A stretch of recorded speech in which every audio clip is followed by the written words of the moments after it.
APR on select certified pre-owned Mercedes-Benz. And Mercedes-Benz of Stockton has a Vans Fleet Center with rates starting at 4.9% APR plus customer bonus cash incentives on approved credit. Head on over to Mercedes-Benz of Stockton, just off I-5, or online at mbfstockton.com. Hey sports fans, it's JaVale McGee here. Are you ready for the event of the summer? It's the Jug Life Charity Softball Game hosted at Sutter Health Park on Saturday, June 15th.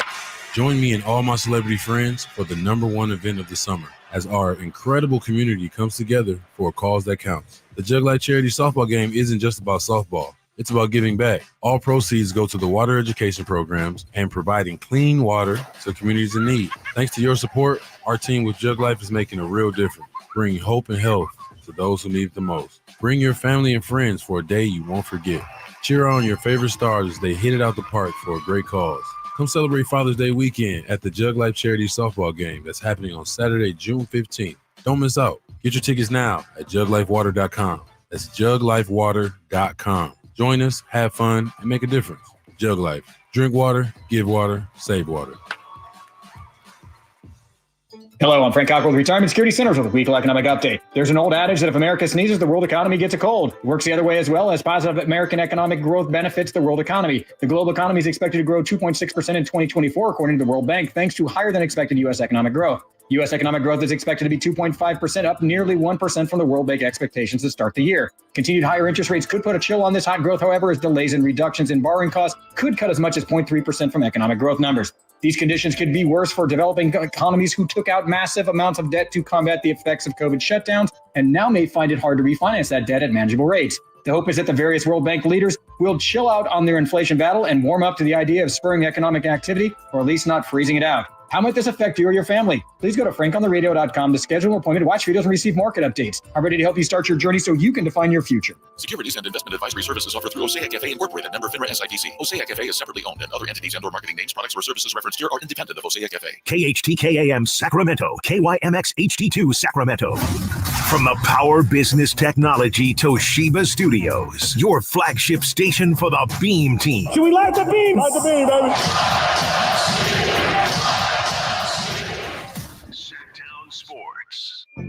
Feeding your passion for local sports in the afternoon. It's the Drive Guys with Kevin Gleason and Kyle Draper on your radio at 1140 a.m. Streaming audio at SacktownSports.com and the Sacktown Sports app. You can also watch the show on YouTube at Sacktown Sports 1140. Here are the Drive Guys with Kevin Gleason and Kyle Draper.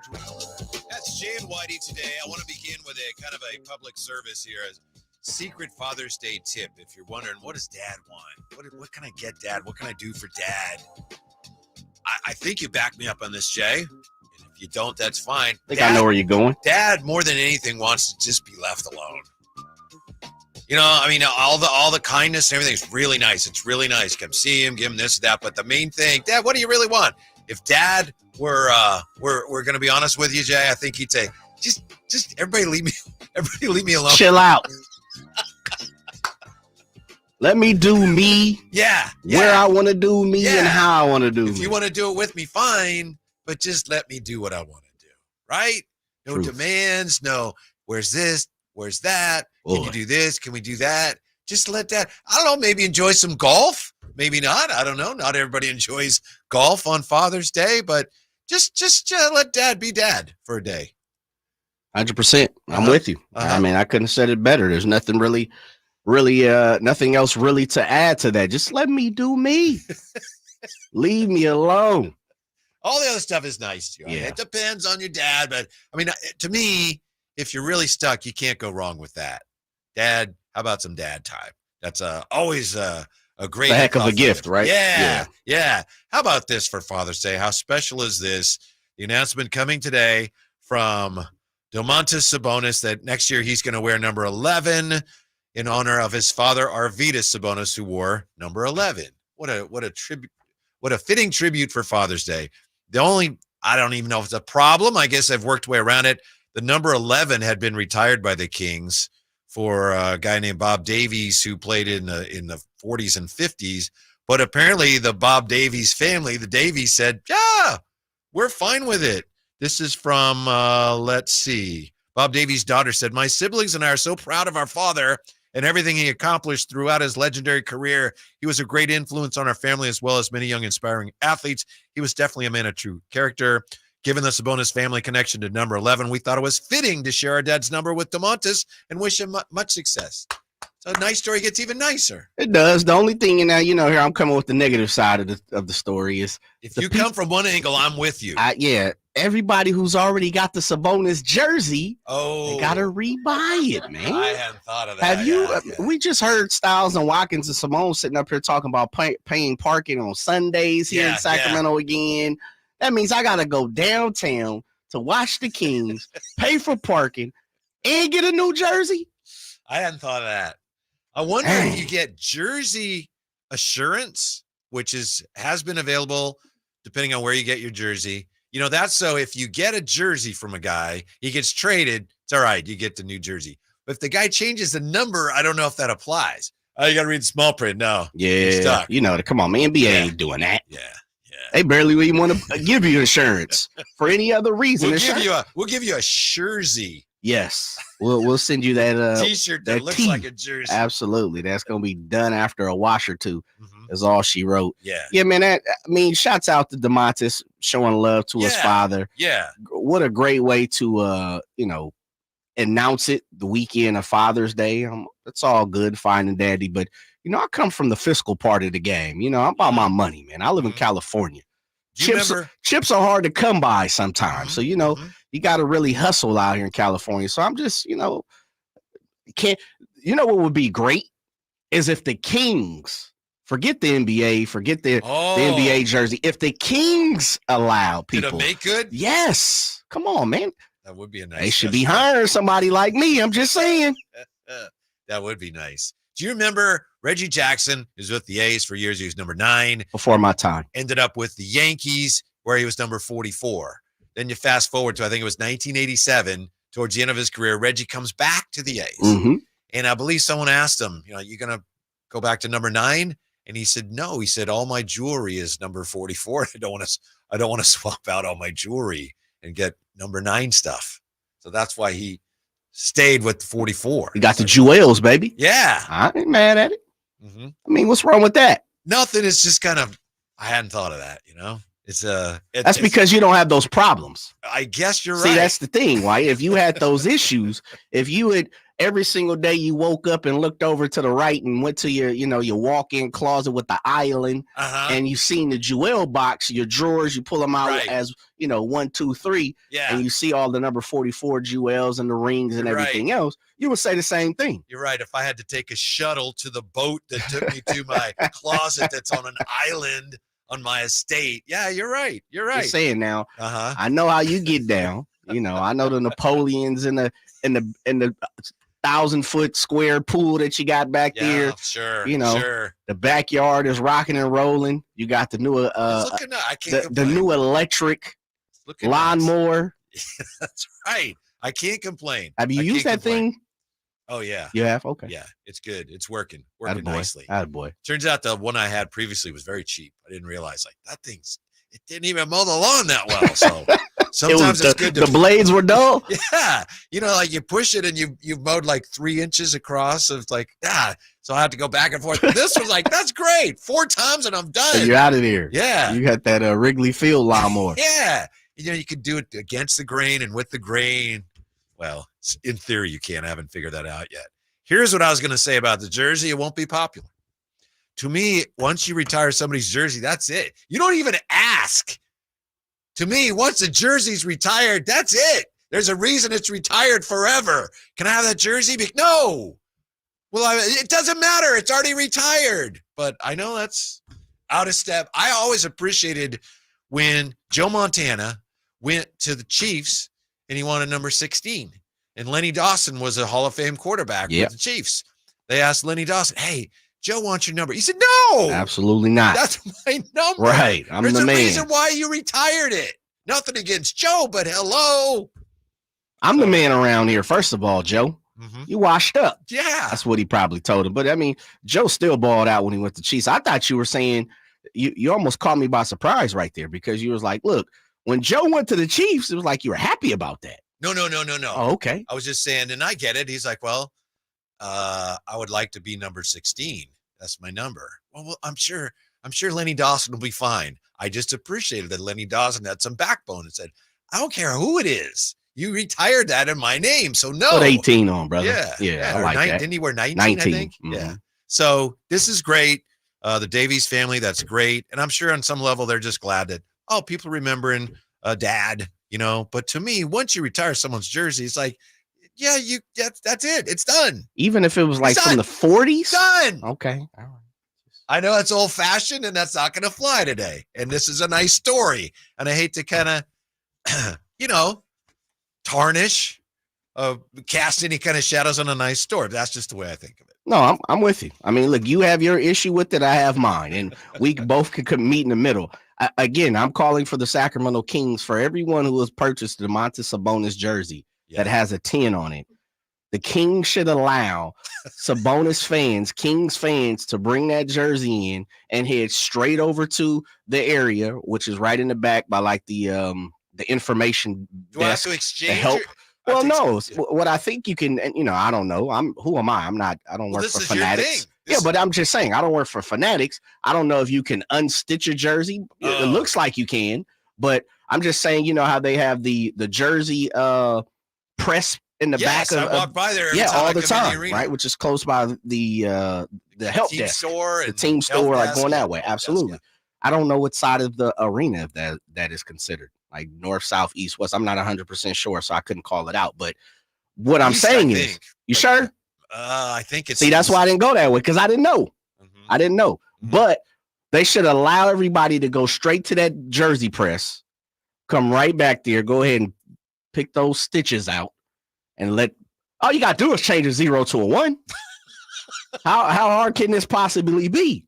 And if not, just bring the jersey in, give you a brand new 11. Yeah, but what you're failing to consider, or you just don't think it's worth much, is that notion of later on when you have I got a Sabonis, but I got a 10 Sabonis. I've been a fan for longer than you. Maybe. Okay, you're special. You got the Jordan 45. You don't think people are going to be, you could go find a Jordan 45 jersey right now. It's not hard to find. We're living in a society right now where it's easy to find product. Mm-hmm. It just costs a lot. Mm-hmm. Mm-hmm. It is tough to find, tough to get hold of the tickets for the Jug Life Water for Life charity softball game. Right now, we're going to set you up. Setting somebody up with a pair of tickets. So it's tomorrow, Sutter Health Park.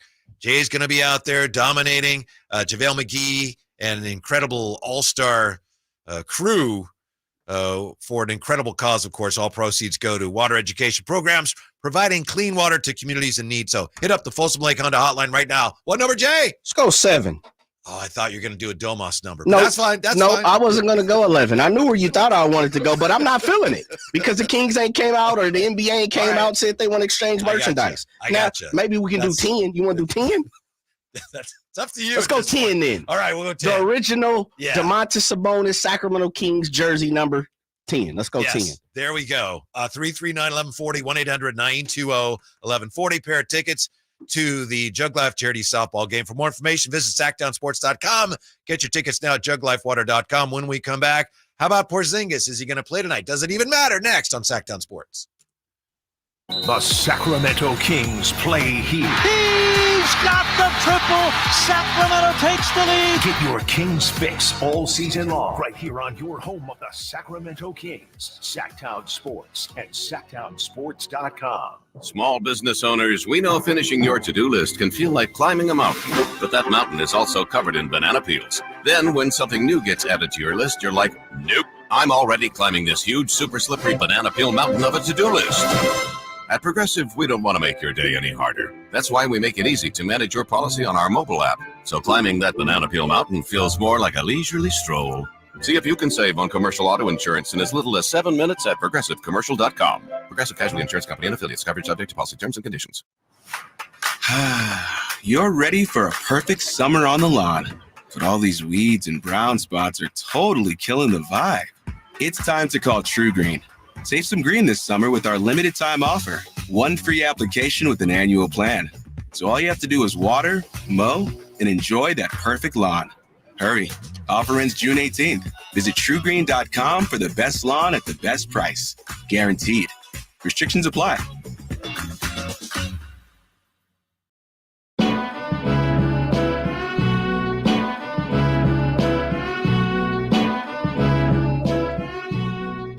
Your afternoon home for Kings talk and so much more.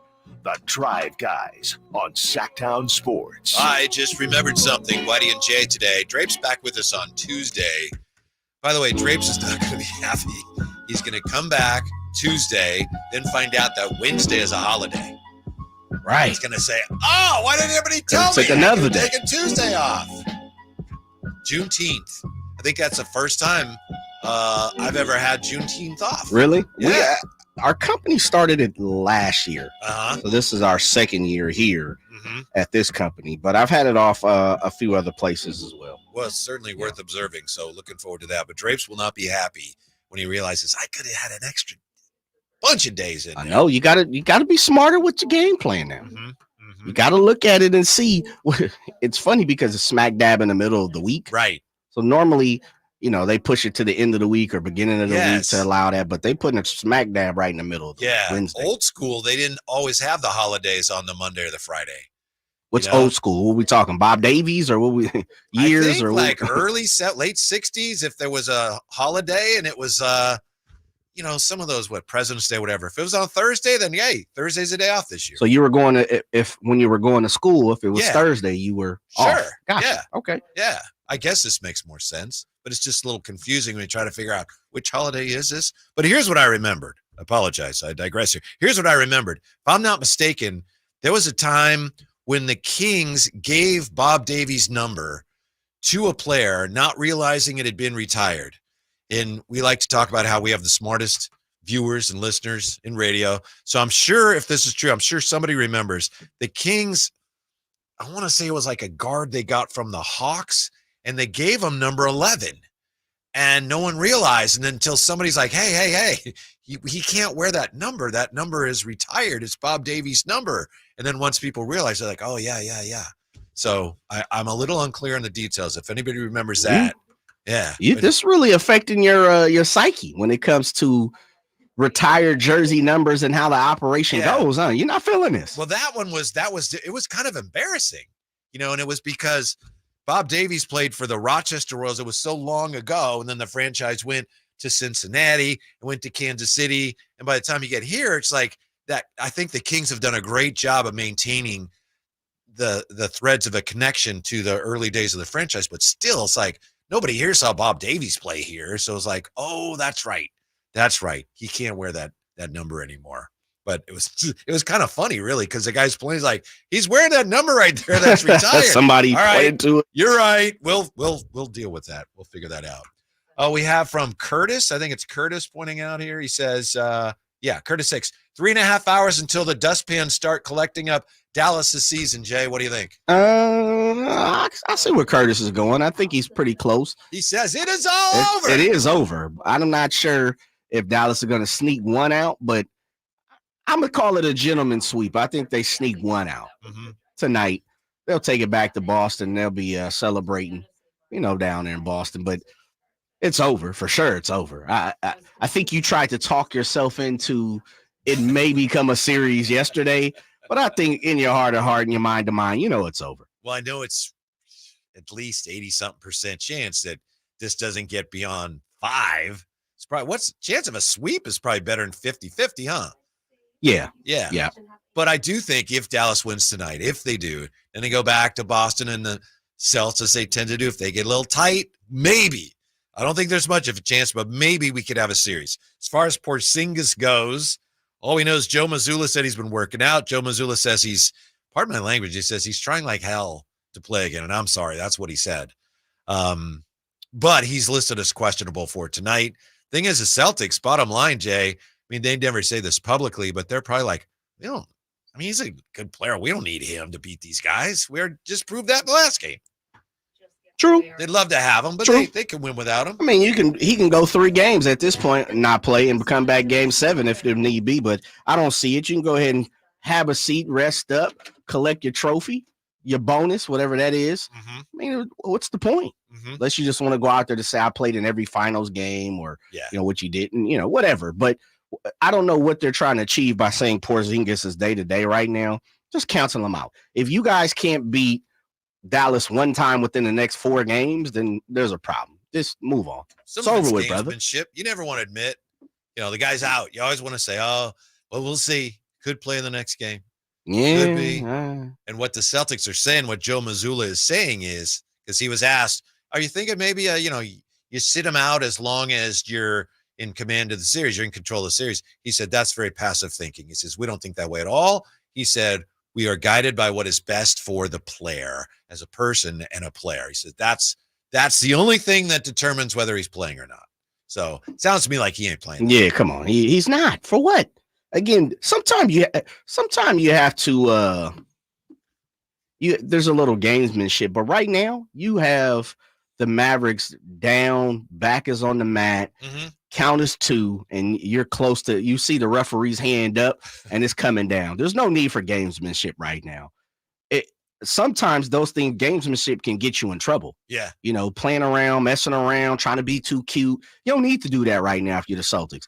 Porzingis is out. I'm going with my horses, and we about to run you guys down. Mm-hmm. That's where we at right now. Mm-hmm. Do you think this Boston team is the best team we've seen since the Warriors were winning back-to-back titles? Because, you had the Warriors in 2017, 2018. They also won in 15. Since then, we've had Toronto in 19. Mm-hmm. Bucks. I forget who won it in 20, the bubble. I don't know. Yeah, nobody cares about that. Then you had the Bucks. Then you had the Warriors again. Mm-hmm. Then you had Denver. Then you had this Boston team. And this Boston team hasn't won it yet. I realize if you're a Dallas fan, what's he talking about? Hey, they haven't won it yet. I understand that. But that's your Boston accent? No, that was my Texas. Oh, okay. I was like, where were we going there? I'm a Dallas fan. I didn't know where you were going right there. I root for the Rangers, and my favorite player ever is Nolan Ryan. Is it Nolan? Or is it Troy Aikman? Troy Aikman, I love Troy Kenny Aikman. Stabler? Kenny Stabler, Snake.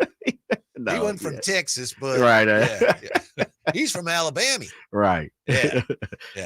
I think this is the best team of those 6. And I think they win this. And I think there's every chance if they can hold the team together, they can win again next year. Probably won't. It's tough, but they're good enough to. They probably should have beaten the Warriors. No. Probably ago. if it was a 5th, we all be drunk. That doesn't matter. Mm-hmm. They didn't get it done. That's true. And that's why right now they're searching and hunting for their first championship. That's why the pressure was on them coming in. That's why the pressure was on Tatum. I think we've seen the weight on Tatum's shoulder a little bit. It's why he hasn't prevailed to I think the amount that he hasn't produced to the amount of some people would like to see. Now, he had a great game 3. Well, not great. He had a good game 3. Jaylen Brown played very well as well. I just think it's their time. And, as I've continuously keep on saying, Luka's hurt, man. Yeah. Kyrie's not a leading man. He's not a leader. He's a follower when it comes to on the court.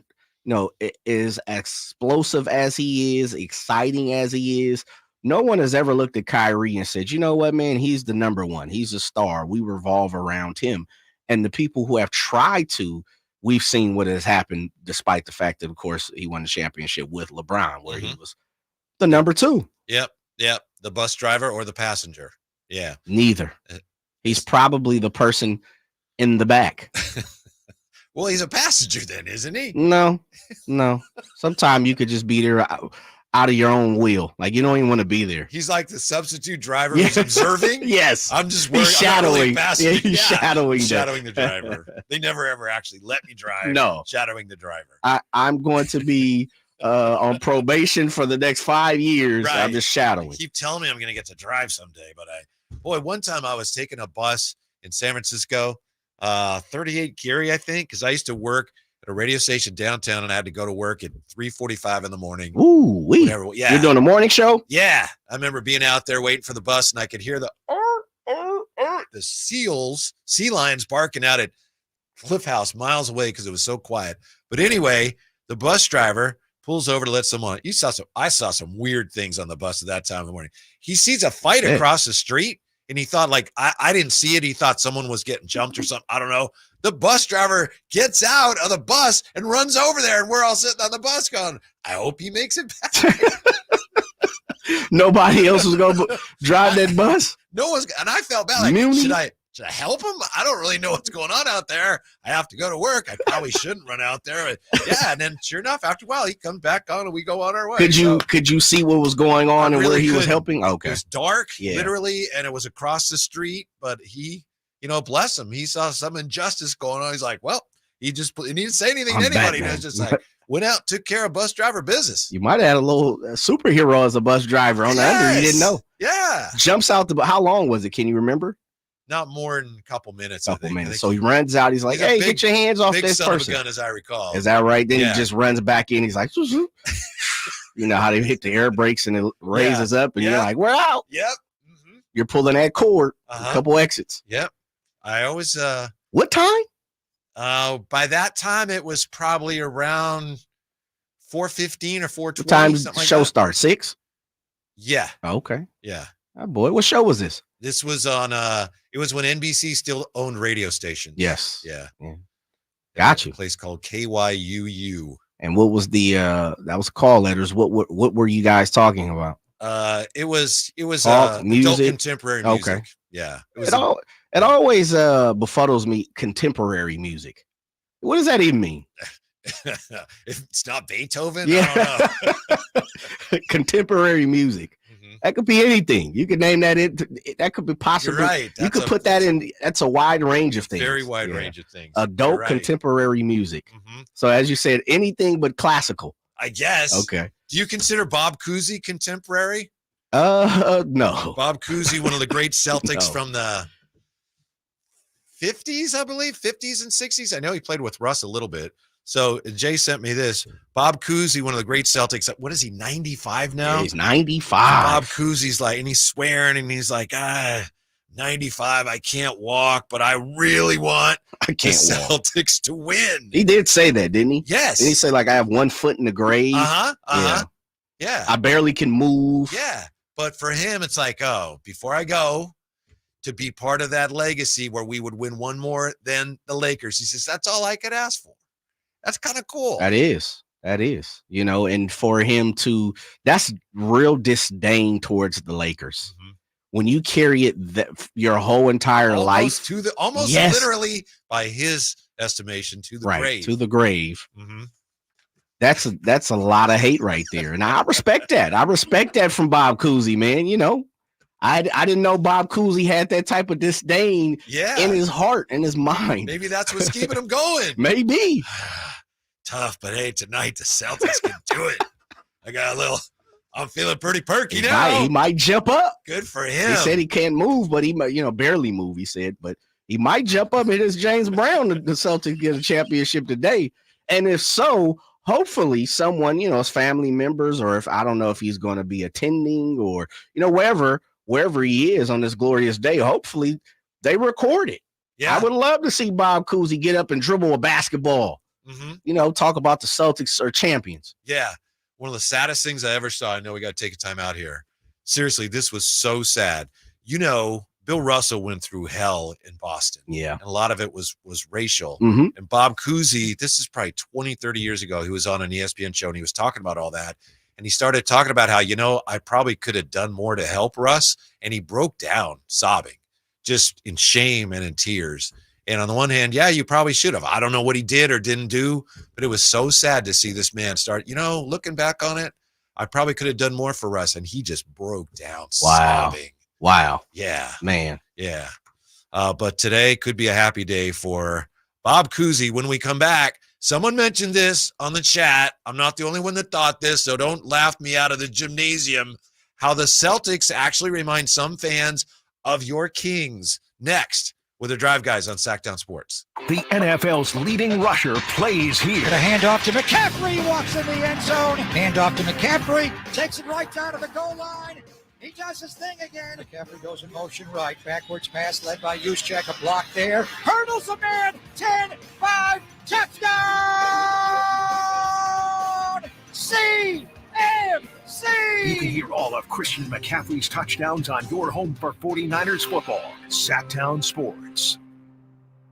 Save on rows and rows of new Hondas during our giant summer sale at Folsom Lake Honda, your one-stop Honda shop. Hurry in and save on our best selection of new Hondas. Each is priced to sell now. Folsom Lake Honda is your one-stop Honda shop for great pricing on a giant selection of new CRVs, HRVs, Ridgeline, Civics, and Accords with low finance and lease options. Get to Folsom Lake Honda or go to folsomlakehonda.com. Folsom Lake Honda, yeah, your one-stop Honda shop.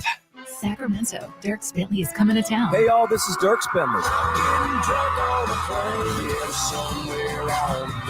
Saturday, September 28th at Hart Health Park at Cal Expo for Country in the Park 2. And he's bringing some friends. This is Farmerly. Take my hand, let me make you mine. Hey, it's Dasha. Kelsey Hart and more. Saturday, September 28th at Hart Health Park at Cal Expo. Get your tickets before they sell out at CITPFest.com. Brought to you by Hyatt Vacation Club and Xfinity. It's a mystery where Old Spice finds its amazing scents like Himalayan sea salt, but I'm thrilled they have because no other body wash exfoliates and moisturizes 24/7 like Old Spice Gentleman's Himalayan sea salt body wash. Now, if only there was a mountain range separating the Indian subcontinent from the Tibetan plateau where I could hide my Old Spice and keep my family from stealing it, my impossibly smooth skin will finally be safe. Thanks for calling Discover. This is Gabby. Hey, Gabby. It's Jennifer Coolidge. Hi. I'm so glad I reached you at 2 a.m. Oh, of course. Anyone with a Discover card can call and talk to a real person 24/7. Now, how can I help? Yeah, I used my Discover card to buy these yellow pleather pajamas, and I'm just not sure I'm pulling them off. 24/7 U.S.-based customer service. It pays to Discover. Limitations apply. Learn more at discover.com/credit card. Hey, it's Carmichael Dave for my good friends at American Energy. Now, I've told you this before, but this is what we call extending a good deal. Right now, American Energy Heat and Air is offering an HVAC diagnostic for $99. Oh, wait, I'm sorry. Never mind. They're offering it free. It's a $99 value, but you get it for $0. Let the American Energy team test your system connections and all the moving parts of that system to ensure that it's functioning properly. Now, this is a limited time offer. Call today to schedule your appointment at 916-520-9990. Speak to the company that has an A+ rating with the Better Business Bureau that's been making the greater Sacramento area proud since 1981. 916-520-9990 or AmericanEnergyAir.com. Tell them Carmichael Dave sent you. Call 916-520-9990 now.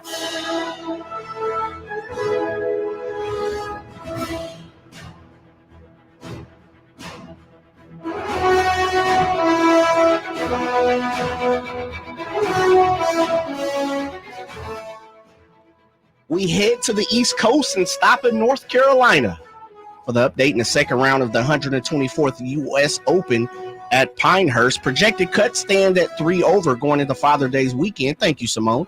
And currently Ludwig Oberg leads everyone at the moment, holding at 6 under. He's currently through 13 holes. Patrick Cantley of the United States is second. He's tied with another golfer at 5 under. Tied for third place, Bryson DeChambeau. He and 3 others are tied at 4 under, while Rory McIlroy right now, actually he's through. He's in the clubhouse. He shot a 2 over today. He is currently sitting at 3 under. This update is brought to you by Nature with Home Furnishings, where it's all about choices, always about quality. Now more of the Dry Guys with me and my guy, Whitey.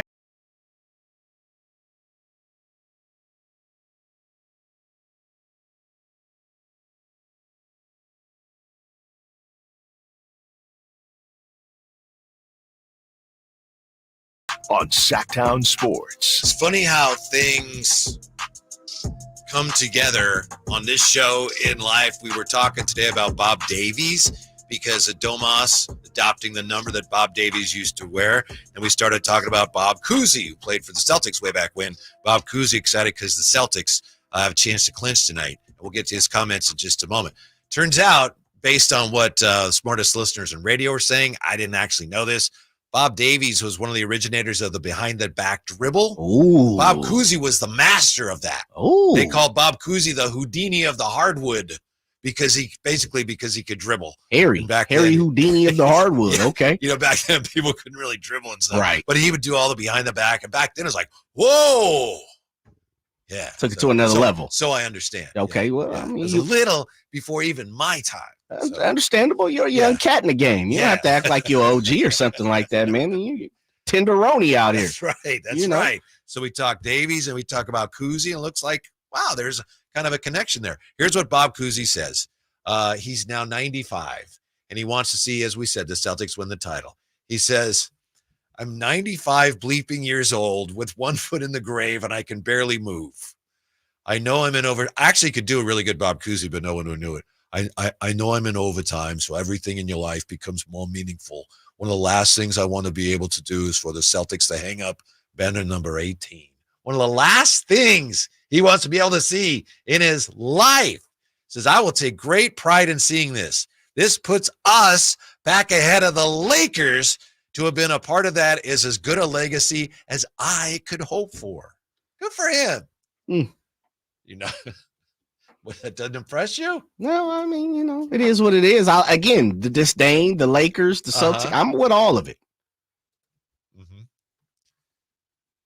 You're probably more excited about the House of the Dragon, huh? Coming up this weekend. I don't even know what that is. You don't know what that is? No. You're sitting next to the biggest fan in the world right there. Is that right? Simone is ready. What is the House of Dragon? Is that the is that what's going on behind me? That's the Game of Thrones. Oh, like the prequel or something like that? Yes. Yes. And it's season 2 of the prequel. Oh, okay. And it starts Sunday, and Simone is excited. Very excited. Are you with that? I watched all of Game of Thrones, was kind of disappointed in the end, saw a little bit of the first season of this one, and didn't make it through. And it was good. It just didn't quite grab me the same way, so I didn't make it through. I've never seen a minute of any episode, so not for me there, Whitey. But I'll say this. If you like it, I love it. Targaryen. Yeah. Really? Yeah. Yeah. I got respect for it. Okay. Because it's difficult to get you kind of tuned into certain things, So when you tuned in, that lets me know it must be interesting. Yeah. I'll give it another shot. It was good. Are you going to give it one more? I think so. Okay. Yeah. It's hard for me to find things that Sheena and I both like. Okay. And we watch less TV and less TV. We watch a lot of games. So we'll see. Is she about the Cousy life or no? You mean Bob Cousy? Yeah. Yeah. Is she tied into sports anymore? She's probably over with you, right? Because you've been so tired. Really? Yeah. Okay. Yeah. We watch all the time. I think my wife is done. She's a big basketball fan. I'm over the sports world. Really? You're in it. I mean, unless it has something to do. She doesn't mind going it's to like the game. Work, you're saying? Yeah. For that work element. For her, I guess, because we're always about sports. We're talking about it. We watch it. Sometimes she's just like, you know what? Can we just not do sports tonight? Mm-hmm. Yeah, sure. It's kind of funny. I think my mother-in-law, I've talked about her, Taneko-san. She's amazing. She's like 88, and she grew up in Okinawa, so she's a big baseball fan because baseball's huge over there. She comes over now and she says, someone said, oh, the Giants are on. She's like, yeah, boring. She loves the 49ers. As she should. She loves football. I love her. Yeah. I already love her. She likes basketball a lot, but she loves football. Is this the same mother who had the broken collarbone? She's currently nursing a broken shoulder. Yes. Yeah. She's a warrior. Yes. Bob Cousy style, baby. She definitely is. Yes. Definitely is. 339-1140, 1-800-920-1140. Doug joins us, Sacktown Sports. Hello, Doug. Your thoughts on House of the Dragon? Sorry, I'm a sports guy. Okay, that's fine. I was just trying to trip you up there. What do you got for us? And my wife watches with me, so I'm good. Good. All right. So what I have is I just thought it'd be something that would be a tribute to Oscar Robertson because he's really in our lineage and stuff, being not from Sacramento, but the Cincinnati Royal part. Yes. So why don't we have a street named after him? Why don't we have a statue out in front of Golden One Center for him? That's how we need to honor, our history as a franchise. Mm-hmm. And one last thing. Yep. I don't know one thing. There's only two kinds of fans: Kings fans and those that want to be Kings fans. Have a great weekend. You too. Thank you, Doug. I will just say this as far as your Big O comment. I don't know about a statue, but they did. I don't know if you were there, Jay, but it was during the, the Vlade C. Webb era, I believe. They actually brought Oscar Robertson out and they retired his jersey. Which had not been retired. Yep. And I remember they wore Cincinnati Royal throwbacks that day, and I think they lost. It was a Sunday afternoon game. But anyway, they actually brought out the Big O, and they honored him and retired his number. And they did the same with Tiny Archibald. So that was pretty cool. Statue, no, but getting the number retired after all these years because people recognized, hey, he's one of the best ever, and he played for this franchise. I applaud them. It's what I've been trying to get him to do with Jerry Lucas, but I'm still working on it. We're still pushing it, baby. Don't give up. Don't give up. Never. Yes, if they can switch jerseys from 10 to 11, and you have an opportunity to get Jerry Lucas above the rafters here at Golden One. It's it's a little difficult, and you don't. We talk about this. You don't want to forget your history. It's a whole different city, though. I know, and that's the difficult part about it. I mean, but I don't know why this organization just popped in my mind. The Braves are the Braves. Milwaukee or Atlanta, they're still the Braves, but they changed city, they changed names. It just, as much as the Cincinnati Royals, they are the Kings. Absolutely. Just feels a little off. No, you're right. A little bit off. Yeah. And so, but it still was a nice gesture. Yeah, absolutely. Because otherwise, as they should have done the jersey. I'm not sure about a statue, though. Right. Because the statues, remember this? Well, none of us remember seeing it because we weren't there when he did it. Right. He did it somewhere else. Sure. Yeah, you're right. Did you know the Braves used to be in Boston? I do. I did. But they kept the name. It's like Minneapolis Lakers, same thing. They kept the name. Royals, Kings, it's the same. Understandable. I'm not saying it's not. Just saying it's a little different. It makes you a little hesitant to throw up. And the Big O is absolutely outstanding. No disrespect to the Big O. The Big O deserves a statue. It should be somewhere. I don't know if they even have one in Cincinnati, but the Big O should be positioned somewhere. I'm just not sure he should have the first one in Sacramento. Don't you think it's odd that the Lakers, they play in Minneapolis, the land of 1,000 lakes, right? Yes. The Great Lakes. They're the Lakers. They come to LA and they keep the name Lakers, and everyone's like, okay, cool. Well, you got the biggest lake next to you in the Pacific Ocean. I guess. I hadn't considered that. Tin joins us on Sacktown Sports. Hello, Tin. How are you? Great. I think if Porzingis were to suit up tonight, it'd be good for him to play against finals competition and to log in finals minutes. The lights are different, and, who knows? We all play for that pride of potentially coming back from a 3-0 deficit, and that's never been done. So why pass it up? Well, yeah, thank you. He's, of course, on the team that's up 3-0, and he did play a little bit. So, I mean, if he's banged up and can't play, the last we saw him after he sustained that injury, he could barely move at all. So if that's not better, he can work out, whatever, but if it's not better, he can't help them. So we'll see. And again, they may not need him right now. The way they played last game, they could finish this thing up, this sweep without him. When we come back, yes, we'll get to how the Kings remind some people of the Celtics and vice versa. I said it, all right? I said it. Other people are saying it. Well, I'll tell you why when we come back to Sacktown Sports.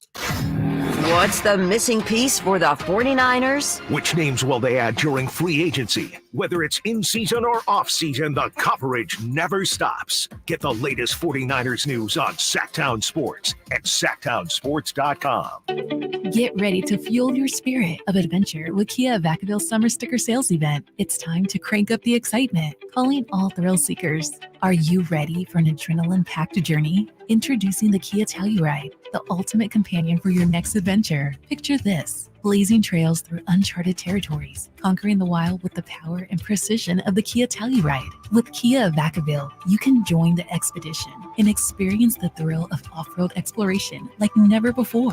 With its rugged design and cutting-edge features, the Kia Telluride is your passport to unforgettable adventures. Don't let this opportunity pass you by. Head to Kia Vacaville today and gear up for the adventure of a lifetime during their summer sticker sales event. Your adventure starts now.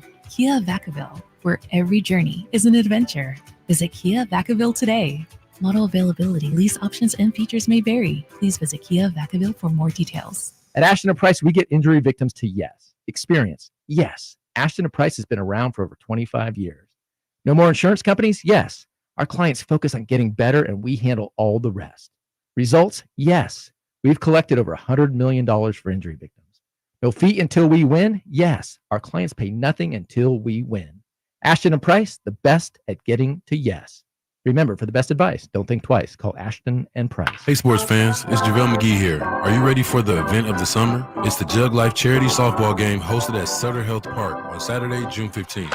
Join me and all my celebrity friends for the #1 event of the summer as our incredible community comes together for a cause that counts. The Jug Life Charity Softball Game isn't just about softball. It's about giving back. All proceeds go to the water education programs and providing clean water to communities in need. Thanks to your support, our team with Jug Life is making a real difference, bringing hope and health to those who need it the most. Bring your family and friends for a day you won't forget. Cheer on your favorite stars as they hit it out the park for a great cause. Come celebrate Father's Day weekend at the Jug Life Charity Softball Game that's happening on Saturday, June 15th. Don't miss out. Get your tickets now at juglifewater.com. That's juglifewater.com. Join us, have fun, and make a difference. Jug Life. Drink water, give water, save water. My good friends, Dr. Jack Friedlander and Dr. Pash in Roseville and in San Francisco are offering not only confidence, not only security, but also the ability, if you ain't insecure, to go from the roster to the all-star team. You know what I'm saying? I'm talking about UpsizeMatters.com. Time after time, vote after vote, circumference, or as we call it, girth, is consistently ranked as the most important attribute. And Dr. Jack and Dr. Pash can give you a free consultation. The procedure can be done on the same day as your consultation with immediate results. It's non-surgical. It's virtually pain-free, safe, effective, long-lasting, semi-permanent, and doctor-performed. For more information, go to UpsizeMatters.com. Go to UpsizeMatters.com. Make that change. Make the all-star team. Get your girth on. NBA basketball returns to Golden One Center this July 6th, 7th, and 9th for the California Classic Summer League Games. 3-day passes in the lower level start at just $66 and include access to all 6 games. See your Sacramento Kings as they host the San Antonio Spurs and Charlotte Hornets, featuring newly drafted rookies, NBA sophomores, and other athletes competing to make NBA rosters. Visit kings.com/California Classic for more information and to buy your tickets today. Lead generation is one of the most important aspects of any marketing campaign. Let us help you identify your target audience and market your products or services to them.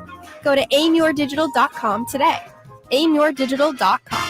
At the Good Feet store, we take pain very seriously. Whether in the foot, knee, hip, or back, Good Feet makes over 300 styles, flexibilities, and sizes of pain-relieving arch supports. With 26 bones, 30 joints, and over 100 muscles, tendons, and ligaments in each foot, a lot can go painfully wrong. So there's a trained arch support specialist at each Good Feet store to give you a precision fit. Come in for a free fitting and test walk. No appointment necessary. Good Feet arch supports are HSA, FSA eligible. The Good Feet store in Sacramento, Roseville, Vacaville. Online at goodfeet.com.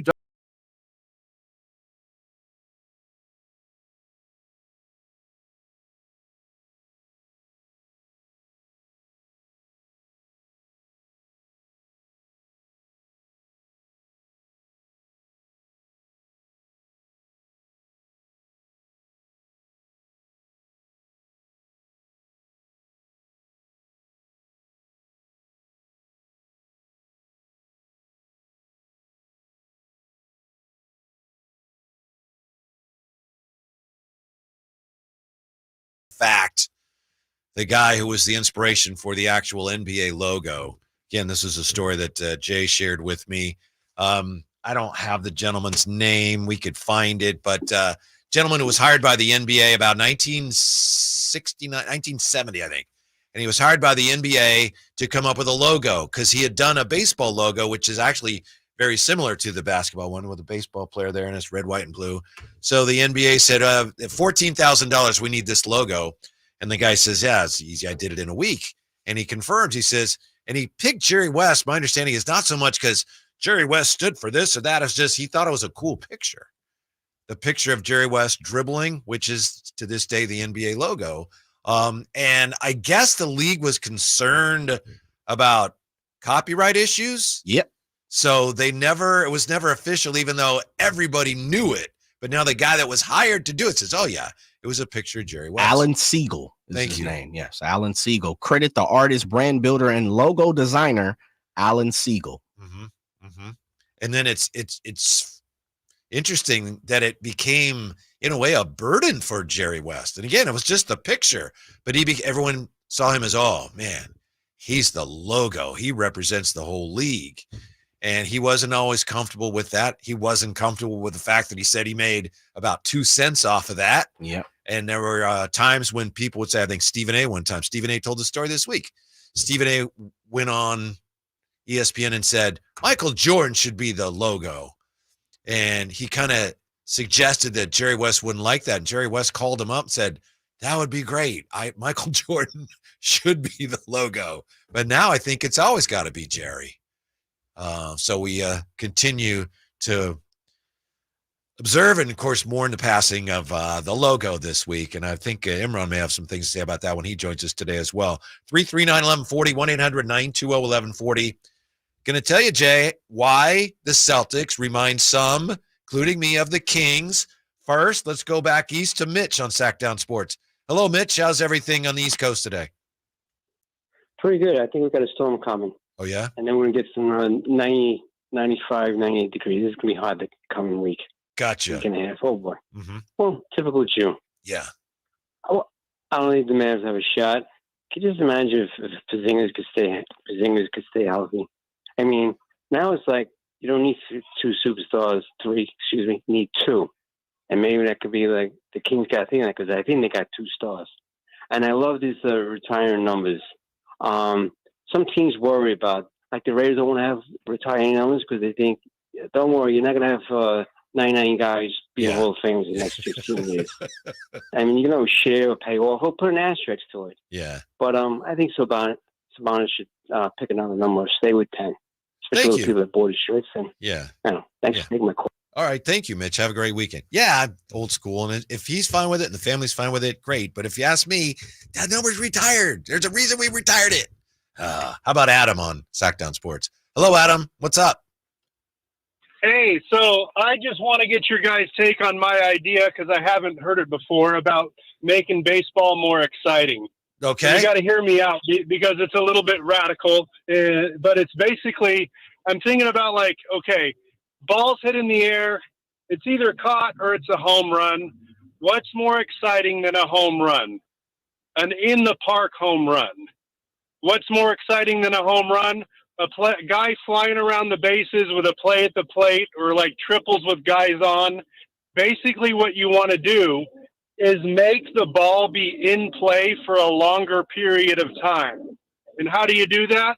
I don't think it's not super workable, but you got to push the fences back. So Thank you, Adam. Appreciate it, Adam. Have a good weekend. You lost me when you say, here's my idea. It's not super workable, right?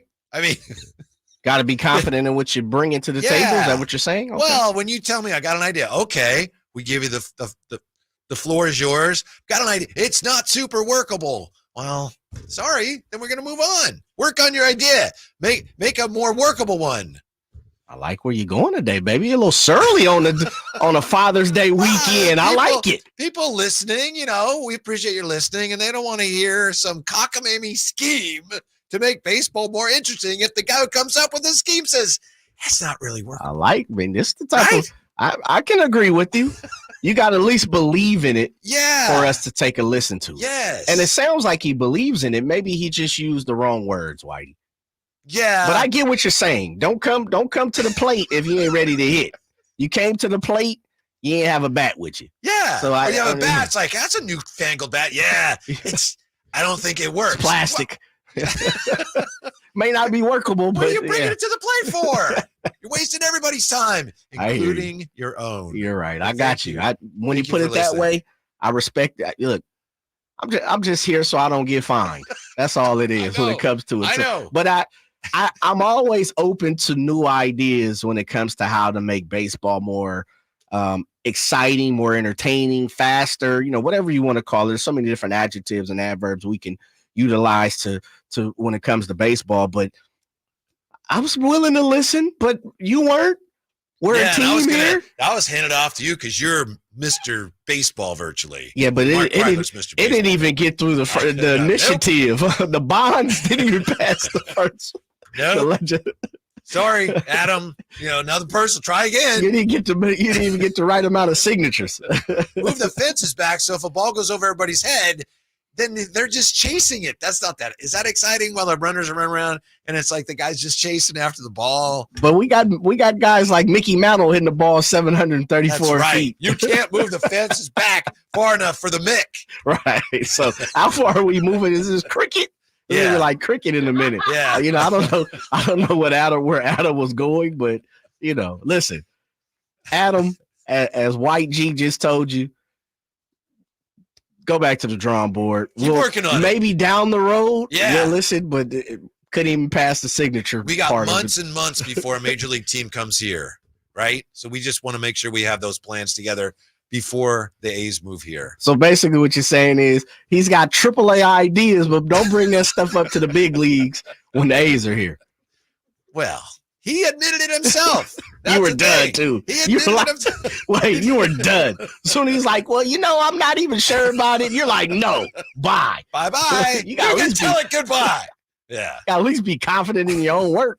Speaking of cockamamie ideas, some are saying, I thought this and I dared not say it. And then someone mentioned it on the chat yesterday. Hey, the Celtics kind of remind me of the Kings. Here's how they do. Who said this? I thought it, and here's why. You thought about this before? Yes. Okay. This team, because it's just one thing.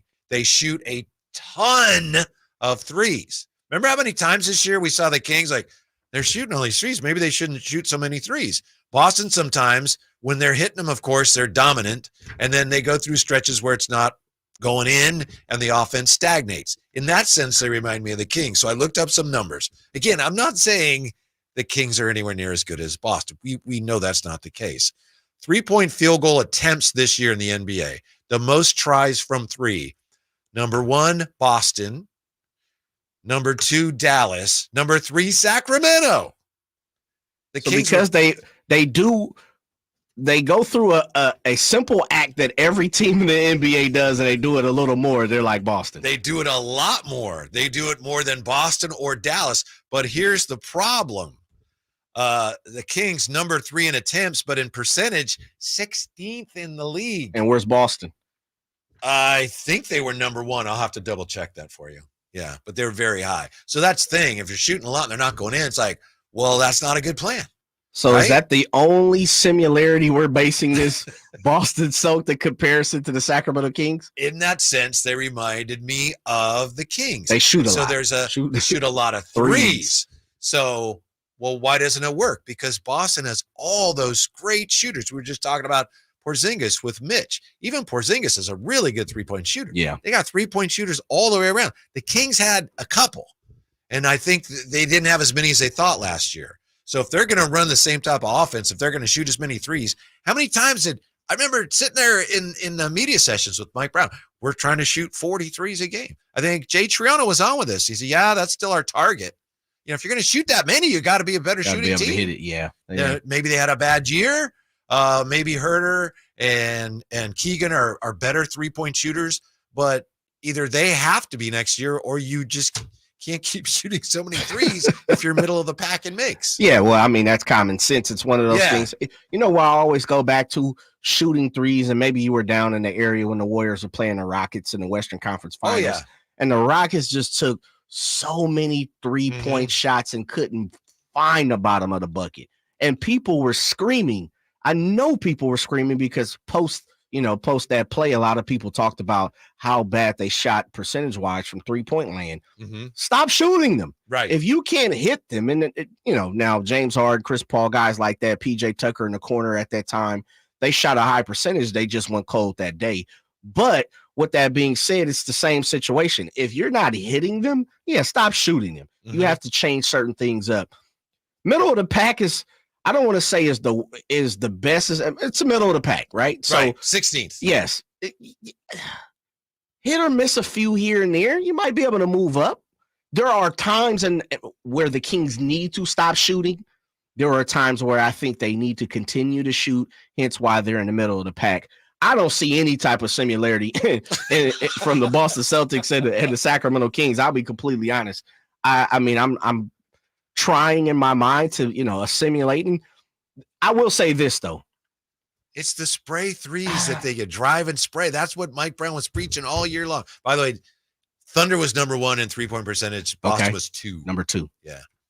I'm sorry. I guess, you were man. gonna say. I'll leave it at that. I'll leave it at that. I don't want to crush your dreams heading into the weekend. Right there, it's plain to see. You don't have to be an analytics guy to see it. If I'm hearing you correctly, if they would have just moved up 7 spots, they would have been almost close to the NBA Finals. Well, it would have been a lot better. The offense would have been as good as it was the year before. Maybe just like the Celtics. But I'm not saying it was luck. I'm saying they just weren't good enough shooters to shoot as many threes as they did. Very true. That's all. That I can agree with. Yeah. 3 more things about the funnels that we need to talk about are next on Sacktown Sports. I didn't ask to be thrown in the streets with nowhere to go. I didn't think I'd survive. But I did ask for help, and Covenant House was there for me. 1 in 10 young adults will experience a form of homelessness this year. For these kids who didn't ask to be put in this unthinkable situation, Covenant House is there. Covenant House helped me break the cycle of homelessness in my family. They gave me the love that I needed. Over 2,000 young people will sleep safely in a Covenant House bed tonight. When youth who are experiencing homelessness have a hot meal, a safe place to sleep, medical care, and love, they can overcome heartbreaking challenges and have a brighter future. They just really genuinely just wanted to help me succeed, and I'm succeeding. I'm a speaker, I'm an author. Covenant House really helped me and really helped mold me into the woman I am today.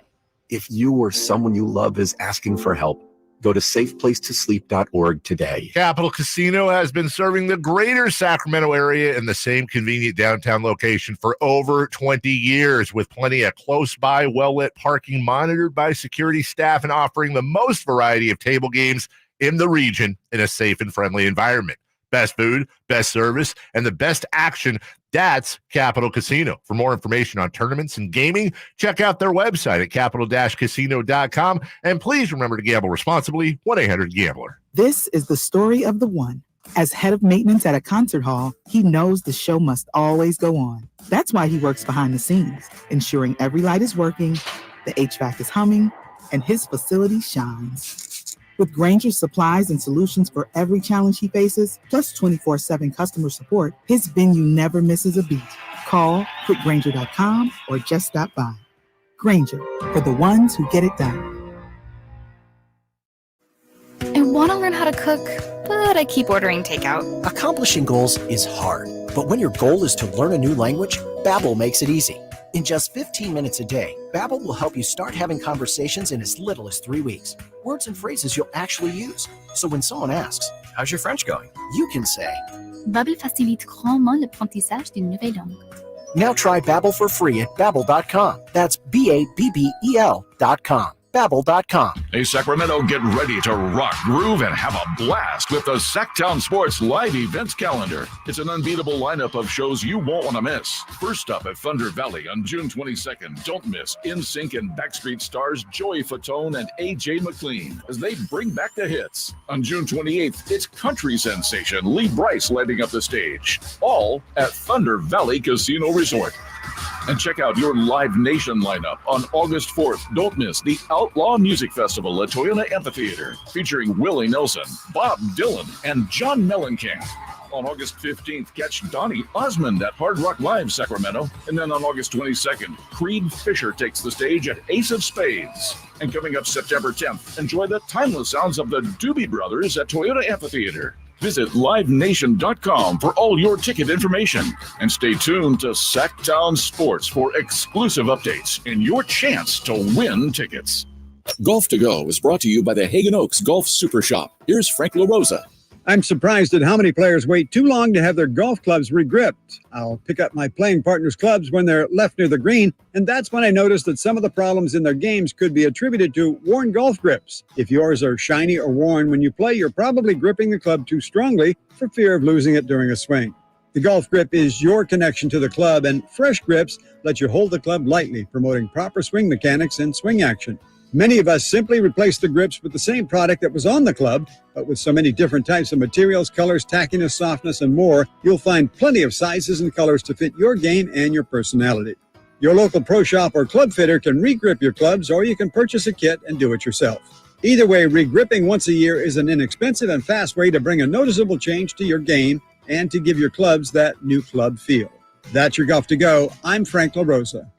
From the Power Business Technology Toshiba Studios. KHTK-AM Sacramento, KYMX HD2 Sacramento. Sacramento's official home for the San Francisco 49ers. Touchdown! San Francisco! Sacktown Sports.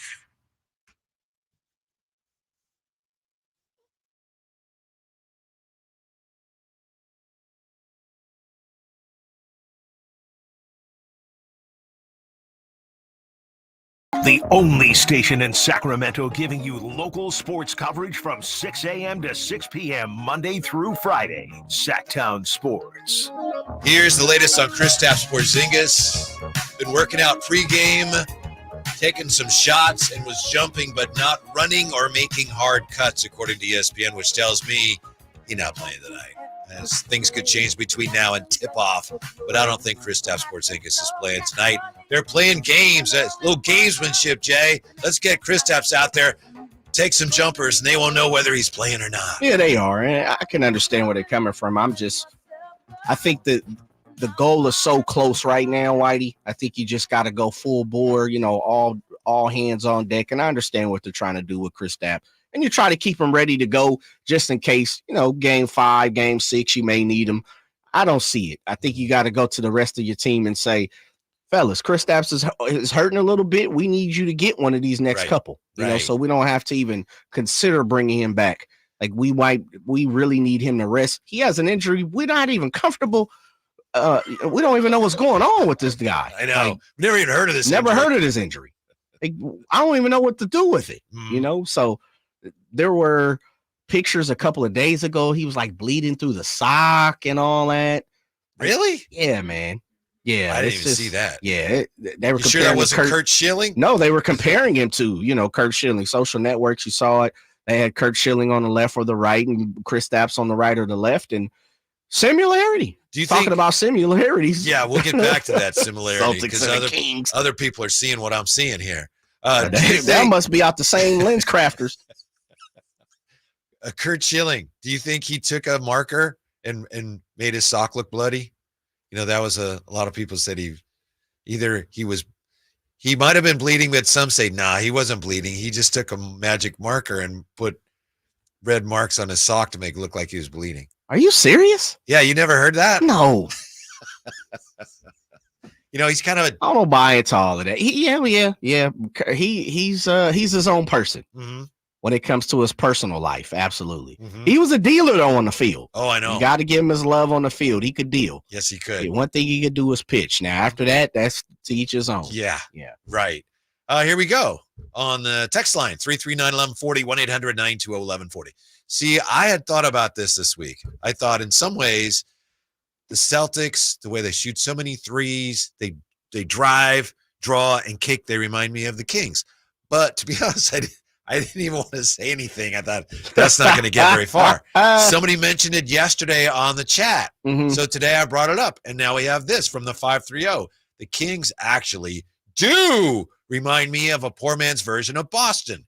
We just need guys like Derek White and Holiday to fit in around the stars, 3-and-D glue guys. So there you go. Okay, so let's break this down real fast. They're a poor man's version of Boston. We just need guys like Derek White and Holiday to fit in. They have Derek White and Holiday. Okay. We need guys like that. All right. To fit in around stars, 3-and-D glue guys. So let's start. Version of Boston. Let's just start. That's a brilliant text right there. We have how many 3-and-D glue guys do we have? I don't know that we have any. Okay. Yeah. So let's move that over to the right. Right. We have stars. Yes. We do have stars, right? We need Derek White and Drew Holiday as well. Yes. Okay. That would be good. Okay. Start. All right. So now we're about Monty got them. Great offseason. Now we're about 4 or 5 guys away from being Boston right now. Again, it's more a similarity in style, Jay. The style I'm of not play. saying they're almost as good as. I'm not saying that at all. this or that. They're right there. I'm just saying the way they play reminds me of the Kings sometimes. This texter from the 530 said they reminded me of a poor man's version. Yes. So that basically means they're in the likeness, not the style of play. He or she is not saying the style of play. That's kind of what you're saying is. They're saying they are a poor man version of Boston, but then they go on to say you need Derek White, Drew Holiday, 3-and-D guys. Like, I mean, that's the whole roster. Texas Today nominee right there. Oh, nominee. Man, come on now. Top of the leaderboard, still a ways to go. So that must mean Adam is caller of the day. So far, well, caller of the day might be Mitch right now, but it's close. Someone's taking a shot at oh, here you go. Compio says, this isn't really a shot at Adam. Compio says, I got an idea for baseball. Have the fielders use the baseball gloves the players used in the 1920s. It's funny you mentioned that, Compio, because earlier this week, after Jay and I had finished one of our fine programs, and and we're exhausted, of course, just after the show. You could barely move, you could barely talk. But I dragged myself in there. I was like, what about that show? Jay starts telling me a story about playing with a shortstop that used to be with the Mets by the name of Ray Ordonez. Yes, sir. Was this in the minor leagues you were with Ray Ordonez? No, this was a showcase. I had a guy picked for like a California All-Star game, and the college that I had signed with was a Nike school. And so at that point, Ray Ordonez, Nike was trying to get into baseball. Ray Ordonez was a Nike athlete. And so they allowed us to go out here and, it's like an all-star festivity. So for the whole weekend, one day you do something, one day you do the next day, and one of the days where we were out there able to practice and play like a scrimmage game with some of that. And how did he warm up before the game? How did he get ready? How did he take ground? Man, untraditional. How about that? We'll say that most of the time.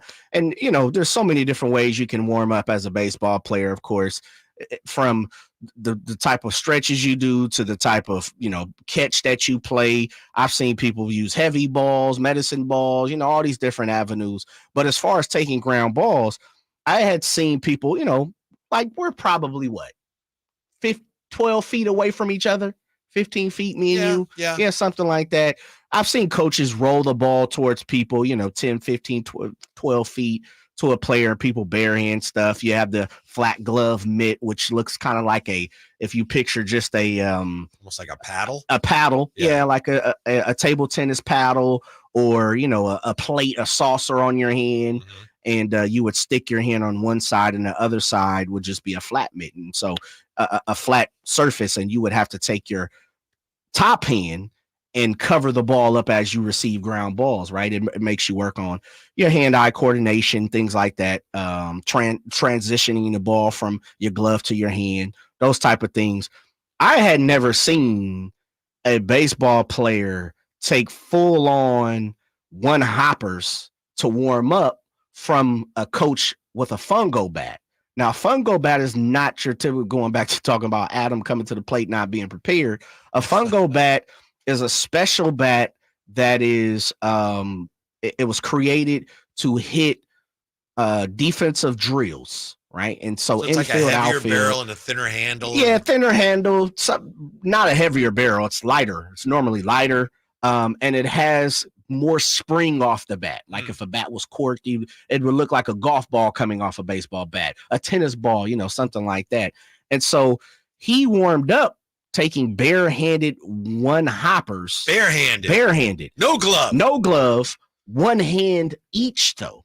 So your left hand, your right hand. And he was a great fielder. I mean, one of the best from what most people talk about. He just couldn't hold his weight when it came to hitting. Yeah. And that's why I say he was just born into a different era. Yeah. Because right now, he'd be an all-star shortstop. I'll bet you, we were talking about this, I'll bet you he grew up playing without a glove. Yeah, I think so. I really do. And I didn't have those conversations with him. And I always get mixed up where Ray Ordonez is from. Let me look that up real quick, because that may play, and I want to always say he was from Cuba, but yeah, he is from Cuba. He is from Cuba. He may have grown up playing without a glove. Yes. And so It was normal to him. You could tell. That's incredible. It was absolutely normal to him. So you put a glove on him, it's like, this is a luxury. This is nothing, man. Yeah. This is something extra. It's almost I'm cheating. I am cheating the game. And defensively, he was a wizard. Yeah. He just didn't get recognized a lot of times because he couldn't hit. Yeah. I know Ray Ordonez has got to have a Gold Glove or 3. Let's triple check that. He's got to. 3-time Gold Glove winner. 3 in a row. Mm-hmm. Yeah. I mean, and just a wizard. Yeah. You know, I know Ozzie Smith is the wizard. Omar Vizquel is one of the greatest. You know, Ernie Banks, Cal Ripken. There's a bunch of guys. Barry Larkin was real nifty with the glove at shortstop. A-Rod was a beast with the glove at shortstop. You know, he was prototypical shortstop. He was big. He was long. He was rangy. He had a good arm. Of course, his hitting just overshadowed what he did defensively. But Ray Ordonez, defensively, for my money, in person, and don't get me wrong, Jimmy Rollins was there, who was also a Gold Glove winner, great shortstop, probably borderline Hall of Famer, world champ with the Phillies.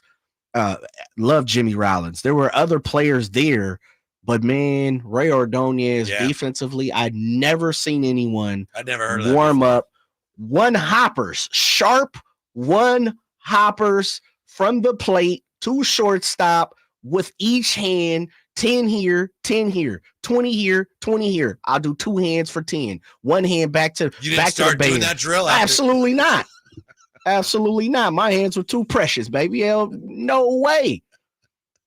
No way. Huh. So anyway, thank you, Compio, for that suggestion. It reminded me of the story that Jay told me this week, and I'd never, ever heard of that. So tonight, the finals resume, and the finals, a lot of people think the finals will conclude tonight. I think I'm with Jay. My best guess would be Dallas finds a way to win one tonight. I don't know, but there's 3 things that I think we need to talk about. One is just, we've talked about this a lot, the way Boston is relentlessly attacking Luka. I heard a stat this morning on the morning show. Christopher Laud mentioned, remember that blow-by rate we talked about yesterday? The 3rd highest blow-by rate in the postseason was Luka against the Clippers. The 2nd highest blow-by rate ever was Luka against OKC. Might have those 2 reversed. And then the 1st highest blow-by rate in a playoff series in the last 10 years is Luka in this series. So that's another thing about Luka and why he's complaining about the officiating. It's no excuse, but he is embarrassed. The Celtics are embarrassing him, and he's used to being the guy that everyone looks up to. And oh my goodness, the great Luka. And he's putting up big numbers, although he's working so hard for him. He's not very efficient. But I think right now, the way they're working him, Jay, he is flat out embarrassed by the way the Celtics are taking advantage of him. Yeah, and you can see it. It's over. You can see it through his actions. Yeah. You can see it through his frustration. Yeah. You can see it through his play. Absolutely. And as they should. When you see a weakness, you attack it. Yes. And they have. They've done a great job. Jaylen Brown, for sure, has seen, like, every time he sees Luka, his eyes light up. Yes. Like a casino. Oh, man. I said, I'm coming to win, baby. I'm heading to Vegas. I'm on the strip. Yeah. I got Luka in front of me. Like a can't blame machine. I can't blame him. And, you know, that's something Luka's going to have to work on moving forward.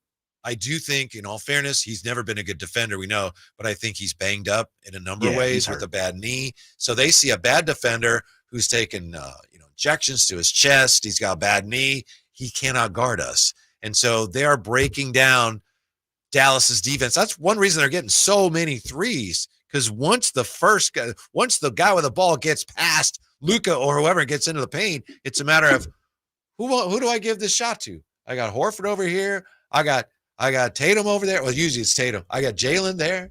I got Drew Holiday. I got Derek White. Who wants to shoot? Who wants this 3, guys? Really? And they're just passing it out. Yeah, because it's basically 5-on-4. Yeah. Yeah. I mean, it's something that most people have said is a deficiency for Luka throughout his career is defense. You know, a lot of people have been programmed to call Luka out defensively, and it shows right now. Yeah. You're playing against all-star, an all NBA league type, offense when it comes to Tatum and Brown and Derek White and Drew Holiday. I mean, they're just throwing guys at Luka, and everybody's taking advantage. This is a really bad matchup for Dallas. It is. I know a lot of people like you, they picked Dallas because they came into this series with so much momentum, and now it looks like, wow, what happened to them? But I think it's just, as Drapes talked about last week, basketball is matchups at this level. And this is when Boston's playing well, it's a bad matchup. Yeah. For Dallas. Definitely. Number 2. Yeah. Look, I love the NBA, but this has been a very disappointing postseason for the NBA. Look at the last couple of rounds, how quick the series have been. And they live off as far as the TV numbers, they live off of a longer series. And last round you had a sweep and you had a 5-gamer. Now we're on the verge of another sweep. That's just the way it goes. There's nothing you can do about it unless you want the officials to get involved. And, hey, we need another game, guys. To their credit, they had chances to do that in the last game, and they didn't do it. That's one of the things. Remember when Luka drew he fouled out? I was thinking, if they reverse this and call this a charge, then something hinky's going on. They didn't do that. So, yes, again, bless them. But this has been a difficult postseason for the NBA. The ratings have been so-so, and the series have been short. Yeah. It's definitely been like the last third of the NBA season. It's definitely been questioned because of the physicality that a lot of, games are having, the playoffs, a lot, for people like myself, who's probably, and I won't say, older because I grew up watching the NBA in the 90s, but it was way more physical, right? And so you can definitely attest to that in the 80s and the 70s. Mm-hmm. You could pretty much go out there, clothesline a person. Well, yeah, people could clothesline. You could legally stab a guy if it was in the lower body and be all good with it. Yeah. Oh, that's all right, man. It's technical. Yeah. Don't worry about it. Just it'll be back. Rub some dirt on it. And so I think the last third of the NBA season it's been up and down for the league. They just signed a whole nother deal, so they're not hurting. Right. Some of the pressure's off. Yeah. So when it comes, the monetary situation, they're not hurting at all. I will say, I do think they're going to have to get, the physicality portion of what's going on in each game under control, under subjection here this offseason, because there are people like Draper who has come out and said, dignitaries of the NBA, of the league, who have come out and said, this might be a little too much.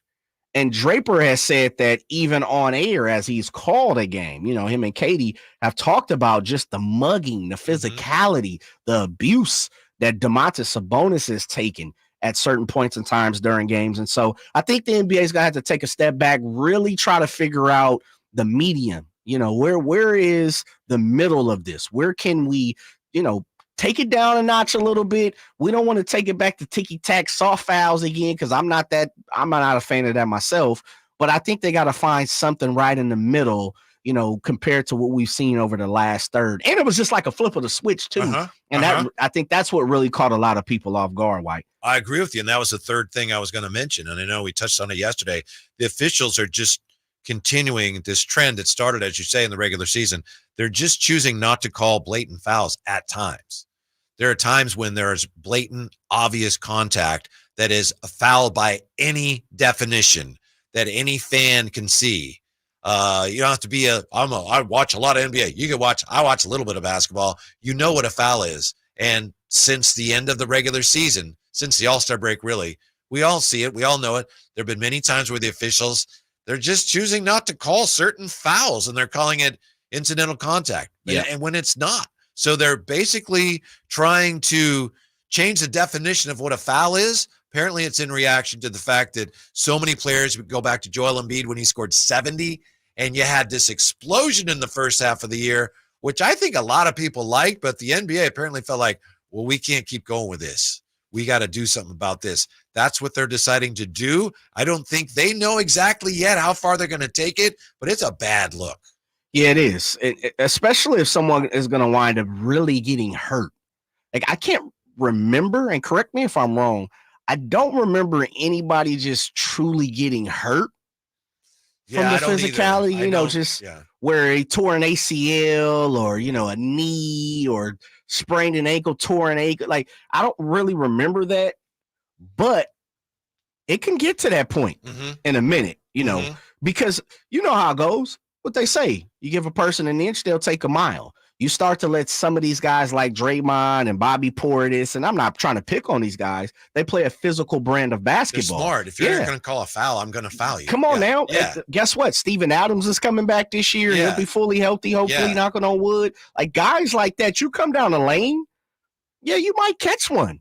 And it might be old school, as I put my hand in air quotes. It might be old school. It might be something where it's going to get someone hurt. Mm-hmm. And then we'll start to have conversations, because the difference, and it sounds bad, but this is reality.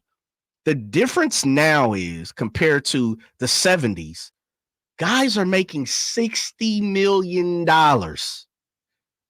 Stars of yesteryears were making $500,000. Mm-hmm. If you caught $1 million, oh my goodness, who was it? Joe Klein? I can't remember who was the first person that made $1 million, but on a contract in the in the NBA. But that's the difference. $60 million right now. Mm-hmm. You go down and you protect your assets. Come on now, you clothesline Dame and he tears a knee and he's out. He tears an Achilles, and we know how bad an Achilles injury is. He's out this season. Then he's got a fight to come back next season. Most people who have an Achilles normally injure the opposite side for whatever reason. You're taking the pressure off one side and putting the pressure on another. Like, it doesn't normally work out. They normally have some lingering effects. So you don't want a guy like Dame, who you're going to have to pay $60 million, come down and all of a sudden, player B pushes Dame and now he's done for the season.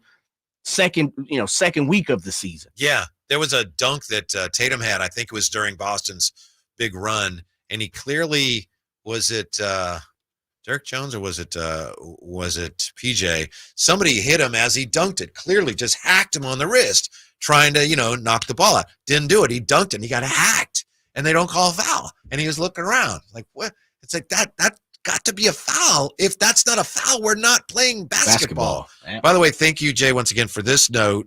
This could be the first time since 1995 that the NBA Finals and the Stanley Cup Final they could both be sweeps, pardon me, for the first time since 1995. That's interesting, man. Did you see that there's a guy on Florida, the hockey team, Keith Kachuk, I think his name is. Mm-hmm. He and Tatum went to the same high school? I did not see that. Yeah. Really? They used to joke in high school about, I'm going to be your agent someday. And now they're both on the teams that are trying to sweep their respective finals. Really? I did not know that. Uh-huh. Wow. Some St. Lawrence Preparatory, something Kachuk. like that. Yeah. That's a good name right there. He's a baller. Yeah. In St. Louis. All right. I'm kind of sad to see the basketball season. Who did that research? Was that you? Or was that something you read somewhere? I saw that somewhere. Okay. I was going to say, man, that's great research by you, White. I think there was a picture of them together or something. Oh, okay. Somebody found Listen, man, you digging in the crates, baby. I can't take credit for it. I wish I could. I wish I could. Yeah. When we come right back. Oh, boy, the Lakers are in the news today. This is interesting.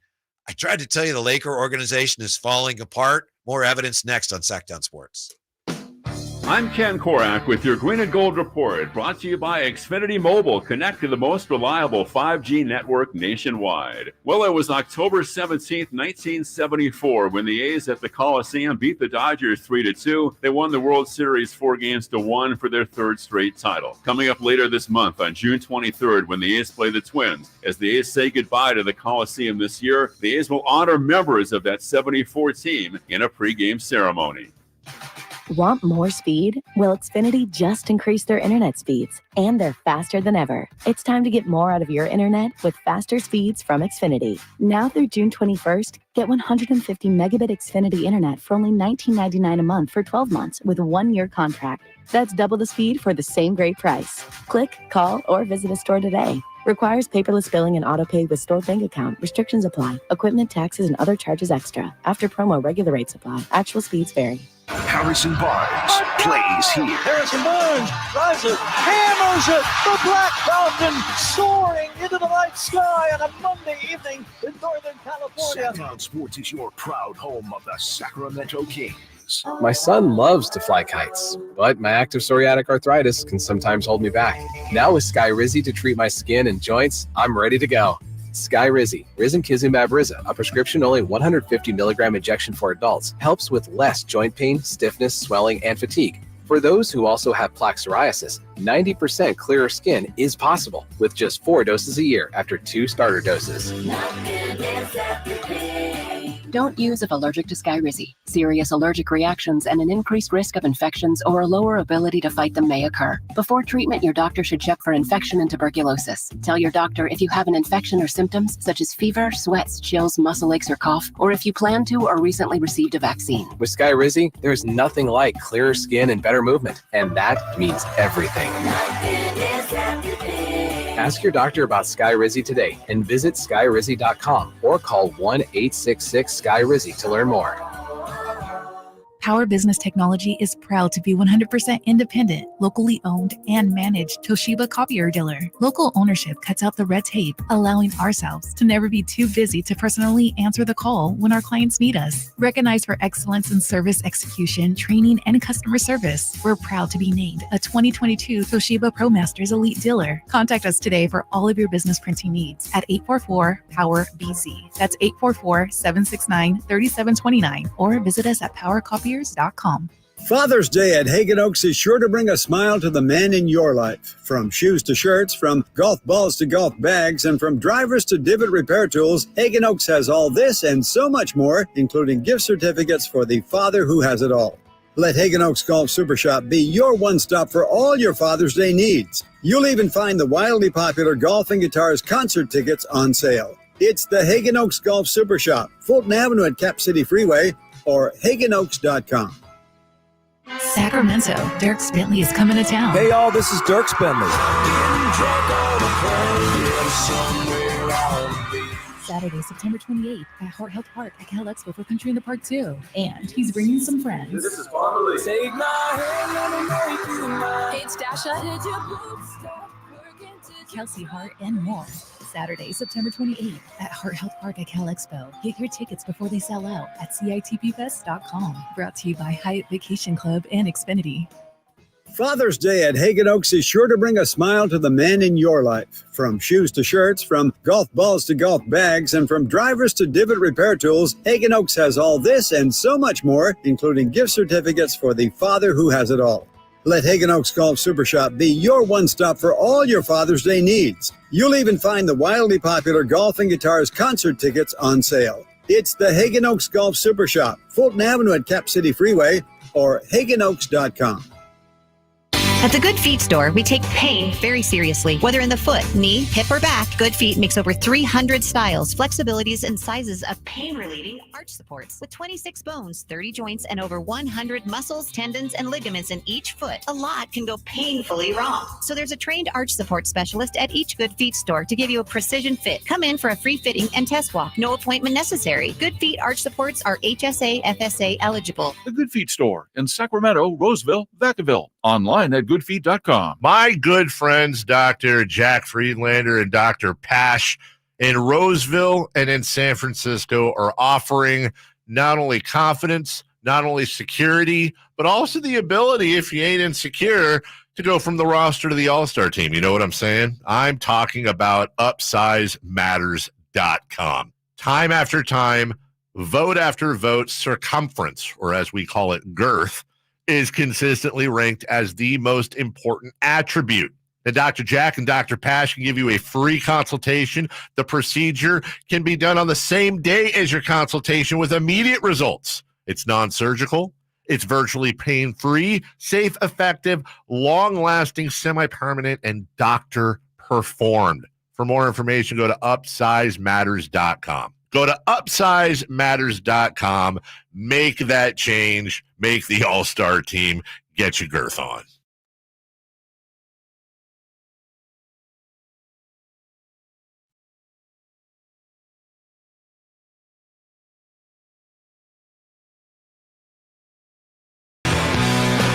Your afternoon home for Kings talk and so much more. The Drive Guys on Sacktown Sports. A lot of Kings fans excited because tonight, guy that the Kings took in the second round of the 2021 NBA draft could be getting a ring. Now, no one says his name the way it's supposed to be pronounced according to Basketball Reference, but of course I'm talking about Neemias Queta, or as Basketball Reference says, Neemias Queta. How do you say his name, Jay?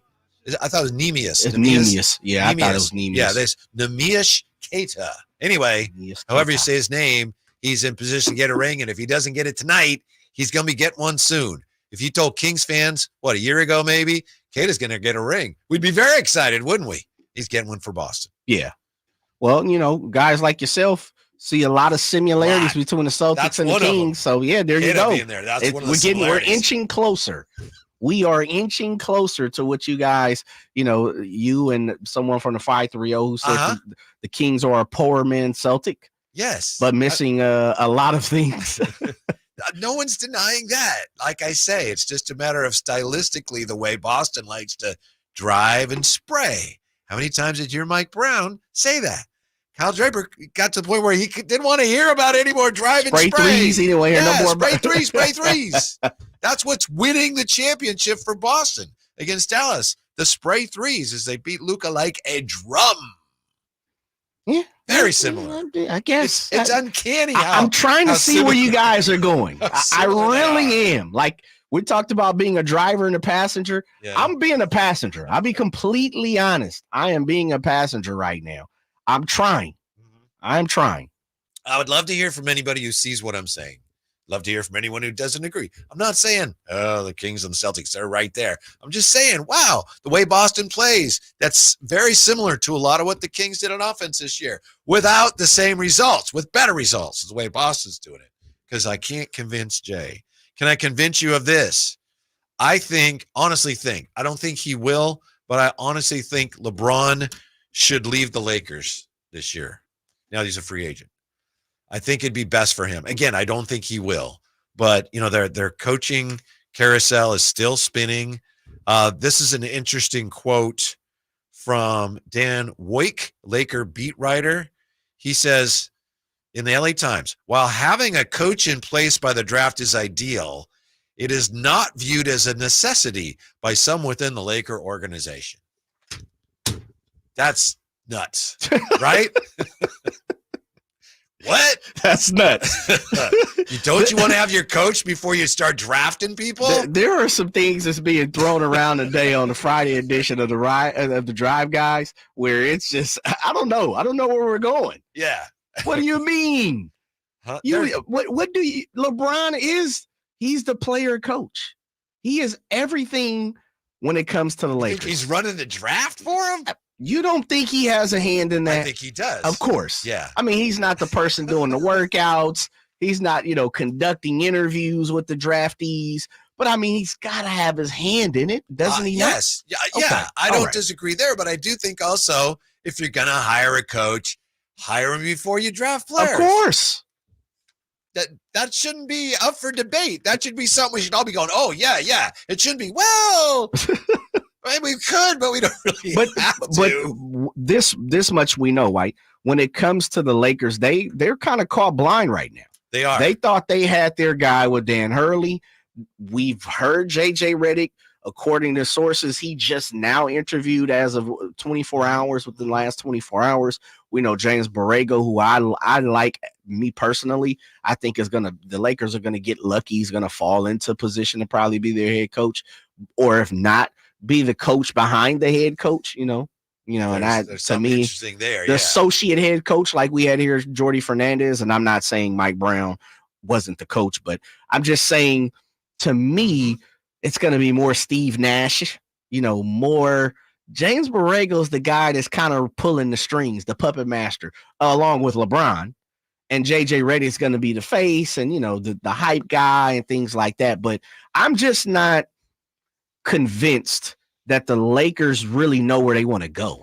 It doesn't seem like it. And this thing maybe, we don't like the Lakers, so we like to maybe, I don't mean to exaggerate these things. I'm just going by what is reported. Obviously, we take some joy in it, try to be objective, though. And I believe it was Dan Woike from the LA Times who wrote today that James Borrego may not have any interest in being anybody's number two.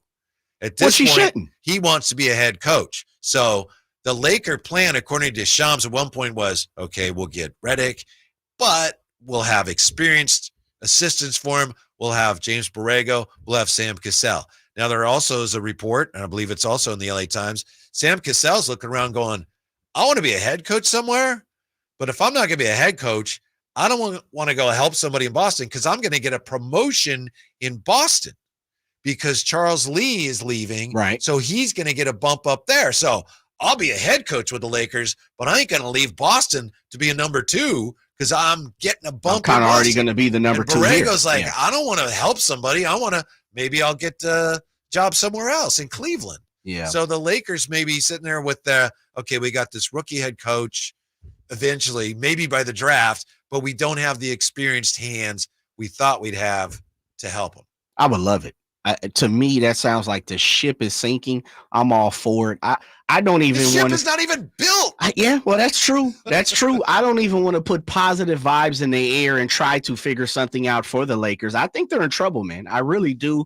I didn't know about the Dan Hurley stuff until really like the last 4 days. Mm-hmm. It kind of caught me by surprise. I don't think we even had a discussion on this show at all about Dan Hurley. It just kind of came out of left field somewhere. Yes. And that's okay. That's good. That means there had conversation. Dan Hurley got on the plane allegedly twice, left, came back, and then told them no and left again. Mm-hmm. And I've even heard people say, I would never even let him left the first time without, locking him in. And I just think the Lakers have a tough time admitting to themselves they need to begin to start to rebuild.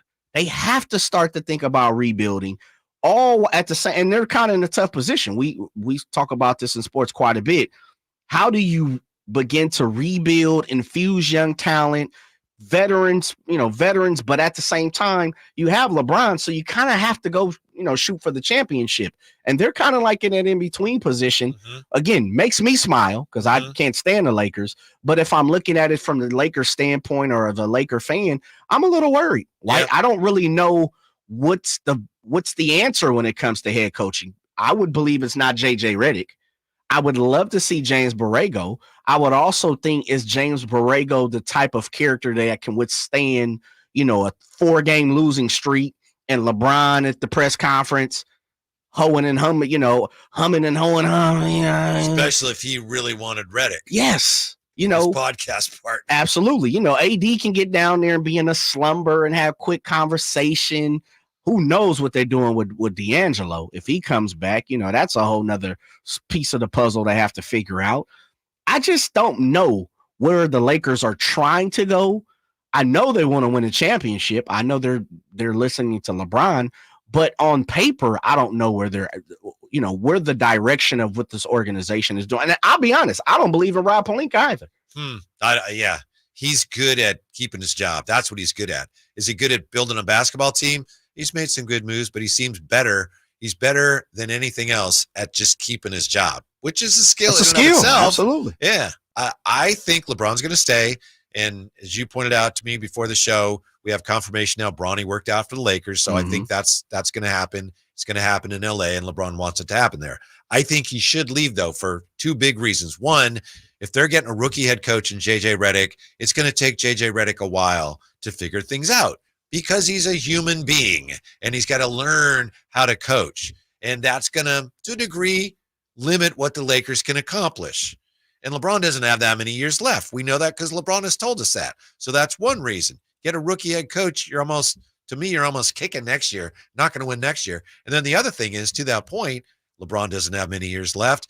And the West is just, it's a minefield. There's just so many good teams you got to get through. In the East, yeah, you got Boston, but through which conference is it easier to get to the finals? Eastern Conference. Yes. Mm-hmm. So that's why I think LeBron, look, and haven't you learned that before?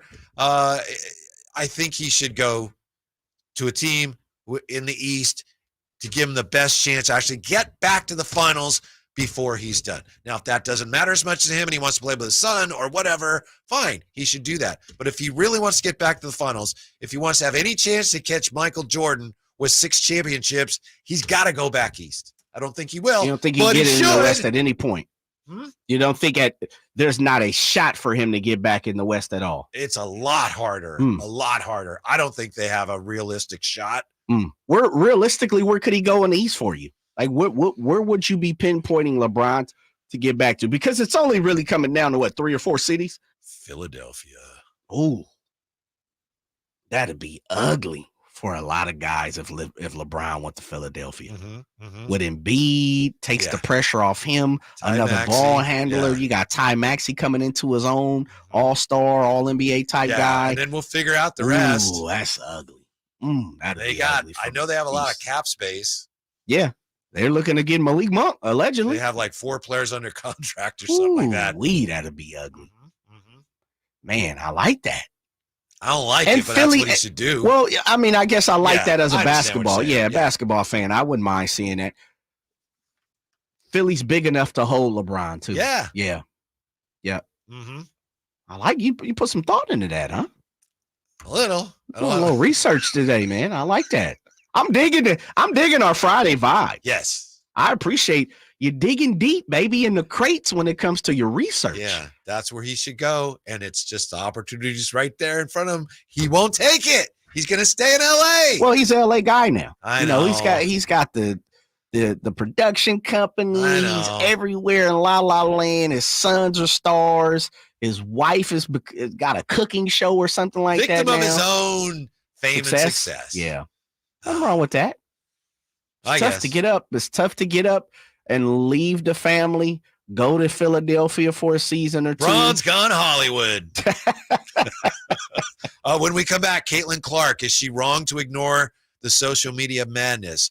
She's in another controversial situation again next on Sacktown Sports. Subscribe to Sacktown Sports on YouTube and watch the Carmichael Dave Show with Jason Ross, Stiles and Watkins, and the Drive Guys. Live Monday through Friday from 6 to 6. Plus view archive shows and exclusive content. Subscribe at youtube.com/Sacktown Sports. Whitey here, reminding you that not all gas grills are created equal. Bring out all the delicious flavors in your grilled meats with the amazing Napoleon Prestige and Prestige Pro line of outdoor cookers. My Napoleon Stainless Steel Pro Series gas grill has turned me into a grilling pro with features other grills cannot match. They're built different, built better, built to last. Made with premium stainless steel that boasts quality and a lifetime warranty. I may never want to cook indoors again. Napoleon grills and accessories are now available at your nearby Amy's, Ace Hardware in Sacramento, and now El Dorado. I'm Craig Ashton of the injury law firm of Ashton and Price. Whether you've been injured on a bicycle, as a pedestrian in a slip and fall, auto, Uber, Lyft, or big rig accident, you need Ashton and Price in your corner. When you call Ashton and Price, there's no chatbot telling you to hit 3 for accounting. You're greeted by a real-life person who will immediately transfer you to an experienced attorney. The consultation's free, and there's never a fee until you win. Remember, for the best advice, don't think twice. Call Ashton and Price. NBA basketball returns to Golden One Center this July 6th, 7th, and 9th for the California Classic Summer League games. 3-day passes in the lower level start at just $66 and include access to all 6 games. See your Sacramento Kings as they host the San Antonio Spurs and Charlotte Hornets, featuring newly drafted rookies, NBA sophomores, and other athletes competing to make NBA rosters. Visit kings.com/California Classic for more information and to buy your tickets today.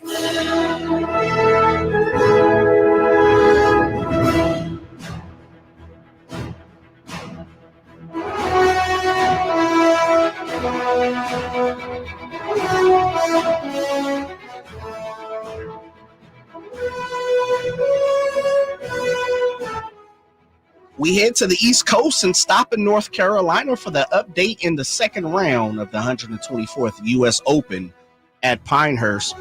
Projected cut stands at 5 over right now going into Father's Day weekend, and currently Ludwig Oberg leads everyone at the moment, holding at 5 under. Currently, he is through 17. He's got one more left on the day. Bryson DeChambeau is in the clubhouse at 4 under. He's tied with Tomas Dietrich at 4 under. Also is Patrick Cantley of the United States. He's at 4 under, as is Tony Finau, who's in the clubhouse. He shot a 68 on the day in the clubhouse. Everyone's got their eye on Tiger Woods. Currently, he is still on the course, and I just want to make sure I'm 100% right. He is through, actually, he is completely finished, all done for the day, Whitey. He is currently sitting at 7 over. Doesn't look like he's going to move on the Father's Day Tiger. weekend. Yeah, it's Eldrick is not going to make it. This update is brought to you by Naturewood Home Furnishings, where it's all about choices, always about quality. Hey, it's Carmichael Dave for American Energy Heating and Air with a question. Have you recently had a technician diagnose your HVAC system and you were a bit surprised at how much it cost? Or did something seem off about their quote? Because at American Energy, they take pride in giving you honest, straightforward solutions to get that system up and running. Have their qualified technicians come out and give you a free second opinion. It's free. You got nothing to lose but some dollars off of that original quote. They're making the uncomfortable comfortable. They've been doing it since 1981, serving the greater Sacramento area. A+ with the Better Business Bureau. That's why they keep having customers coming back for more and more and more. You can call them and set that appointment at 916-520-9990. That's 916-520-9990 or AmericanEnergyAir.com. Call 916-520-9990 now.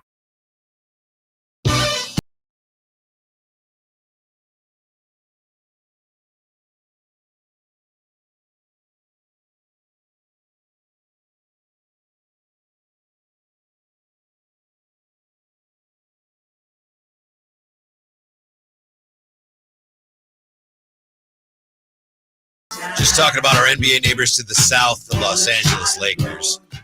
I think LeBron, I think he will stay. I think he should leave the Lakers if he wants to have any chance to catch MJ. On the chat here, we have some interesting comments as always. MC Cal CM says he ain't catching MJ. And we also have Compio says Sacramento isn't far from Los Angeles. Come on, Jay. I like that. Who said that, Campio? Yeah. Oh, yeah. Come on. I mean, that Really? ain't. He could do just like Kobe did. Take the helicopter from the house to the game. Yeah. It's nothing. MC says only about 5.5 hours. And that done, 45 minutes in a chopper. A PJ, about 33, because guess what? Straight to the tarmac. You have to go through security. You just cutting down some stuff. You could tell the pilot, step on the gas. 5.5 hours, by the way, is pretty quick to drive there. Am I right? That's about normal. 5.5, 6. Really? Yeah, I used to do it all the time. 5.5. Especially if you travel at night. I'm a night traveler when I'm driving. Mm-hmm. Man, this was one of my friends. I had a friend who his father was a highway patrolman, and he always used to tell me on I-5, for whatever reason, his father moved somewhere down like Firebow. You familiar with Firebow? Isn't that where Josh Allen's from? Yes. Yeah. Like Firebow area. Yeah. Which is, I'm not 100% sure how far it is from Sacramento. I'm just going to say 2-3 hours. We went through there on our way a year ago, November, to Desert Palm Springs. Yeah, it's in between, basically like Fresno and here, but off closer to I-5. Yeah. To say, right? But some kind of way he lived out that way. He was highway patrolman, and so he used to always tell me, because when I was living in LA, especially when I had my daughter, I would come back up to Sacramento just about every weekend, see my mother, stuff like that. And he told me his father told him on I-5, for every time you see a highway patrolman, you won't see another one for 50 miles because they had to cover so much of a long range. Yeah. And so unless something happened and, they needed more hands on deck, if you saw one highway patrolman, you wouldn't see another one for 50 miles. Punch it. So that's it. I always took that as the initiative of I'm hitting the gas pedal. Well, you should drive safely. Well, that's true. Yeah. But I understand what you're saying. I'm a well-trained driver. I know. Manny Too Legit with a question. Whitey, JJ, who are your favorite current players to watch in the NBA right now? Do you have an answer? Do you have one? I think I'll give you a second to think about it. I saw this a few moments ago. Drapes wouldn't like this, but I think for me, it might be the Joker. I love watching the Joker. It's a good one to have. Yeah, because he does some of the passes he makes are I've never seen it before. He makes passes that I've never seen before, and it's hard to, part of that's because he's so big. I love watching him because he'll do things too that's like he can't do that. Yeah, wow, he just did. Makes it happen. I love watching him. There's probably 3 or 4 my favorite guys. Believe it or not, I actually have always been a fan of Klay Thompson. I love Klay Thompson's game. Mm-hmm. I know he's not the Klay of old, but I always appreciated what he brought to the table. 3-and-D guy, like the prototypical 3-and-D guy for a long time. Shai Gilgeous-Alexander, love SGA. I always go back to the story. Me and Doug Christie at Summer League, we were sitting and watching him with the Clippers, and I told Doug, we're sitting there, Mike Dunleavy, a couple other guys. I should not have been there, put it that way. I was around NBA dignitaries, Hall of Famers, people that have been around, legends, veterans, and I was just sitting there, and we were literally mid-court, and we were in the Cox Pavilion, the smaller one, and smaller gym, and SGA was balling. And I said, I turned to Doug, and I remember Mike Dunleavy Sr., and I was like, man, this dude right here, dude's going to be the truth. He will be a top 10 guy. Mm-hmm. You could see it. And they're like, yeah, those type of things. I think Coach was at Tulsa University at the time. I think he was coaching at Tulsa maybe, or somewhere Louisiana maybe, somewhere down south somewhere. And he was head coach of a university, which I can't think of off the top of my mind. But he was saying, he was like, I really like this guy. And we played him maybe 2 years ago. What Coach Mike Dunleavy was saying, and he was like, dude was the truth. I like SGA, really do. And the other part, I love Dame, just love Dame, and I like Giannis. Klay it's hard for me to watch now because when he was healthy before the injuries, to me, he was like, that's how you shoot a basketball, It's like he was textbook plus. Yes. Lots of guys that are great shooters, but Klay is like, everything was like, wow, it's just pretty to watch him shoot. Yes. And he was such a good defender, too, when they were playing the Celtics every year. When they were playing the Cavs every year, I meant to say. And he's, trying to guard Kyrie, and he's doing a good job, and he's going down nailing those jump shots. And, he's still got a little something left. Not the same, but he's still got something left for somebody. Yeah, he's got a little petrol left in the tank. Absolutely. Yep. As you said, I don't think he's ever going to be the guy.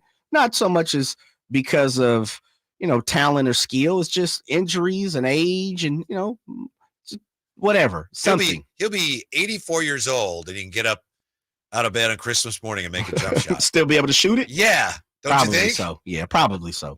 When you look at it, I think we can all agree Steph Curry is the greatest shooter ever play in the NBA, at least for me, for my money.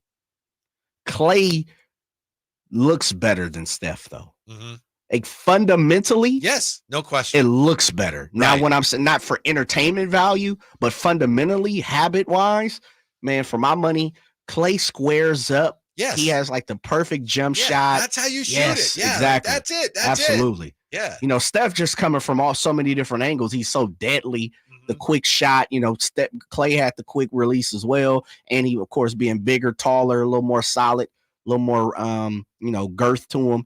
But I always enjoy watching Klay really, really play ball. Unfortunate, the Achilles and the ACL took advantage of some of his life, or his NBA life, I should say. Always enjoyed it. I like Giannis too, man. Like Giannis looks unorthodox, doesn't always look pretty, but man, when he gets the rock and he's coming down the lane, and it's like 2 steps from Good one luck. foul line to the other. Yeah, that's the thing. He gets he's full head of steam, as they say, and it probably takes him maybe 4 steps to get from one end of the court. They to should the other. really probably measure that. Like someone should do a measurement. Remember they used to have like sports science or whatever it was called. Yeah, someone should do something like that. It was another one who's starting to become one of my favorites, and he puts on a show when he plays the Kings. Paolo Banchero. Yeah. Woo, when he came here this past year, and that was a great game because it went to overtime, right? Didn't that game go to overtime here? And I mean, there were certain shots like this dude can't miss. But I got to see him in person, which I believe this is the first time I really watched him in person. Man, I was highly impressed. So I started watching him a little more, check out the highlights, the clips, the YouTube clips. I like Paolo. I think he's got something, for the future. They have a lot of really good players. They have almost a countless number of lottery picks, Orlando. They're on. Yeah. If it comes together for them the right way, they're definitely on their way. And That's true. He's probably their best player. All right, we'll have to get to Kate and Clark coming up here. Also, we have to look at this. Jay, one big reason why many think the Niners will not get to 12.5 wins. will not get to 12.5 wins. That's next on Sacktown Sports. Our first year as the radio home of the San Francisco 49ers is one we will never forget. And Logan Ryan picks him up. Looks like they're playing man. LaPorta's over there as well. It's 5 out. It's empty on 4th down. Goff back. Not going to get out to his right. Being chased. Throws, and it is incomplete. The 49ers take over on 4th down again. Congratulations to the 49ers on a terrific year. And thank you for so many wonderful memories. I didn't ask to be thrown in the streets with nowhere to go. I didn't think I'd survive. But I did ask for help, and Covenant House was there for me. 1 in 10 young adults will experience a form of homelessness this year. For these kids who didn't ask to be put in this unthinkable situation, Covenant House is there. Covenant House helped me break the cycle of homelessness in my family. They gave me the love that I needed. Over 2,000 young people will sleep safely in a Covenant House bed tonight. When youth who are experiencing homelessness have a hot meal, a safe place to sleep, medical care, and love, they can overcome heartbreaking challenges and have a brighter future. They just really genuinely just wanted to help me succeed, and I'm succeeding. I'm a speaker, I'm an author. Covenant House really helped me and really helped mold me into the woman I am today. If you or someone you love is asking for help, go to safeplacetosleep.org today.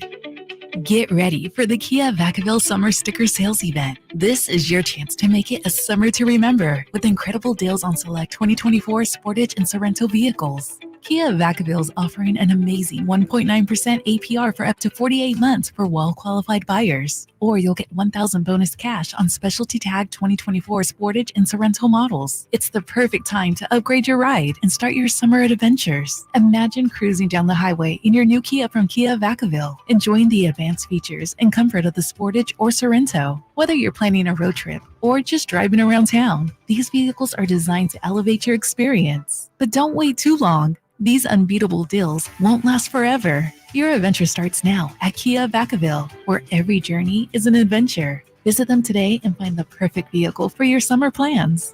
Model availability, lease options, and features may vary. Please visit Kia Vacaville for more details. Capital Casino has been serving the greater Sacramento area in the same convenient downtown location for over 20 years, with plenty of close-by, well-lit parking monitored by security staff and offering the most variety of table games in the region in a safe and friendly environment. Best food, best service, and the best action. That's Capital Casino. For more information on tournaments and gaming, check out their website at capital-casino.com. And please remember to gamble responsibly. 1-800-GAMBLER. Ooh, ma. What was that? That is business phone bliss with the Ooma Cloud Phone System. It handles all our voice, video, and messaging needs. You sound very calm. I am. Ooma has everything I need to run my business more efficiently, like virtual receptionist, call routing, and video conferencing. And it starts at just $19.95 per month per user, plus taxes and fees. Ooma. Nice. Find your business comm at ooma.com/radio.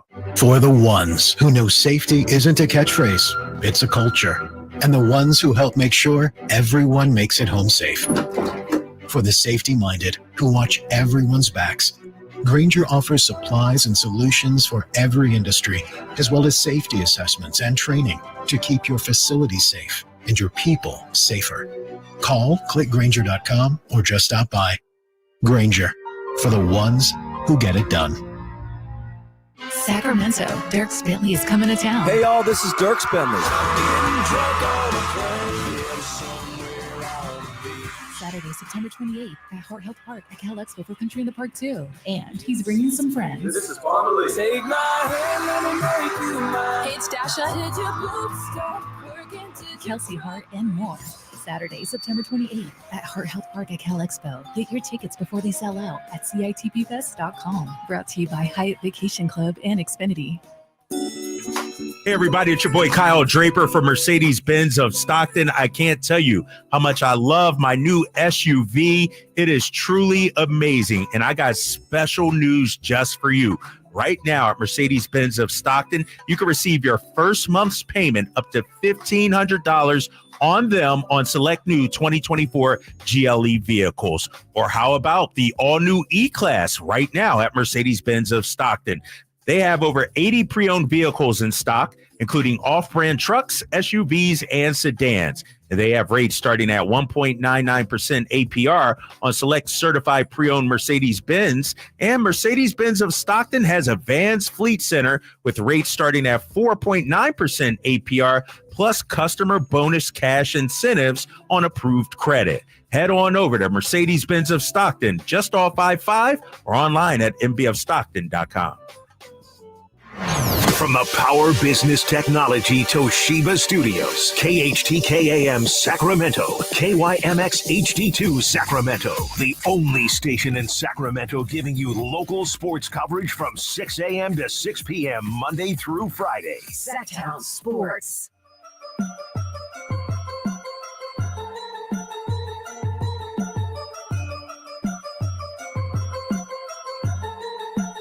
The only station in Sacramento giving you local sports coverage from 6 a.m. to 6 p.m. Monday through Friday. Sacktown Sports. With the Drive Guys, Whitey, Gleason, and Jay Johnson. There's a big reason, one big reason why a lot of people are saying 49ers ain't getting to 12.5 wins this year.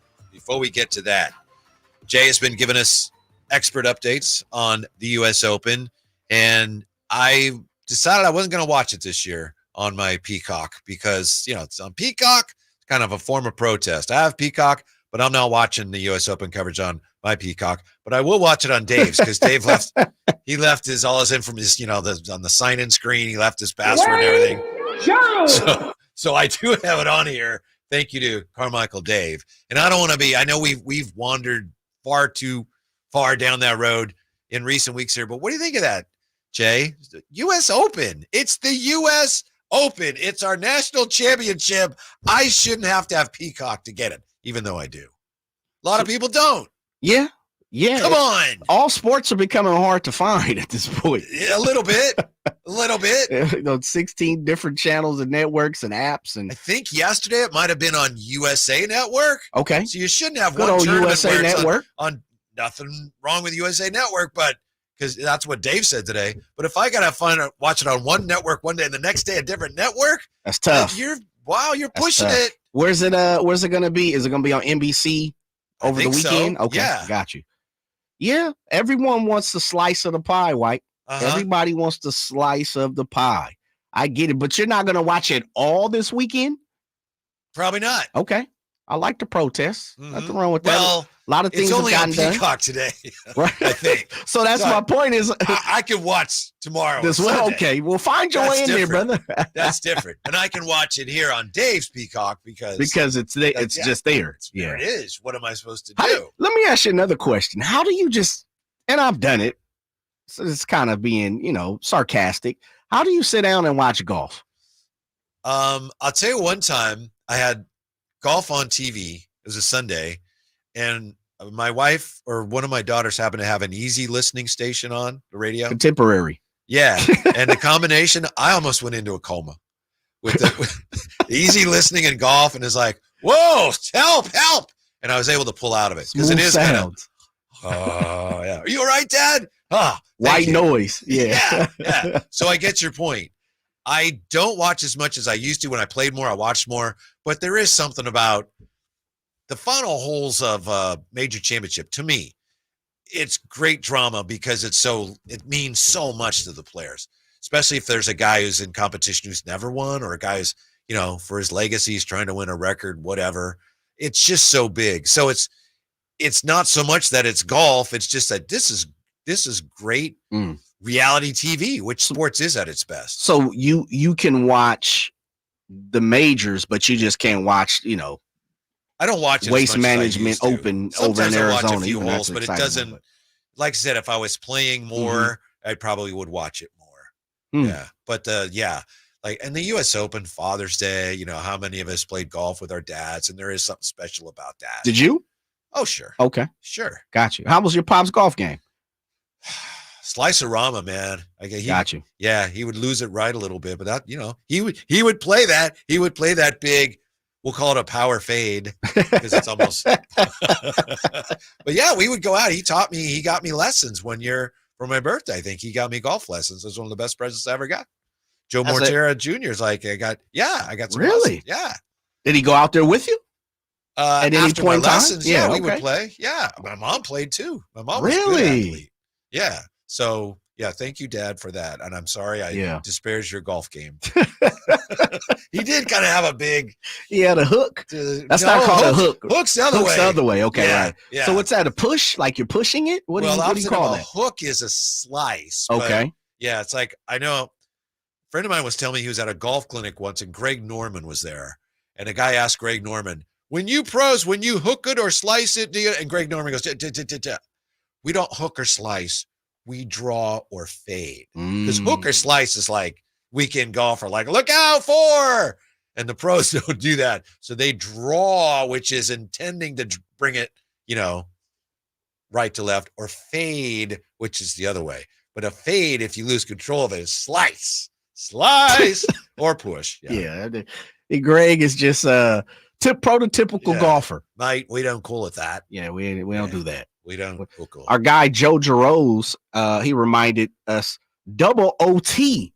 That's right. Yeah. The Magic game, double OT against the Magic. He said, I remember because I took my son his kid to the game, and it went double OT on a school night, and the wife wasn't too happy about it. I think that was right after the Kings had lost one of those home games that they shouldn't have lost. Yeah, to a bad team. Charlotte. I think it was a Charlotte game. Oh, yeah. It was a big win for him. Yeah, and I went because Paolo, I think it was like a Tuesday. Now that Joe Giroux is saying that, I believe it was a Tuesday. And I was like, okay, I'm going to go check out Paolo. I had never been to Cap Paolo. I think the year before I'd given my Paolo Banchero tickets to somebody. And, like, I ain't going to see Orlando Magic. It's all good. But they started hot too this past year. Like they came out the gates doing their thing. So I'm like, all right, we're going to check them out. Go check out Paolo. I was highly impressed. He and I think seeing him in person for the first time really impressed me, and watching him because he got hot at one point in time.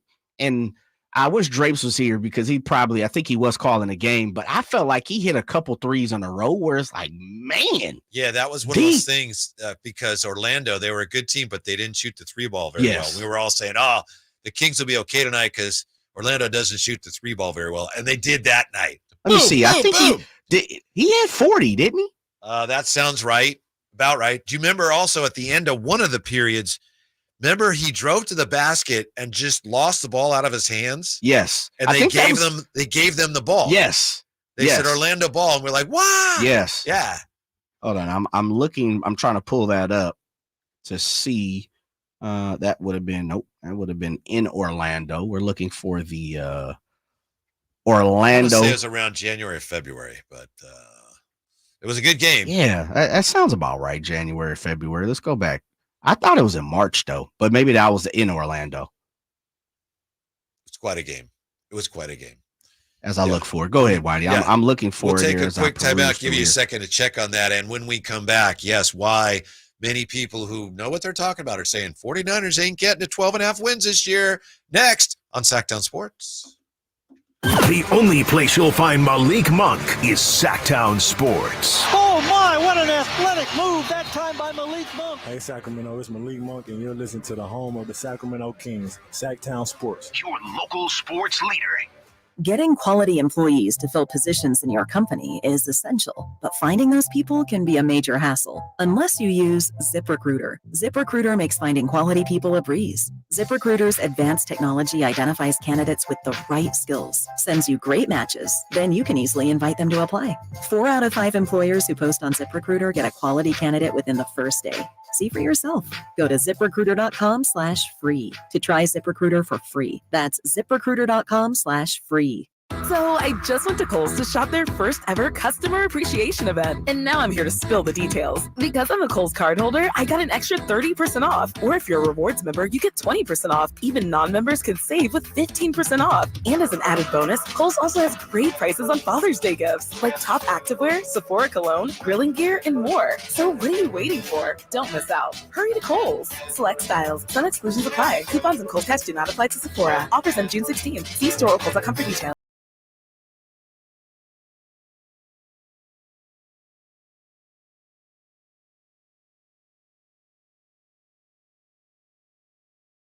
Live and local, it's the Drive Guys. Watch the show on youtube.com/Sacktown Sports 1140. Or listen on the Sacktown Sports app. Jay found it. Here's the game he was talking about. As you may remember, maybe you were there. It was the Orlando Magic falling to the Kings 138-135 in double overtime on Wednesday, January 3rd.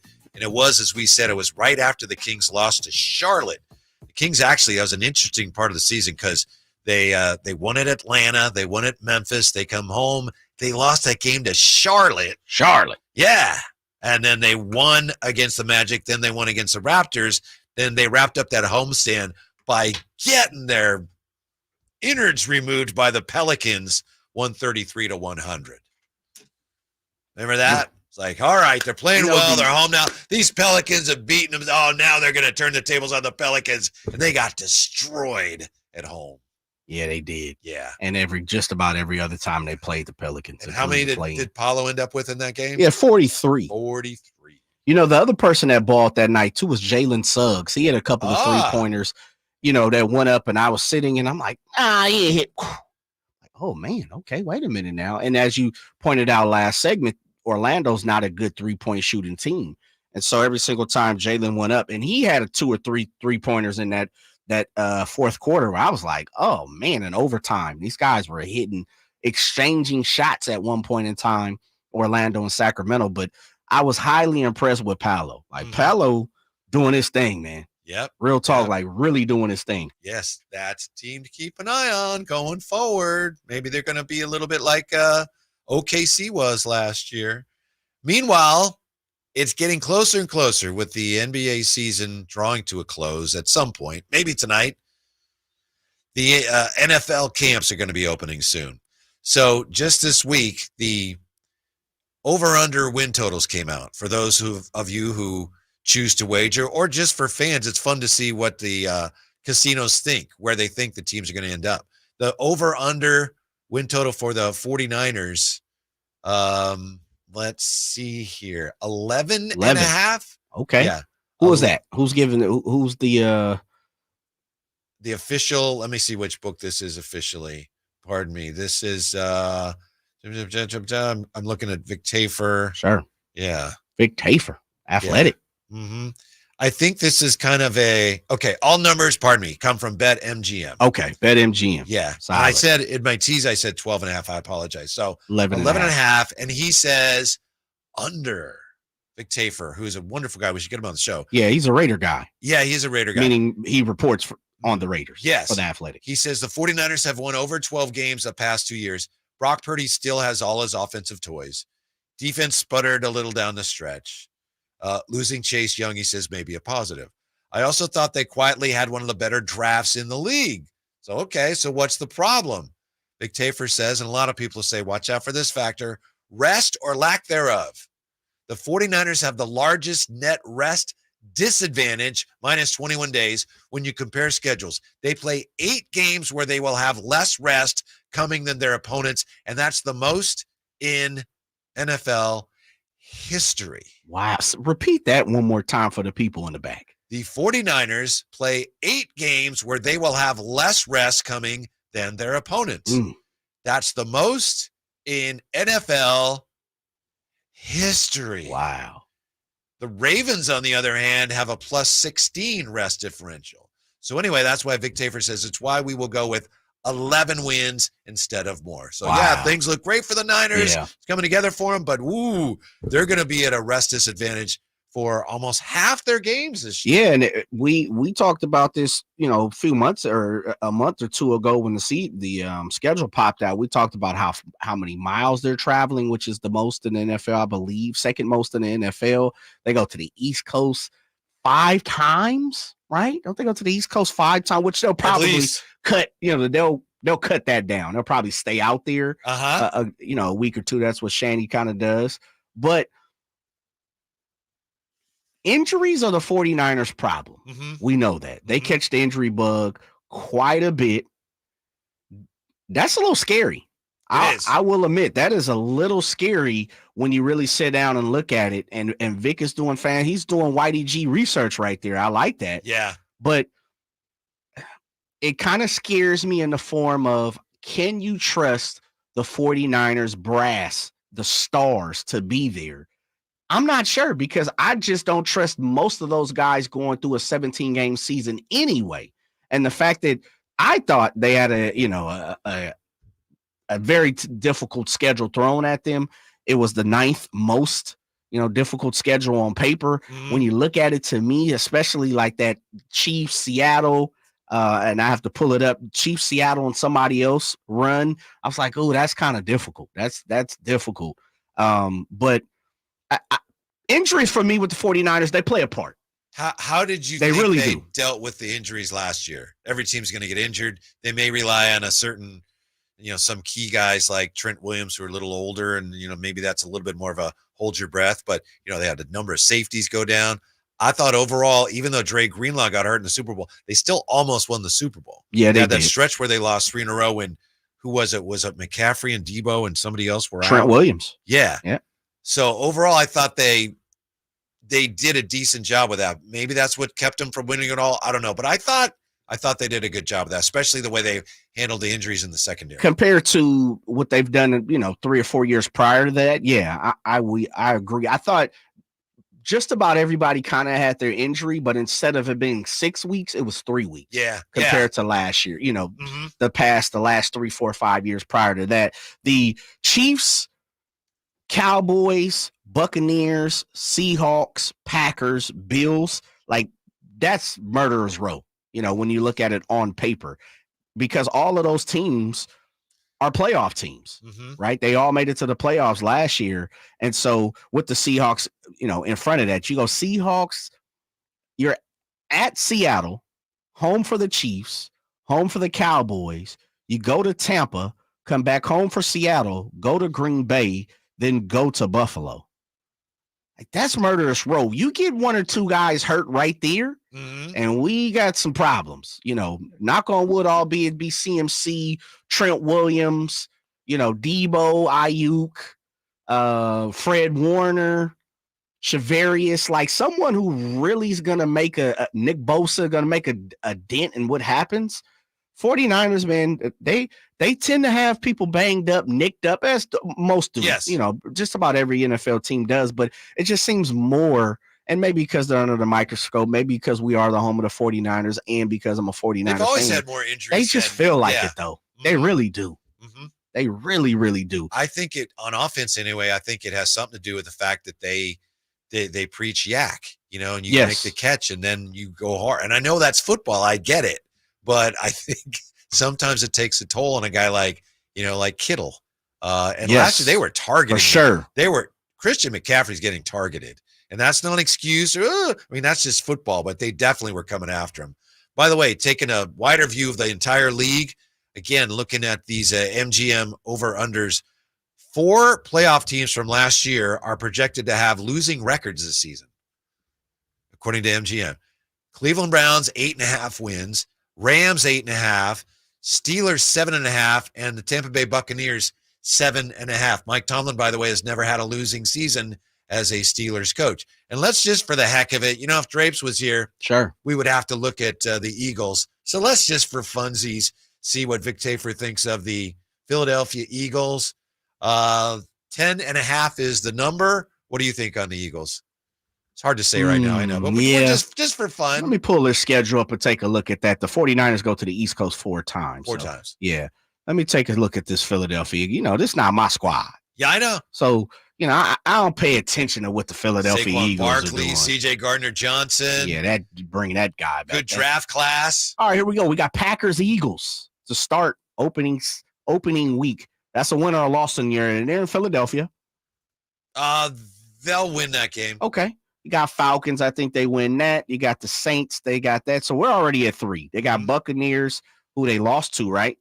Eagles lost to the Buccaneers in the playoff last year. Yes. They go to Tampa. That's week 4. Softer part of the schedule is early on. Yeah, it looks that way. Browns, Eagles, depends on Deshaun Watson, what's going to go on there. I like the Browns defense. Their defense is fantastic. Yes. I actually like Deshaun Watson as a quarterback on the field. You got to be careful how you work that with Deshaun Watson these days. Yes, sir. I think he should. Yeah, I think he should do well. Maybe I won't say a bounce back season, but he's got to be a little closer to what he used to be. Like the last couple seasons, I don't know what's happened with them. They'll take care of the Giants, Bengals in Cincinnati. Give me Cincinnati, Jags, Eagles. That's a coin flip. I'll say they'll split with the Cowboys. They should smack the Commanders left and right. They got the Rams here in LA. I could see that being difficult. You got the Ravens. Panthers, they should jump on. Steelers, that's a 500 team. Giants, Eagles, Commanders on the back end. You said 10? 10.5 is the number. Yeah, I think they get 10. I think they get 11. Okay, they get 11. I get 11. I didn't count them out, but just looking at that, I'm going to go. I see 1, I see 2, I see 3, 4, 5, 6. Yeah, they'll get 11. Here's what Vic Tafer says. He says, I was surprised when Jalen Hurts said that new coordinator Kellen Moore is replacing 95% of the offensive system. And it so happens, I think Moore is vastly overrated anyway. Do you remember we talked about this? We were kidding Draper, and he was going, no, this is nothing. That's the main thing. The softer part of the schedule is early on. So if getting used to a new offense prevents a 4-2 start, the Eagles are not getting to 11 wins. Plus, we don't really know how Hurts will bounce back from a down year, the loss of center Jason Kelce, or how Nick Sirianni will respond to being on the hot seat after a 1-6 finish, including the playoffs last season. So Vic Tafer says under 10.5 for the Philadelphia Eagles. He's taking 9 or 10. That's basically what he's calling it. He said their start. I mean, their start doesn't look that difficult to me, Whitey. Right. It is. It's that's the softer part of their year. Like he says, if they don't get off to a really good start. Yeah. Yeah. Like I don't really see why they wouldn't. I mean, even in the middle, on the back end, they finished with all NFC East opponents the last 3 weeks. 99% of their offense or whatever it is. Yeah, that's true. That's true. I think I'd take the over. I think they win that division. You think Dallas wins that division? Or you got the Eagles? I'm going Washington. Okay, now you trolling here. You got the Commanders, baby. Go with my heart. I don't like the Cowboys and I don't like the Eagles. You got the rook JD. Yeah, Daniels. There we go. Okay, he's really good at handing the ball off. Who comes in second? Giants. And then it's a tie at the bottom. The other two. It doesn't matter where they fall. Right. Yeah, 3-14. What if both the Cowboys and Eagles didn't make the playoffs? Where's the party? What time? What do I need to bring? It's as simple as that. Let me know when I'm there, and I'll bring whatever I need to bring. Yeah. When we come back, what Trevor Lawrence's deal means for Brock Purdy, and why the 49ers really don't want to pay Brandon Ayuk what we know he's worth. It's coming up on Sacktown Sports. Trying to find out where to catch your favorite team's games? Are you a fan of the Kings, Niners, and the NFL? Well, Sacktown Sports has you covered. Touchdown! San Francisco! It's all on his shoulders. Cox rocks. He fires for the win. He's got the triple. Catch all your Kings, Niners, and NFL games all year long on Sacktown Sports and SacktownSports.com. My good friends, Dr. Jack Friedlander and Dr. Pash in Roseville and in San Francisco are offering not only confidence, not only security, but also the ability, if you ain't insecure, to go from the roster to the all-star team. You know what I'm saying? I'm talking about UpsizeMatters.com. Time after time, vote after vote, circumference, or as we call it, girth, is consistently ranked as the most important attribute. And Dr. Jack and Dr. Pash can give you a free consultation. The procedure can be done on the same day as your consultation with immediate results. It's non-surgical. It's virtually pain-free, safe, effective, long-lasting, semi-permanent, and doctor-performed. For more information, go to UpsizeMatters.com. Go to UpsizeMatters.com. Make that change. Make the all-star team. get your girth on. At the Good Feet store, we take pain very seriously. Whether in the foot, knee, hip, or back, Good Feet makes over 300 styles, flexibilities, and sizes of pain-relieving arch supports. With 26 bones, 30 joints, and over 100 muscles, tendons, and ligaments in each foot, a lot can go painfully wrong. So there's a trained arch support specialist at each Good Feet store to give you a precision fit. Come in for a free fitting and test walk. No appointment necessary. Good Feet arch supports are HSA, FSA eligible. The Good Feet store in Sacramento, Roseville, Vacaville. Online at goodfeet.com. It's the Make This the Summer event, and it's going on now at Lodi Chrysler Dodge Jeep Ram. Hi everyone, Leonard Harrington here, and I want to tell you how we make your buying experience at Lodi CDJR as easy as possible. You can come in for a visit, or you can do everything online at LodiCDJR.com. Just pick out the make and model you want and scroll through our large in-stock inventory. Next, schedule a test drive at the click of a button. If you want to finance your vehicle, you can start your paperwork online too, saving you plenty of time before you get here. And if you're looking to sell your vehicle or looking to buy, we'll give you an instant cash offer online too. At Lodi Chrysler Dodge Jeep Ram, we make it easier than ever to put you into a new vehicle. It's what we do. Online at LodiCDJR.com or in person. We're right off 99 in Kettleman, where we're open till 9 every night and Sundays after church. Prices are better at the Low Price Center. Lodi Chrysler Dodge Jeep Ram.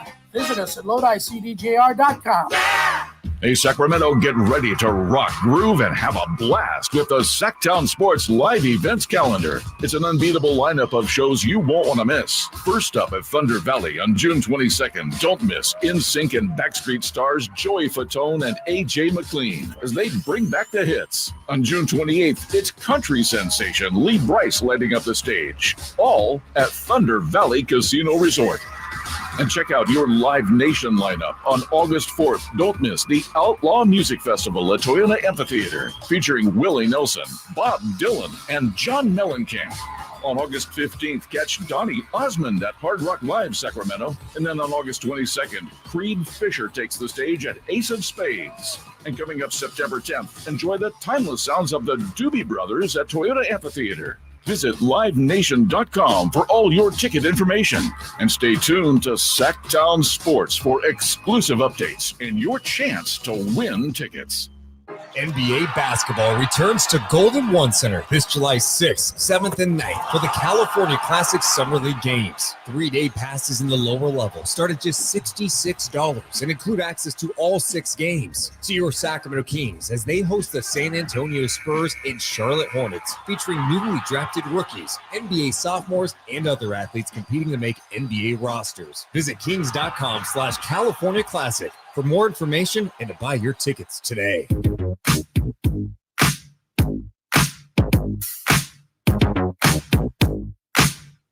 The Drive Guys, live and local, every afternoon, Monday through Friday on Sacktown Sports. Getting ready for Game 4, maybe the final game of the NBA Finals. The latest on Porzingis. He was shooting before the game, jumping but not running or cutting. Officially questionable. Dr. J and I have conferred, and we don't think he's playing tonight. We don't think he's playing, but we don't think Boston's going to need much of him the rest of the way. Although we agree, right? Dallas finds a way to win tonight. Yeah, I think they sneak one out today. Yeah, by the hairs of the chinny chin chin. I think they sneak one out today. I hope they don't, but I agree with you. You want it to be all she wrote? Yes. Wow. Yes. Are you done? You're done with the NBA season. Over. Finito. It's already over. Like you said, it's pretty much, we know what's going to happen at this point. The rest is a formality. Let's get it done. Let's move on. Get ready for the Olympics. Get ready for Summer League. Get ready for the off season of Kings excitement and drama and moves and debates. It's going to be great. I love it. I'm actually looking forward to the Olympics as well.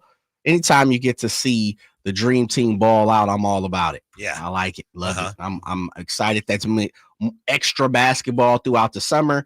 That puts between the draft for the Kings, Summer League, Olympics, free agency, power packed summer for the NBA right now. Yes. Did you see the story? And I think you did, because I think you sent it to me. The WNBA, despite numbers that are up this year for attendance and TV ratings, they're losing a lot of money. Hemorrhaging. Yeah. Hemorrhaging was the word that was that was used when it came to the WNBA, and it's always been that way. Yes. They have always lost money Adam Silver within that article also spoke about, the NBA being the backbone of the WNBA. And that's why you have a lot of people who are not non-fans of the WNBA. They always, attack fiscal situation for the WNBA and how much it hemorrhages money for the NBA. But, the NBA is the backdrop for the WNBA. The WNBA, and this is nothing against women's sports or any of the players, or it's basically a marketing arm of the NBA. Yes. It kind of promotes the NBA in ways the NBA wouldn't be promoted without it. But as a standalone entity, it's nowhere near. And maybe it'll, they're making progress. Maybe someday it'll be a fiscally sound standalone endeavor. It's just not that right yet, now. Not now. Yeah. What surprised me as I go back and look at the article, the other thing that kind of surprised me was what the actual evaluation of the WNBA was. You couldn't have told me. They're saying somewhere in between 180 million to 200 million is what the league is valued at. The whole thing? The whole thing. And that's according to Bloomberg. Like the whole thing, which the NBA just garnered a new contract deal for $10 billion. So they can afford the WNBA. Right. So there's no need for, and I'm not saying Adam Silver or anybody in the NBA offices were crying amongst this, article, but to see $10 billion as a television rights deal and the whole kit and caboodle, the whole league is $180 to $200 million. That tells me there's players in the league who could buy the WNBA if they wanted to. I also think that if the NBA didn't back the WNBA, if there was no WNBA, somebody else would start one. Yes. And then, so it's the NBA doesn't want anybody infringing on basically the basketball monopoly. So it's worth the NBA's time for that reason also. We have the WNBA, and that means no one else is going to have any women's leagues. Yeah, and what the other thing you're starting to see less and less of is most of the time, especially when the WNBA started, a lot of the athletes still would go overseas, and we just saw that with Brittany Griner, because they were getting paid better overseas. They were bigger. Their name was bigger. The valuations, financially, they could make more money. And you still see a lot of the players do that, but you're starting to see that less and less with some of the bigger name stars, because now they're able to, make money outside of just playing basketball. We see Asia Wilsons and Brianna Stewarts and Sabrina Ionescu's, like they're getting, equipment deals and shoe deals and all that. So now they don't have to go over and play like Brittany Griner did in Russia. They don't have to go over and play in the Italian leagues, Olympiacos in Europe and stuff like that. And so it's interesting to see, like it blew my hair back. $180 million to $200 million. The whole league. That means Imran Pilati could buy that, right? Like, isn't that interesting? A couple WNBAs. Yes. Yeah. That's interesting. I just thought any team now, like we're talking about the soon to be Sacramento A's. Yeah. They don't call themselves that. They're just the A's, but but we do. We know who you mean. Unofficially around right. here. We do. The A's. Yes. As I said, soon to be. And I tell a story about that too. I said that to my wife today, and she was like, ugh. I said, what do you mean, ugh? What, Sacramento A's? Yeah, man. I'm driving down the freeway today real quick as I look up at the time to make sure I could get the story off. We're good. Yeah, and I'm like, we're talking about the JaVale McGee game tomorrow, which I'm hosting, emceeing. Come on out, Jug Life, water.com. You can go to Sac Sports 1140, get your tickets there as well. But I'll be emceeing the game tomorrow for JaVale and family. Tons and tons of celebs coming out, red carpet, the whole nine, man. Be there, first pitch, 4 o'clock, 2 p.m. or 3 p.m. the door is open. But I'm sitting there talking about it because I'm asking her, is she coming? And she's got to go to work. My lovely wife, beautiful cosmetologist, beautician, owned her salon for 10 years. Mother was a beautician for 25 odd years before she lost her life. And, so my wife has been in here all her life. So if you don't know, Saturdays is when the salon is popping. Sure. Right? Everybody's all, especially pre-Father's Day. Everybody, all the women got to look good for their husbands and fathers and everything else. But I'm like, are you coming? And she's like, well, what time? So I tell her the time, and she's like, no, where is it? And I tell her, and she's like, ugh. And I said, what are you talking about? She was like, what did you just say? And I was like, the future home of the Sacramento A's. Sutter Health Park. I call it Rayleigh Field. Yeah. And she's like, well, at least it's close to the house. And I'm like, yeah. And I said, but wait, slow down. What did you say about? She was like, it just doesn't sound right. What doesn't sound right? Sacramento A's? She's like, that's sad, babe. I'm like, yeah, it is sad. Yeah, it is. But they could be going to Montreal. Uh-huh. I have faith that baseball will do what they need to do and keep the A's here in California, Northern California. I know people would be upset at me. Listen, I'm an Oakland A's fan. I would love for it to still be in Oakland in a brand new stadium. It might not go that way. But if it doesn't, why not keep it here in Sacramento, right? Right. And so I'm like, babe, it's here. This is my hometown, my favorite team. I grew up. Why are you doing that to me? You know, like, what's up? Talk That's to just me. your gut reaction to it, right? Yeah, my wife is from the Bay, man. Yeah. She's from the Bay. You know, family from the city, San Francisco. But it just blew my hair back, man. Yeah. Like, what are you talking about? Yeah. No, you should be like, yeah, babe, I'm happy. I'm good. You should tell her, you may be onto something because they won't even call themselves that. That's true. And she said that. She was like, are they going to be called the Sacramento A's? And I'm like, no, they're not. But I call them that. And she's like, oh, okay. All right, cool. I was wondering why the A's don't just move to Vegas, play in a minor league park, whatever. Because typically a team will do that, right? Yes. They either are going to stay where they are until they move, or this temporary location thing. I understand there's upside for Sacramento. It's just unusual. But then I realized because the financing for that ballpark there, it's, the A's are saying, oh, we're good. But there's some question. They're far from the number. If they moved to Las Vegas and then they couldn't get the stadium built, they would have to move. Right. Very true. Oh, never mind. Right. Very true. So that would be kind of awkward. Yeah. Too. I mean, they're talking about the estimation, and we all know it happened even here with the Golden One Center. You can estimate a building is going to cost this, but we know how it goes, especially in Las Vegas. That wind get to whipping. We saw it not too long ago, right before I went in May. They had some showers that hit the ground that, had some flooding situations. The sandstorms come through there. Yeah. And it's going to push that. It always happens. Like, what arena stadium opens on the very day they expect it? It's like a newborn. Right. You expect to have it, on the 13th. But normally it doesn't happen that way. Most people aren't born on the day that they're expected. So same thing with the arena, the stadium. I'm like, it's not going to happen. 1.5, and they got the bonds of 350 million. There's a little gap. There is a very, just a slight, especially when your owner doesn't want to spend any of his private money. Any, not a dollar. You're not going to help fill that gap, are you? With your money? No, I mean, here in Sacramento, I am, because I'm paying for parking on Sundays now downtown. Well, your guy, Brock Purdy, may be in position to buy the WNBA, the A's, whatever he wants, because now that you have Trevor Lawrence with his big deal, he's one of the top 10 highest paid quarterbacks. A lot of people look at this and they say, okay, you look at Purdy, if he has another big year, what's he going to be worth? What the 49ers will need to pay in order to keep Brock Purdy will likely end up being a record-breaking deal with an average yearly salary over $50 million per year, like Joe Burrow, Jared Goff, $53 million a year, Lamar Jackson at $52, Jalen Hurts, $51 million a year, and now Lawrence. So that's probably where Brock Purdy is headed. Again, he has another good year. 50? More than 50. Think he's getting more than 50? How about that? Because it's his turn. Yes. Yeah, but he started at the bottom. I know, but that's like, I'm a top-flight quarterback. Again, making the assumption that's how he plays. This is what those quarterbacks cost. Yes. Boom.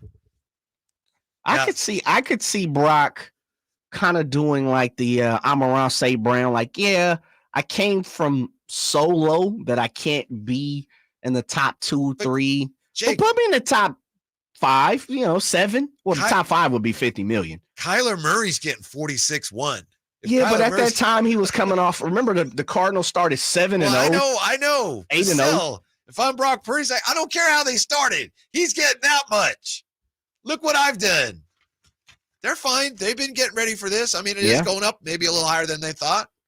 I think they understand this is what a quarterback costs. Yeah, true. This is what a running back costs. True. McCaffrey, $19 million. Okay. True. This is what a receiver costs. We don't want to pay that. We're not paying that. Yeah, that may be what Brandon Ayuk costs, but in our system, a receiver's not worth that. That's what they're. I think so. I think you're right. Yeah, I think you're right. I truly do, especially when you don't have top 5 numbers. Like Brandon Ayuk doesn't have top 5 numbers. We know Brock Purdy had top 5 numbers last year. I'm hoping, maybe it's just me wishfully thinking, right, that he's not going to want 50. He'll take 47.7, 47.9, 49, 48, something in there where he doesn't hit the 50 mark. But I mean, who am I to say it? Go get your paper, Brock. Because believe me, you sure ain't getting it off that $800,000 base salary. If it wasn't for them Toyota deals and them Emerald Pilati deals, you wouldn't be on point. So I respect that. Again, that's assuming he has a big year. So wait. He is going to have a big year. Yeah, sure. No, we don't. No assumptions with the star. With stars, they're given. Yeah, it's like it's the Griffey effect. How many times did King or we talk about with Shaq? Like these guys put up numbers every single year to where it's not. It's I won't say not impressive, but it's not eye-opening anymore. Look, if Drapes were here, I'd say, "Oh yeah, it's a done deal." But he's not here, so I got. So you gotta be real. Yeah, that's all. That's all. But what if Drapes has some spies listening, and then he's like, "Okay, all right." He's going to put up star numbers. Yes. There it is. So he's going to get more than $50 million He probably will. a year. And he deserves it. Yeah. If he does put up the same numbers. Speaking of big money stars, is Imran Pilati going to join us? 5:00. I'm looking at 4:40. Yeah, he's got. I mean, he's got a lot of things on his wallet right now. Yeah. I see. Doesn't look that busy, but okay. He does. He's got phone business. He's moving around, playing a little solitaire on the phone. Tom Brady says, speaking of quarterbacks, Tom Brady says quarterbacking is going down the drain. He says it's going backwards. We'll tell you exactly what he says when we come back as we get ready for Pilati as well on Sacktown Sports. Kevin Herter plays here. It's Herter. He's been hot. He fires. He's still hot. Kevin Herter from downtown has a 15-point first quarter. Sacktown Sports is your proud home of the Sacramento Kings. When it comes to my lifestyle and diet, I don't always make the smartest choices. Touchdown! Woo! Hey, how about another round and some more chips? But when it comes to taking care of my liver, I do make one very smart choice. Active liver tablets from New Nordic. I used to have real issues with my liver, and at my last checkup, my doc was concerned about my numbers. But since adding a once-a-day active liver tablet, my gut's better, I feel great, and my doctor's happy. I ask a lot of my liver, so the least I can do to say thanks is a daily dose of Active Liver. You ask a lot of your liver, so give it the support it needs with Active Liver. You can find Active Liver at Amazon.com or ask for Active Liver at your local CVS. Or for a volume discount, visit NewNordicUSA.com. Go to new, NORDICUSA.com, Amazon, or ask for Active Liver at your local CVS. Carmichael Dave here, reminding you this Father's Day, you can make your backyard the ultimate retreat with Amy's Outdoor Living, your grilling headquarters. See the new Red Hot barbecue brands, Napoleon and Rectech.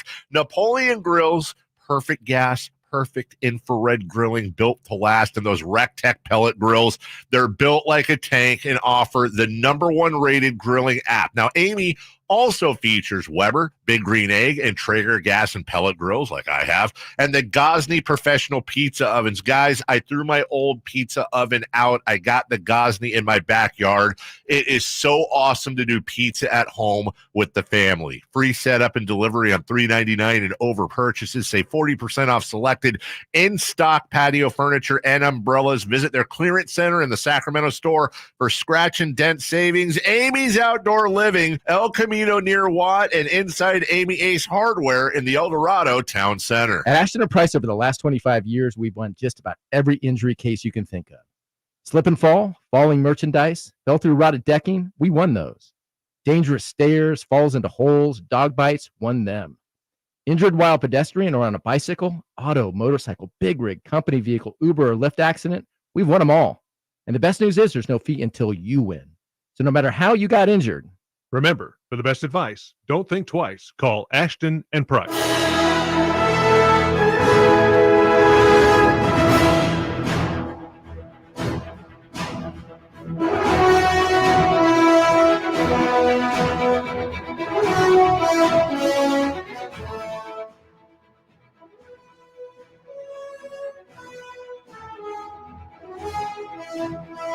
We head to the East Coast and stop in North Carolina for the update in the second round of the 124th U.S. Open at Pinehurst. Projected cut? Well, it's not projected. It is. It stands at 5 over going into the weekend, Father's Day weekend. Happy Father's Day to all the fathers out there.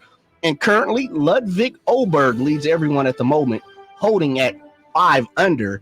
He is through all his holes today. He's in the clubhouse, as is everyone. Bryson DeChambeau is pulling up at second with 4 under. He's tied with a couple of other golfers, one of those being Patrick Cantley and Thomas Dietrich from Germany. Rory McIlroy is tied for 5th with 3 other golfers at 3 under. And I know everyone is excited and wants to know about Eldrick Tiger Woods, Whitey.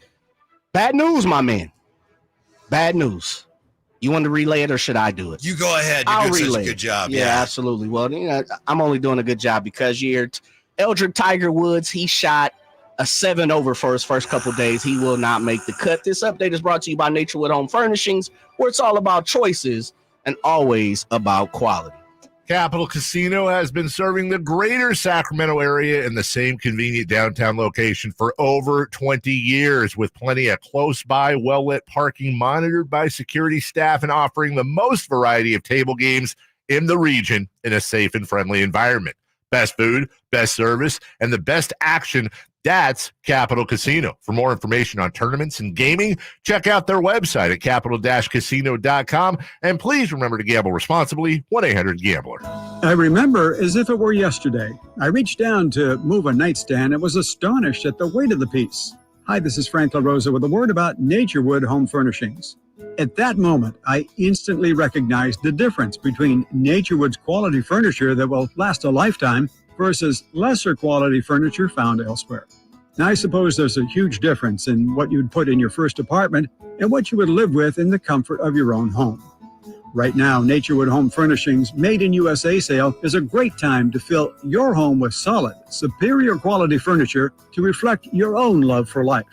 With brands like Sam Moore, Stanton, Stickley, Hilltop Hickory, Simply Amish, and many more, Naturewood Home Furnishings has tables, chairs, couches, and, yes, nightstands, and more at their Made in USA sale.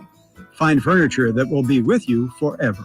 Naturewood Home Furnishings, off Highway 50 at Hazel. Look for the water wheel. Did you miss any part of our live local shows? Don't worry, you never have to miss them again. Check out SacktownSports.com and search our podcast page and play our shows when you want. The Carmichael Dave Show with Jason Ross, Stiles and Watkins, and The Drive Guys. Plus, other podcasts like Return of the Empire, Return of the Roar, The Stingers Up podcast, and Golf to Go with Frank LaRosa. They're all available right now on SacktownSports.com. I didn't ask to be thrown in the streets with nowhere to go. I didn't think I'd survive. But I did ask for help, and Covenant House was there for me.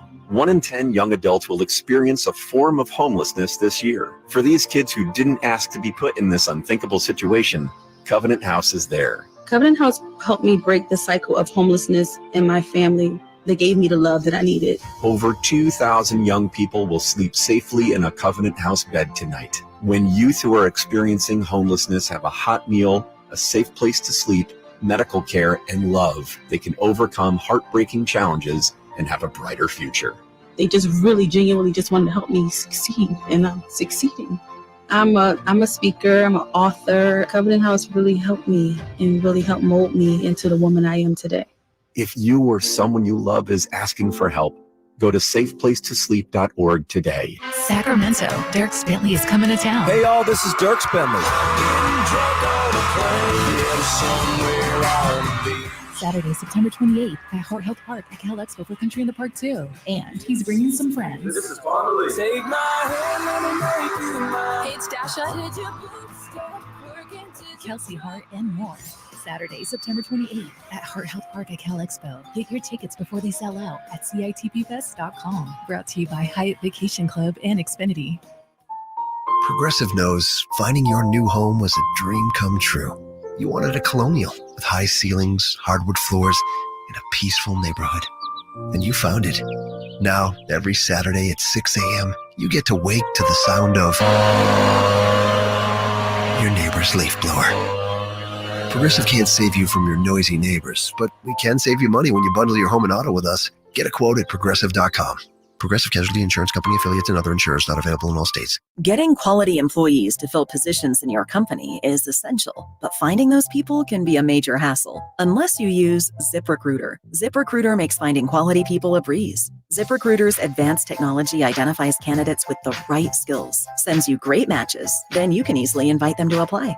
4 out of 5 employers who post on ZipRecruiter get a quality candidate within the first day. See for yourself. Go to ZipRecruiter.com/free to try ZipRecruiter for free. That's ZipRecruiter.com/free. My good friends, Dr. Jack Friedlander and Dr. Pash in Roseville and in San Francisco are offering not only confidence, not only security, but also the ability, if you ain't insecure, to go from the roster to the all-star team. You know what I'm saying? I'm talking about UpsizeMatters.com. Time after time, vote after vote, circumference, or as we call it, girth, is consistently ranked as the most important attribute. And Dr. Jack and Dr. Pash can give you a free consultation. The procedure can be done on the same day as your consultation with immediate results. It's non-surgical. It's virtually pain-free, safe, effective, long-lasting, semi-permanent, and doctor-performed. For more information, go to UpsizeMatters.com. Go to UpsizeMatters.com. Make that change. Make the all-star team. Get your girth on.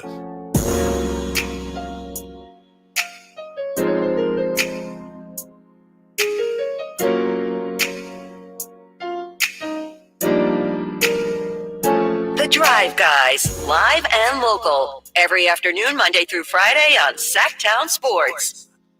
Tom Brady says that quarterbacking is going backwards. So I'm just looking up that story so we can discuss it a little bit. And it was in Yahoo, at yahoo.com. But they have it at NewYorkPost.com. And so I have NewYorkPost.com up here. Before we get to Brady, Jay, what do you think? It's clickbait or not?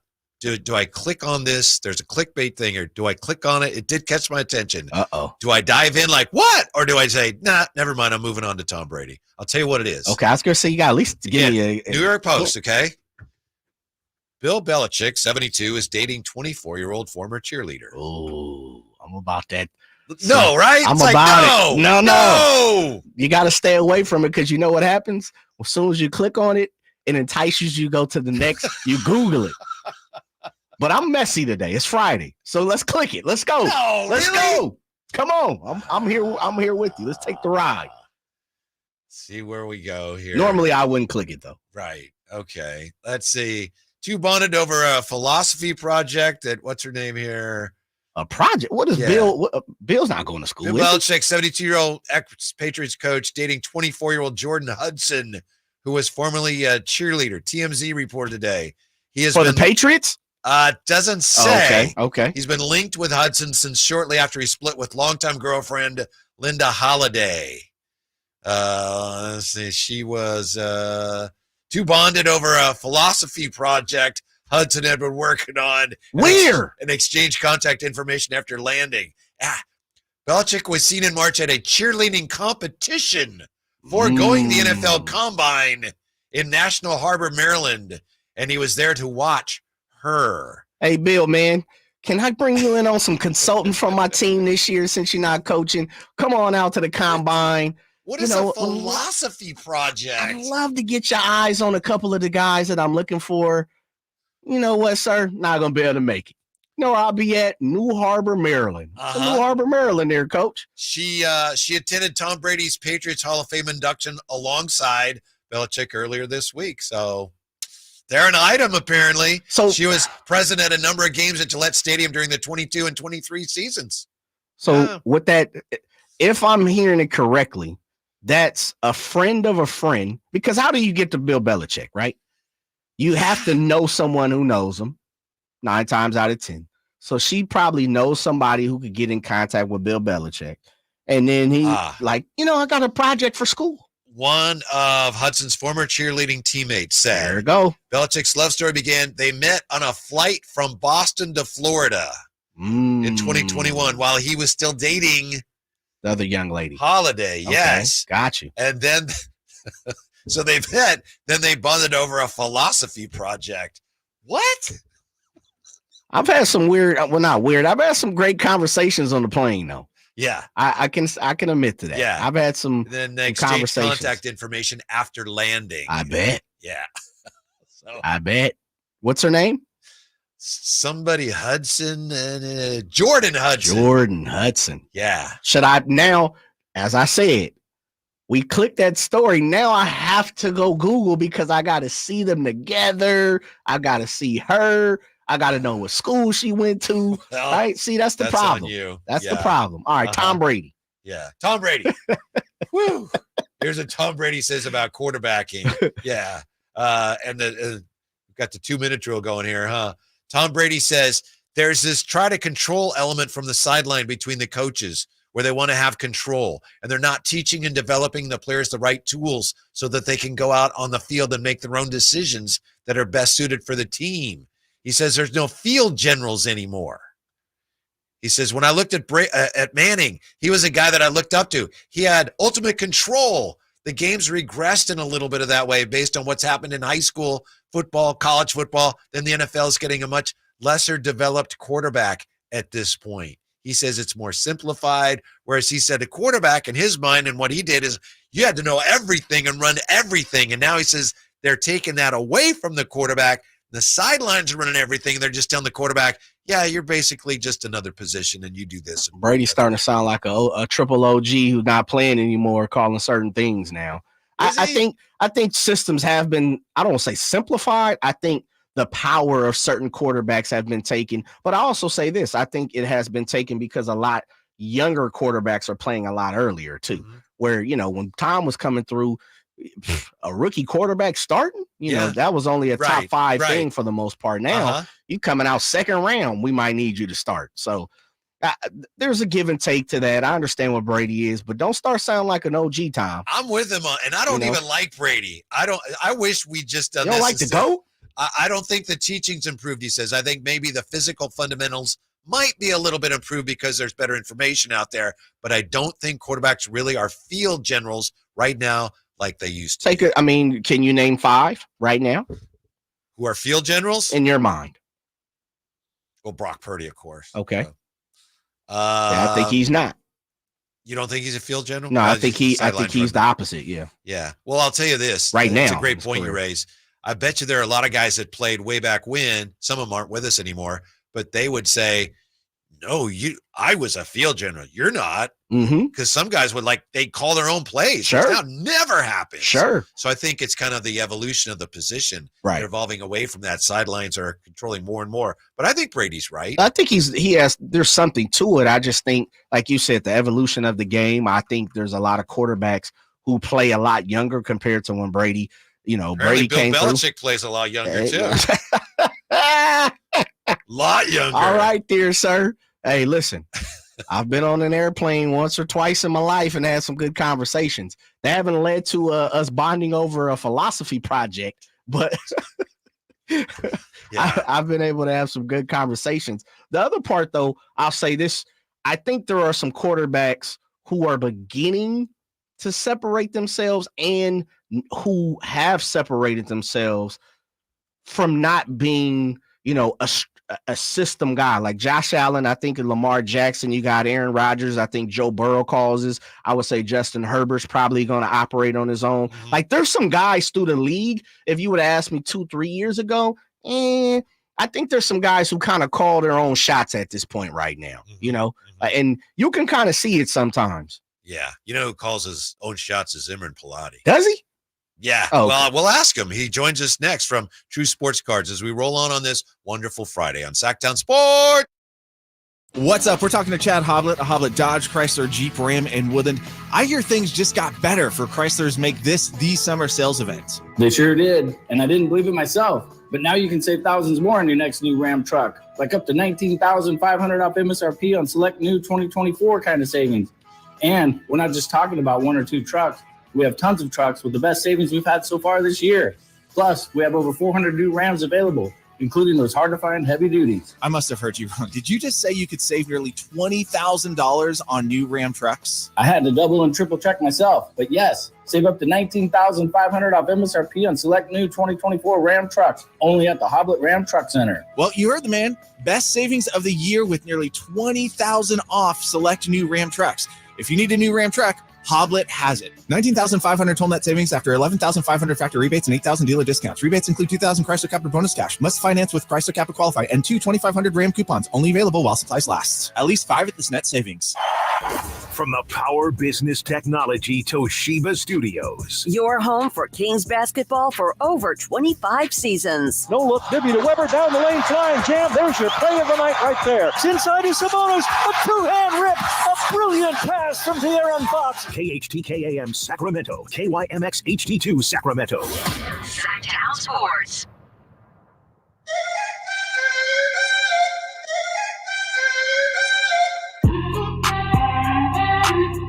The only station in Sacramento giving you local sports coverage from 6 a.m. to 6 p.m. Monday through Friday. Sacktown Sports. And look who joins us. It's Friday.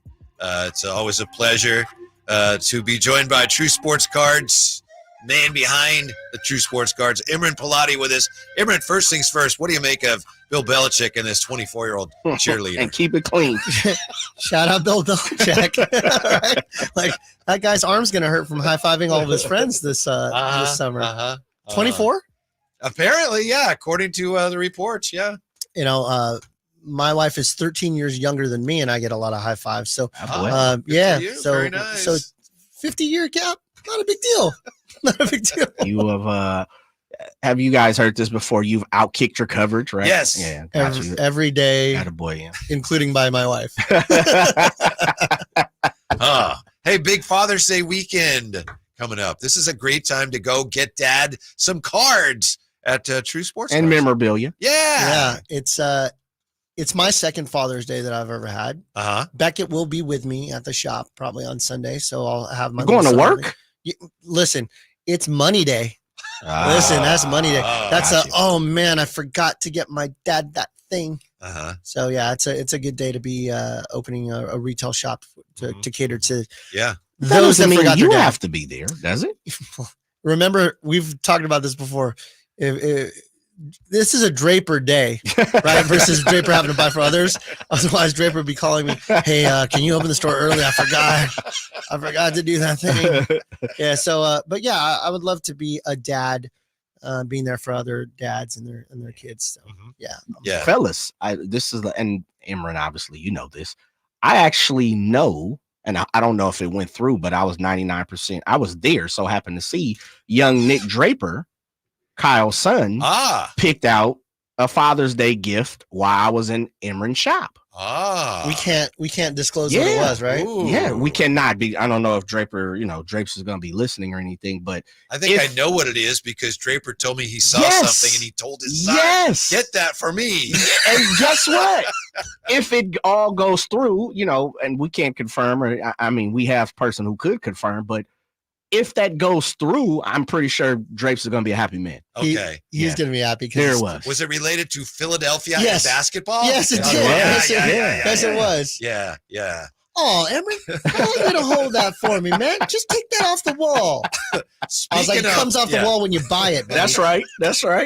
I, at the risk of bringing things down, I wanted to just take a moment here because we're all still dealing with the loss of Jerry West. And Imran, I know for a fact that you knew Jerry West, and you're one of the first people I thought of when I heard the news. And we had Jerry Reynolds on that day, and he was very sad. So, like I say, I don't mean to bring the room down, but I wanted to express to you how sorry we are. All sorry to lose Jerry West, but how sorry we are for you because you knew the man. I actually got to know him. Yeah, we did 3 different signings together, and he had. I posted on our Instagram.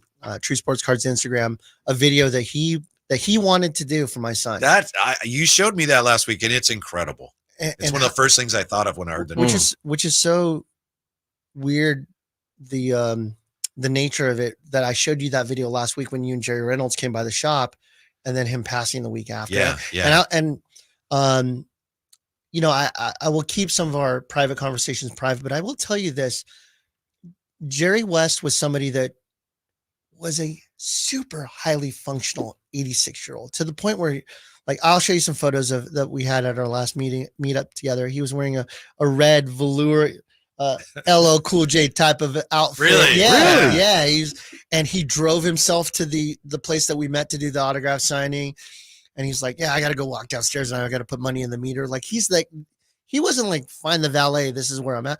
He was a meter. I'll park in the meter. Hey, great to see you. Talking to everybody that was there in the room. And, you know, when you work with athletes and they're signing autographs, and sometimes you go, can you add in that you're a Hall of Fame XYZ? They go, okay, what was it that you wanted again? Literally, you tell Jerry what you want. He goes, okay, no problem. And he's talking to you, telling you stories. He's signing autographs. He's writing the inscriptions at 86 years old. Man. And you're just watching this guy. And you know what he said to me? He goes, he leans over to me because his agent was there, and he goes, I really don't like doing this stuff. I said, autographs? And he's like, yeah, I don't like it, but you know, people want my autograph, and I'm so honored to be able to do this still and actually get paid for it. This is pretty amazing to me, but I don't have to do this. And I go, well, I agree with you. You don't have to do this, but just finish this. Just finish this one. Just finish this batch that for me. Yeah. And then you can never have to do this again. Yeah. He was such a generously awesome guy. And sometimes when you meet your heroes, and I never got to watch him play, but I've watched all the videos on YouTube, etc. And you watch, the half court heave and how he made that, and everything was a 2-pointer back then. So there was no, if you think about what he would have scored had their 3-pointers been available to him. But you look at a guy like that, and you're just so honored to go, this is the logo. I'm sitting right next to him, and he's having a conversation. And he's asking me about my son and how he's doing, and what's it like to be a father, and then to leave a message and a video on our Instagram that says, hey, Beckett, here's some lessons I want you to learn. And the part that gives me chills still to this moment is that he says, Beckett, by the time that you hear this, I'll probably be long gone. I'm going to get emotional now. I'm going to be long gone because I'm so damn old, is what he said. I know. And to now have that video for my son, who's not even 2 years old yet, for him to understand it at 4 or 5 years old, what Jerry did for my son. And that's just the short moments that I had with him. I can't even imagine the people that he's impacted over those years, And so, while I don't want to get emotional, I do want to lean into the fact that he was one of the greats. And I don't mean just in basketball. I mean, as a person. Yeah. Well, I'm like 40 or 50 years older than you, but even in and this is true of, I think, everybody here, Jerry West, my whole life, even when I was first born, I was oblivious to it, but my whole life, he was he had a big time influence on what was going on in basketball at that time. He wasn't, there was no even the logo yet at that point, right? Because he was still playing, is what you're saying? Well, when I was born, he finished the Olympics. And again, I had no idea about basketball till later on, but he had started his career as a professional, I think, before I was born. So he was Jerry West, the player, then, the executive, and even, he was consulting for the Clippers, as far as we know, until, just his life ended. But I mean, he had his hand in what was going on in the NBA my whole life. Everyone in here, like our whole lives. It wasn't like, oh yeah, he played for, he's great, and what's he doing now? I remember him. No, he was part of basketball, the fabric of the NBA, my whole life. Right. Right. The role that he played within the Kobe aspect of drafting, and then trading for Whitey and him, and that standpoint, having such a hand in the Grizzlies grit and grind. Yeah. And then he was Grizzlies grit and grind. Then he consulted for the Warriors for a time. I was reading an article just recently about how it was weird because he lived down the street from the Lakers. He's Mr. Laker, but yet didn't have any kind of affiliation past that, with the exception of the Kobe Shaq years. But then when he was done, he really didn't have. That was unfortunate. Yeah, they were kind of like an estranged relationship. Did you have you heard the story? This is the first time I had heard it this past week. Had you heard the story that Kobe was getting ready to be a Sacramento King if it wasn't for Jerry West? You better enlighten me on that one. I do not know that story. So, I mean, why do you tell it? Because Jerry Reynolds told you. I heard it through. Well, I don't know if Kobe was getting ready for it, but Jerry said no. He was getting ready to be a King. Jerry said Jeff Petrie, and I think Jerry was involved in the decisions, but Jeff Petrie was the GM. But he said Jeff Petrie was going to take Kobe, Oh, And he select said, him. Yeah, we were going to take him in the draft, he said. And at number 14. His agent had told everybody, don't pick me. I'm going to go to Italy. And the Kings felt like, okay, we'll pick you. You can go to Italy. And then when you're done there, you'll be our property. So they were going to pick him. And then Jerry Reynolds said, to Jerry West's credit, he recognized they're going to do that. So he traded up so that they had what they could do the thing with Charlotte before one the in Kings front picked. of them. Yeah, but they were going to take him. Who is 80? Who's 96 for the Kings? Peja? Who'd they take? Yeah. Because that's the Kobe year. Yeah, that might, Was that that might be Peja? right. Yeah, that might be right. And then Peja stayed overseas for a Yeah, couple he years. stayed there for That's 2 or 3 right. years. That was when Peja had the hat that didn't fit him. And Yeah, he that was- might have been Peja, yeah. Yeah. I'm Was he telling you. 9'6" or 9'7". Yeah. I think that might be right, And though. Yeah, it is. You're exactly right. Yeah. Well, I better know this kind of stuff. Yeah. Well, that worked out. No, it didn't. Then Steve Nash was the next No, pick. it didn't. My No, it did goodness. not. Yeah. My goodness. That draft was insane. Yeah. That was the Marcus Camby draft. Yes. That was a Iverson draft. Yes. Uh-huh. Sharif Abdur-Rahman. That's or- Steph Ray Allen, Marbury, Steph Ray Marbury. Allen, yeah. That was an insane draft. Yeah. Yeah. Yeah. So, yeah. Kings ended up with Peja. Mhm. And I still love Peja. He's an amazing. Oh, yeah. Of course. Absolutely. But yeah, Legend. Yeah. But Nash was the very next pick, I think, after Peja. So yeah, It's what a- tough, what a man. draft. But Yeah. isn't that great? Like Jerry West kept the, in all intents and purposes, kept the he stuck it to the Kings yet again. God rest his soul. Yeah. Stuck it to the Kings yet again. Jerry Yeah, Reynolds told us Kobe. that he and Jerry West would talk all the time because he said, look, Jerry West didn't view the Kings as a threat to them. So he said, he didn't need to hide anything from us. He would call Jerry and talk about players, but he said they talked a lot. He said he learned a lot from Jerry I West. knew that Kobe was prepping to go to the Clippers. Yeah. But I didn't know that he was Well, I don't know. Like I said, I don't know that Kobe eventually was later. prepping for it, but the Kings were prepping to take him. Yeah. You know who else was even prepped to be taken by the Kings? Luca. We'll just keep bringing that up over and over Wow. again. Ay, Dios mío. Yeah, we missed out on that one. Yeah. All right. We'll be right back with Imran Pilati. By the way, as we like to do when Imran's here, if you have anything around the house, in the garage, you're wondering, sports memorabilia cards, you're wondering, what's that worth? Imran's happy to give you just kind of an overview of what it might be worth. You can shoot us a text, hit us up on the chat, or give us a call, 339-1140, 1-800-920-1140. How realistic is it to think, hey, I could jump into card collecting and make money? We'll ask Imran when we come back to Sacktown Sports. Hey, it's Carmichael Dave inviting you to make the switch to electric this spring and save big with American Energy. Stay ahead of the spiking energy bills this summer with up to $9,000 in rebates on a new ultra-high efficiency comfort system. American Energy is providing huge rebates from SMUD as well as spring specials by installing one of many incredibly efficient AC options available to you right now. Get rid of those fluctuating gas bills in the winter and switch to year-round all-electric with American Energy. Let them perform a free in-home energy efficiency analysis and see where they can help you save for the warmer months ahead. These guys are the best. Been serving the greater Sacramento area since 1981. A+ from the Better Business Bureau. Learn more by calling 916-520-9990. That's 916-520-9990.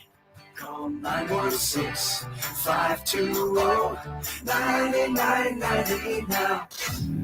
What's the missing piece for the 49ers? Which names will they add during free agency? Whether it's in season or off season, the coverage never stops. Get the latest 49ers news on Sacktown Sports and Sacktown.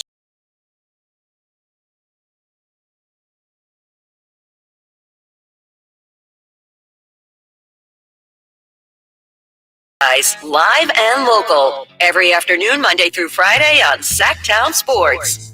Oh, it's Friday before Father's Day. Imran Pilati is with us, and we're talking, of course, baseball cards, especially collector cards. Hard not to think about your dad for a lot of us when you think about baseball cards. I remember one time, Imran, Jay, dear listener, my dad, he knew I loved baseball cards. I was really young, and he found an ad in the Sporting News. And I'll never forget the guy, some guy in New York, his name was Stan Martucci. And my dad sent away to Stan Martucci for Topps, like Series 3, the whole thing. It was the coolest things, like, Dad, because I'm used to going to the store and paying whatever, quarter, getting some cards. My dad got me like Series 3 of whatever year that was. I don't have it anymore, but it was very cool. You have Series 2 in front of you. So, Aha! I brought it. I come betting gifts. Oh. So last week, Whitey put me in the hole by having a terrible box that he opened. You ain't lying. But I guess it's not his fault. I was the one that brought it to you. Yeah, I think the fix was in. He knew.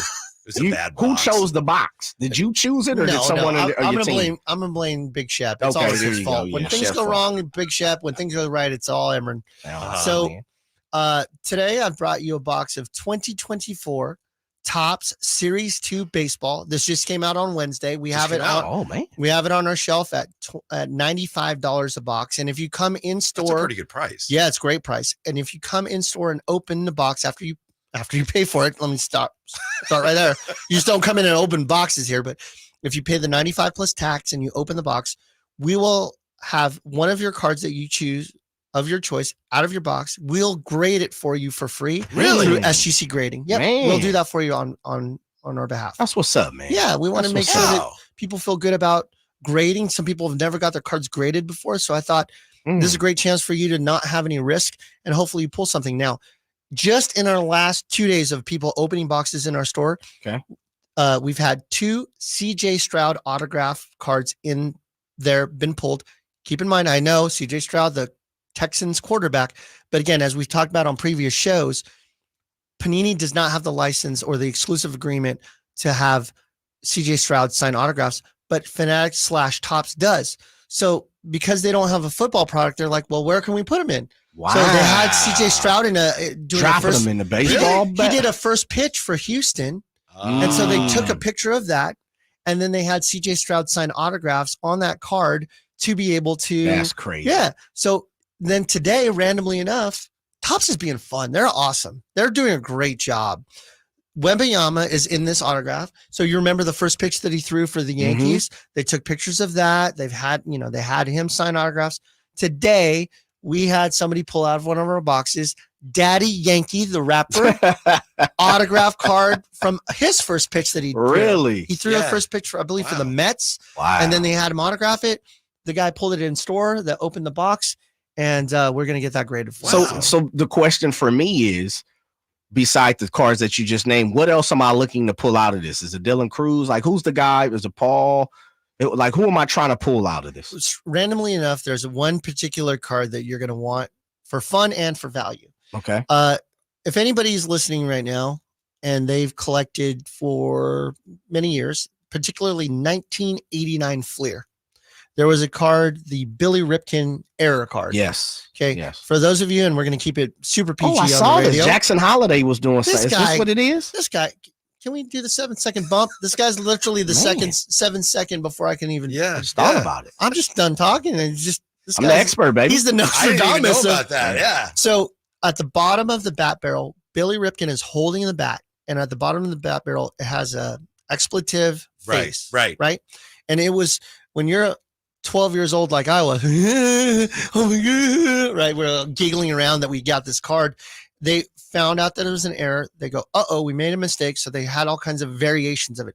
They had a black box covering the expletive. They had, scribbles, all different variations, but everybody wanted the one that showed the bad word on it. Mm-hmm. And so what happened was as Jay rudely said before I was able to do it. Say rude. This is Brady over here, brother. This guy's got the scoop. Breaking news. Hits the button. Breaking news. I'm going to tell you what it is. Run it out there.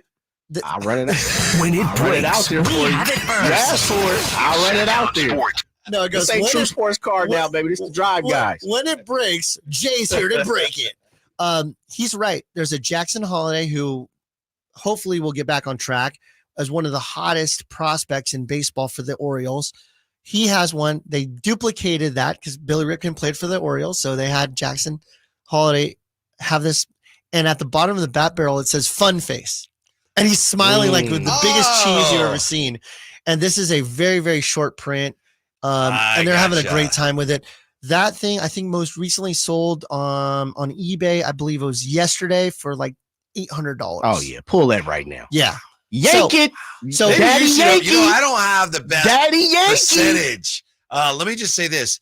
I bought this last year. I bought this hobby box, and it was Series 2, and it was for about the price. About 100. So this is a good price. You're guaranteed an autograph or a relic card, meaning that you're either going to get you're going to get an autograph or you're going to get a piece of the relic jersey. card. That's the kind of Explain the confidence difference for me, please. A relic card is a piece of jersey that was cut and placed inside of a card. So that way you have a piece of the jersey in there. They're not that valuable, but the autographs can be. This guy. Right? You're already putting yourself down. Oh man, that's confidence, man. I'm trying to get. Is that in a tin?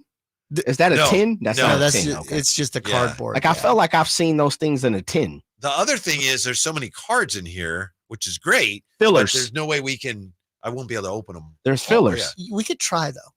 We could try. You know what we should do? Not say anything and just have you. And then we'll just go, oh, that was terrible.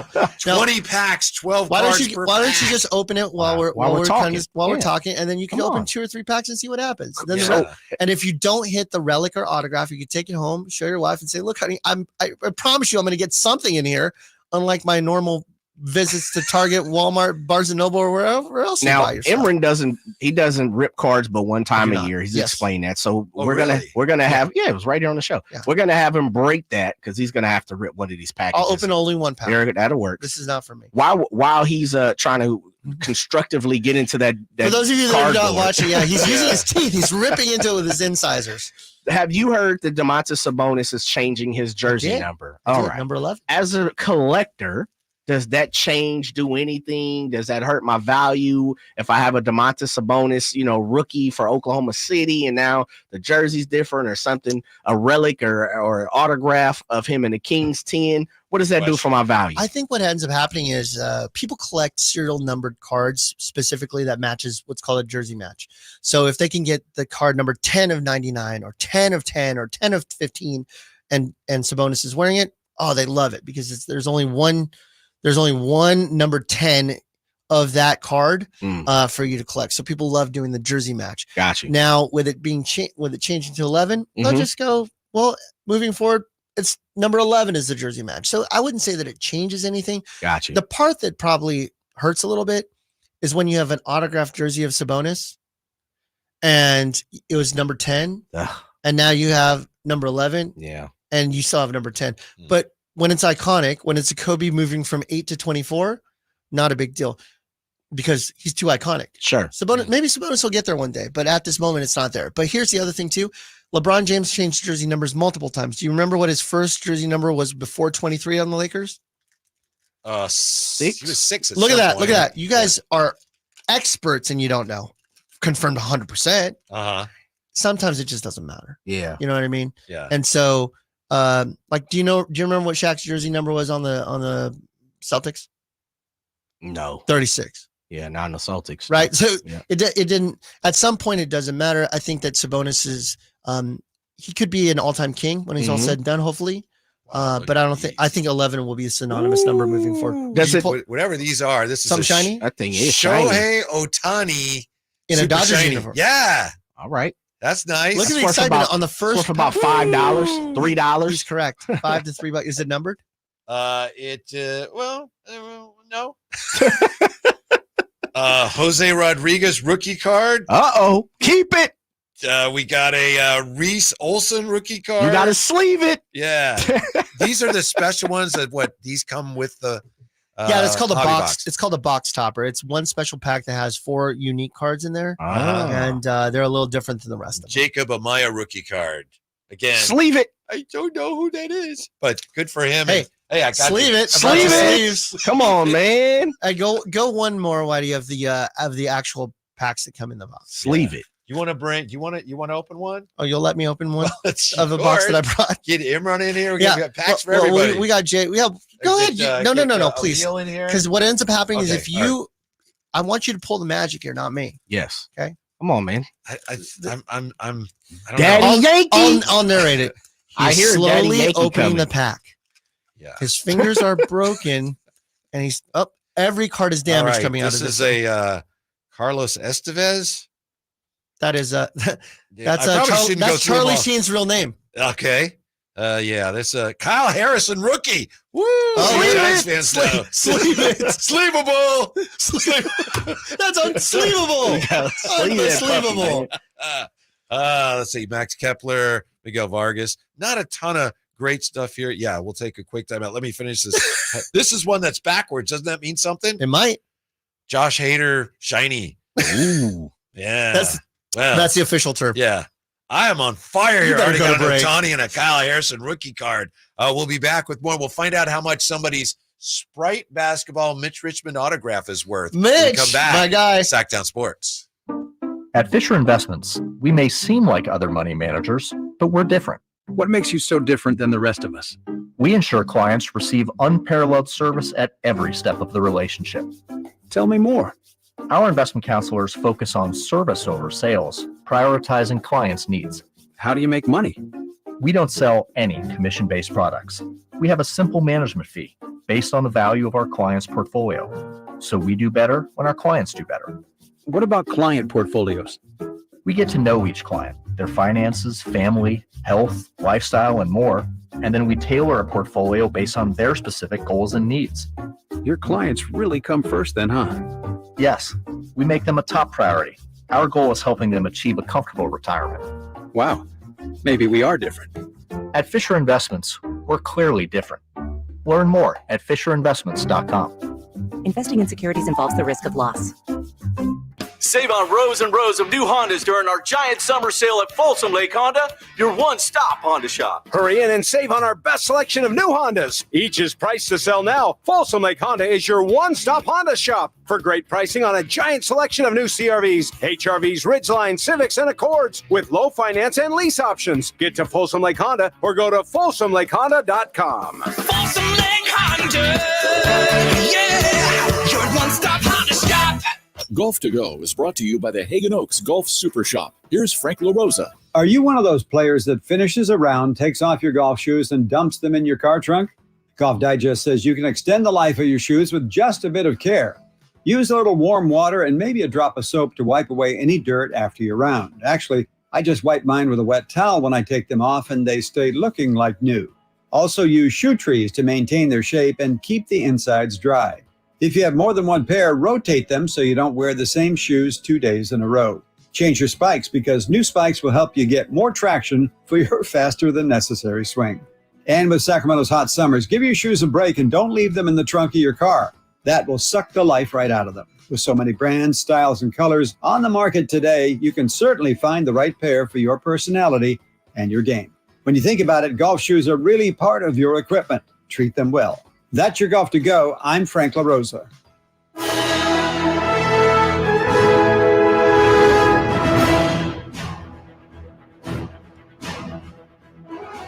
We head over to the East Coast and stop in North Carolina for the update in the second round of the 124th U.S. Open at Pinehurst. The cut stands at 5 over going into Father's Day weekend, and currently Ludwig Oberg leads everyone at the moment, holding at 5 under through the second round today. He is followed by Bryson DeChambeau, who is tied with Tomas Dietrich and Patrick Cantley at 4 under. Rory McIlroy comes in at 3 under, as did Tony Finau today. Everyone's got their eye on Tiger Woods. Unfortunately, Tiger Woods is not going to make the cut. He shot a +3 today, which puts him at 7 over for the first couple of days. He will not make the cut, unfortunately. This update is brought to you by Naturewood Home Furnishings, where it's all choices and always about quality. Now, more of the dry guys with Imran Pralati of True Sports Cards. Let's see if we can sleeve some things, boys. It's coming up next.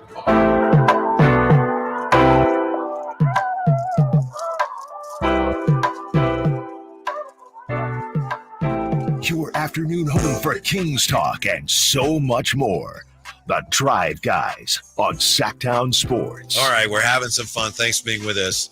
We're trying to find, I think I may have found it. Long story short, Imran Pralati was nice enough to bring in Topps 2024 Series 2 Hobby Box, which just came out. And every one of these has an autograph card or a relic card. And you get them now for $95 at a store. And he has a special deal going on where everyone who buys a box of this they will. As long as they open it in the store. Open the store. Okay, thank you. And tell them where the store is, Emmer. 6661 Stanford Ranch Road. Aaron Rockland, come visit us. We'd love to see you. They will grade one of your cards, whichever one you want them to grade. And so it's a whole bunch of cards. It's a lot of fun to go through. And every box contains either an autograph or a relic card. And we haven't found it yet. I know Jay has some in there, but I think I have it. You got it? I think so. I haven't looked at it yet. Yeah, it's a little thicker. It's called sweating it. That's the term. Yeah. You're sweating it. That's right. So, let's see here as I get to TJ Friedel, Marcus Simeon, Jordan Adams. Should have been Joe opening. Urshela, Tristan Gray. And there it is. It's a memorabilia card. Okay. It is Major League material. Brandon Crawford. Former Giant. Yeah. You have received a Major League material card. Brandon Crawford. There you go. It's available right now for trade. Whitey will trade anything for it right now. Yeah. But boy, what could be more fun than opening the baseball card? You were smiling. I feel like every time you don't have to pay for boxes to open, you feel better already. I don't even care. As long as I have the money, I don't care. I'll buy them. I don't care. Yeah. Yeah, but these are good looking cards this year. It's different. This is the fun part. Like, I absolutely love watching families come in, mom, sons, mom, daughters, dad, sons. It doesn't matter. Mm-hmm. Grandpa, grandchildren coming and opening a box in store. There's nothing like it because you could see the excitement on the kids. And for you, that's how I feel. Like, I feel like I'm watching my grandson right now. Watching. Just leave it. Just leave it. I've got you got something over there? A 35th anniversary remake, right? Is that what you call those things? That's like correct. A remake. Bo Jackson, Kansas City All-Star card, tops. I just like the way it looks. What they're doing is they're doing the reprint of the 1989 tops. I see. Yeah, so they're putting players that. Can you believe that was 35 years ago? I can't. That is wild to me. Cannot. That was wild. Didn't bring the sleeves for thicker cards. How does I wasn't expecting you to pull I was expecting you to pull an autograph. Imran, how does Bo Jackson do on the in the memorabilia game? Incredible. Does he? Yeah, strangely enough. So Bo is signing an autograph somewhere this weekend, right? And I'm being sarcastic, but I'm not. He's on the circuit. You definitely have guys that are readily available to you. Bo Jackson will sign autographs to the public somewhere between $125 to $175. That's not bad, man. I thought he'd be a little more. It sounds strange to say that, right? But the truth of the matter is, guys at our age, in their 40s, that watched him as a little boy. When Bo came out in 1987 for football and 87 for both years. As a rookie, I was 10 years old. So you got to watch his hero. You got to see Bo Nose. You get I'm nostalgia buying now, not value buying. And to have Bo Jackson and to meet him, I've seen him at shows. He's nice enough, but he's not like overtly nice. Mm-hmm. Yeah. And so he's nice enough to accommodate what you paid for, but I wouldn't say that he's like, hey, let's hang out. Like some of these other guys. We had Michael Cooper at the event. The line was Drapes a hard time. The lines were long, and I told people in line, I apologize for it taking so long, but he's interacting with each and every. You're gonna have a great time when you go up there to meet him. Mm-hmm. And like Michael Cooper's one of those guys that will he spend at least a couple minutes with each person. Question for you, Imran, from Ernesto Castillo. A signed basketball Sprite from Mitch Richmond? ? So it sounds like he's not expecting a lot, but hey, good. Yeah. Good. I won't then you won't be surprised when I say not much. Here's the point. Like those are events that people went to. Like my old Incredible Universe conversation about Mitch Richmond. Yeah. And they hand you something, whether you go to Carl's Jr. or you go to I'm yelling out companies. I apologize for yelling out companies, but I went to Carl's Jr. to meet Tyus Edney. I went to Incredible Universe to meet Corliss Williamson. Carl's Jr. bobblehead. I have many of those that give away at the shop. Yeah. Spend $5 at my shop and you'll get a free bobblehead. I have too many of them. But the point of what I'm getting at is that these events that have the corporate sponsors that go out to them, and then you have the item signed, it's nice. It's a great memory, but as far as transferring value, there's not a lot there. What if somebody right now, they're like, I hear these guys talking about cards, or I'm reading about cards. I just want to make a little money. I used to do it. I'm going to jump in. I think I can make a little money. Is that realistic? Is it reasonable? Absolutely. Is it? Yeah. If you think about the commerce aspect of things, buy low, sell high. There's two ways of doing it. Either somebody gives you a really great deal on a card. If the card's worth $20 and you can get it for $15 and you can find somebody else to buy it for $18, you just made, you made 20% on your money. See, that's the problem for me. You have to sell stuff to make money. And as Jay knows, I don't want to sell anything. Don't sell anything. Well, as we've talked about in many, many episodes prior to this, everything is pristine. So why would you sell it all? That's right. Everything is pristine. Never actually said that, but okay, I'll play along. You said it with your eyes. Oh, okay. All right. So yeah, I would just say that there's always opportunities. So there's one way is to buy it at some sort of a discount. And there's people that are like, I'd rather just sell it to you at a little bit less than putting it on eBay and dealing with all the headaches with it. So I'm willing to sell it to you so you could put the legwork in to find the end consumer, or you have speculation on it. So tonight, Mavs versus Boston, you've got somebody's going to win tonight. And if it's Boston, an MVP is going to be named tonight, right? And it's either going to be Jaylen Brown or it's going to be Jason Tatum. One of the two. Drew Holiday's in there a little bit. Possibly, but that would be shocking. Sure. Right? That would be an Iguodala type of MVP, right? Like nobody saw Iguodala being the MVP, but then he ended up being it. So maybe Drew Holiday will, but it's likely to be one of those two guys. So now would be a good time to speculate who'd be the guy for that. And if you bought a Jaylen Brown, you're rolling the dice. If he gets MVP, you're likely to see a bump. Really? Yeah, for sure. And I will tell you a lot of Jaylen Browns. Yeah, and we bought rookies. No, I sold that. Oh, okay. No, I can tell you what condition they were in, but without even knowing. I just know who owns it. But like Luka as an example, that's a speculative buy at the time. You bought him prior to the finals. We're probably seeing a little bit of a dip. He's going to end up healthy. He's going to end up top 20 player of all time, right? So if you're buying him for the long-term goal, you'll do well. There's always opportunity for you to make a little bit of money in sports cards. It is a stock that has the ability to drop 40 on any given night. I bought a card from somebody this week on eBay because I'm trying to complete a basketball set. But when I was looking at the place I bought it from, and it's a guy, or maybe I don't know if I bought from them, but this guy says, oh, our business is just me and my son, and we have this obsession with cards. And because my wife was going crazy with how many cards I had, said this guy, said we started selling some to kind of, get a little bit of income to supplement our, give us money to fuel our hobby. And I thought, well, that's kind of cool. So it's not like he doesn't have a major business going or anything like you, but he's just kind of on the side and he's having fun with it. And that way he's getting in more money to buy cards. That's a cool way to do it. It's just recycling the fun, right? So you're going back in. And I would say that stay within your means. We have everything from a $1 card to boxes that are $10,000 to got a box that's $10K over next door. $10K. Wow. Oh, well, I'm not going to tell you where it's at. Well, I didn't it's ask under lock that, and but- key. but- I know you didn't ask it, but Yeah. we said it on the radio, so you should probably Yeah. right. It's under lock and key. But What box is that? it's called NBA Panini Flawless 2022. It has Paolo Banchero rookies potentially in it. Mhm. Those are $10,000 a box, and they have 8 cards. May I ask why? Why do they have? No, why are they 10,000? They have really, really, really, really limited edition stuff. Mm. For example, Paolo Banchero has a 1-of-1 autograph card in there that has the NBA. It's called a logo man. Speaking of Jerry West, the Sure. logo man. So they'll take off of a game used jersey, they'll take the little logo, Yep. and they'll put that inside the card. It's right off of one of his game jerseys, and he signs the actual Has card. no one pulled this card yet? I believe it was pulled, and I want to say it's somewhere in the valuation of right around $100,000. Got you. So now what am but I that's looking? What am I looking to pull out of the next one?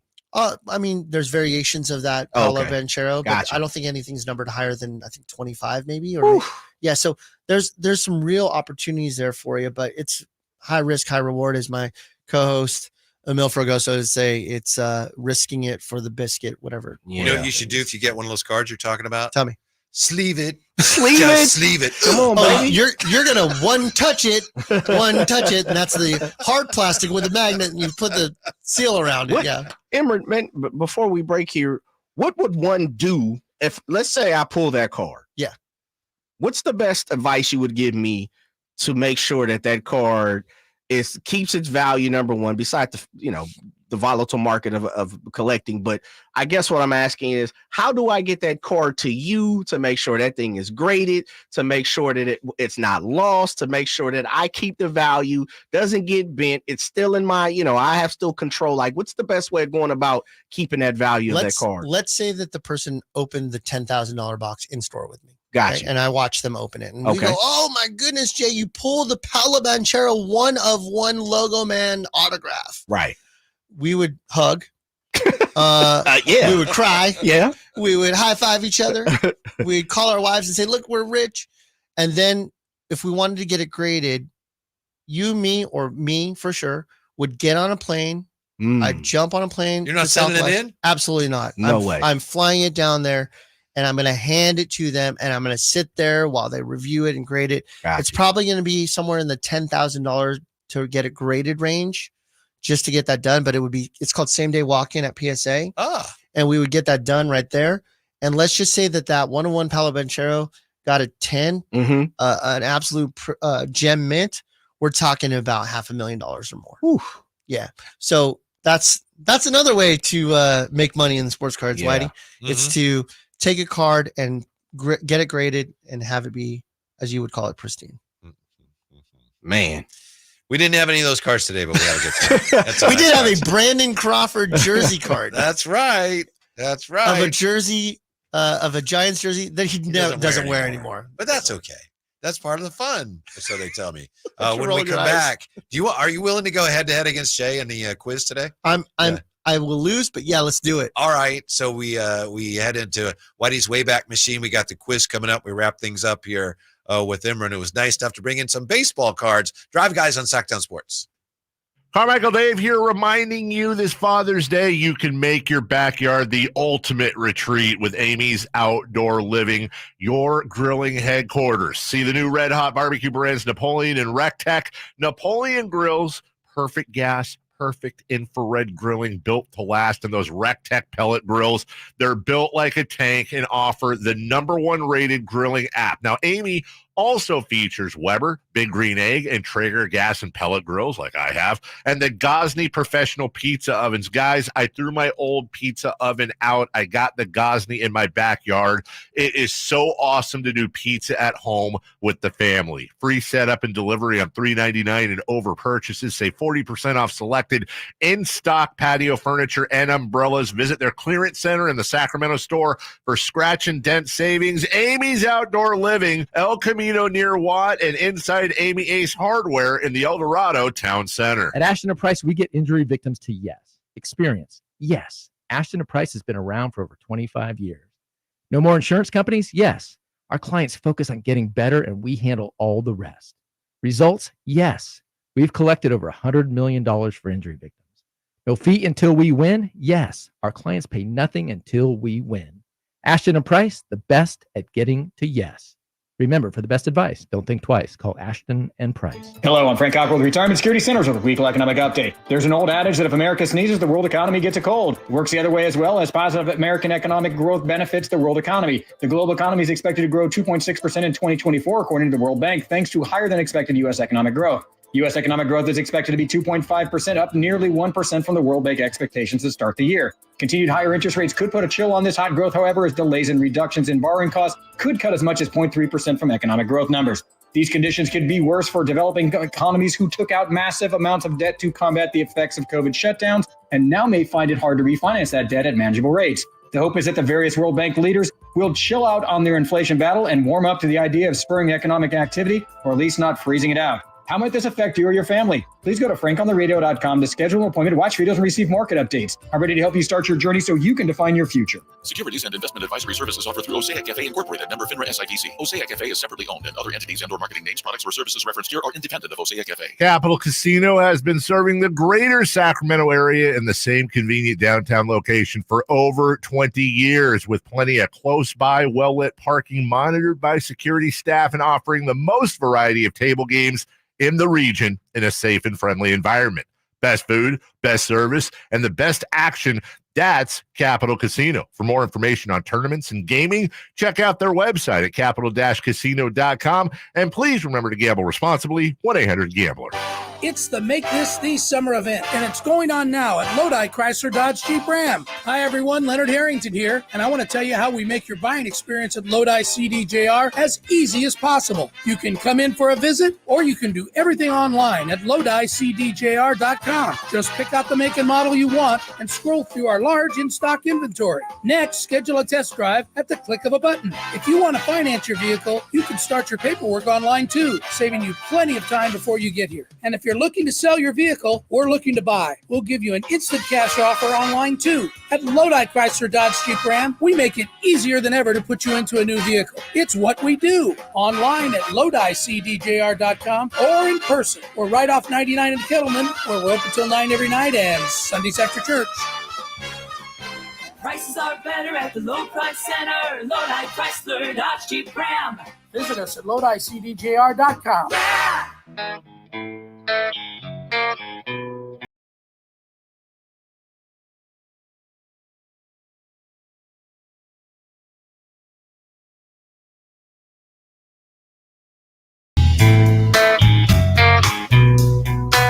The Drive Guys, live and local, every afternoon, Monday through Friday on Sacktown Sports.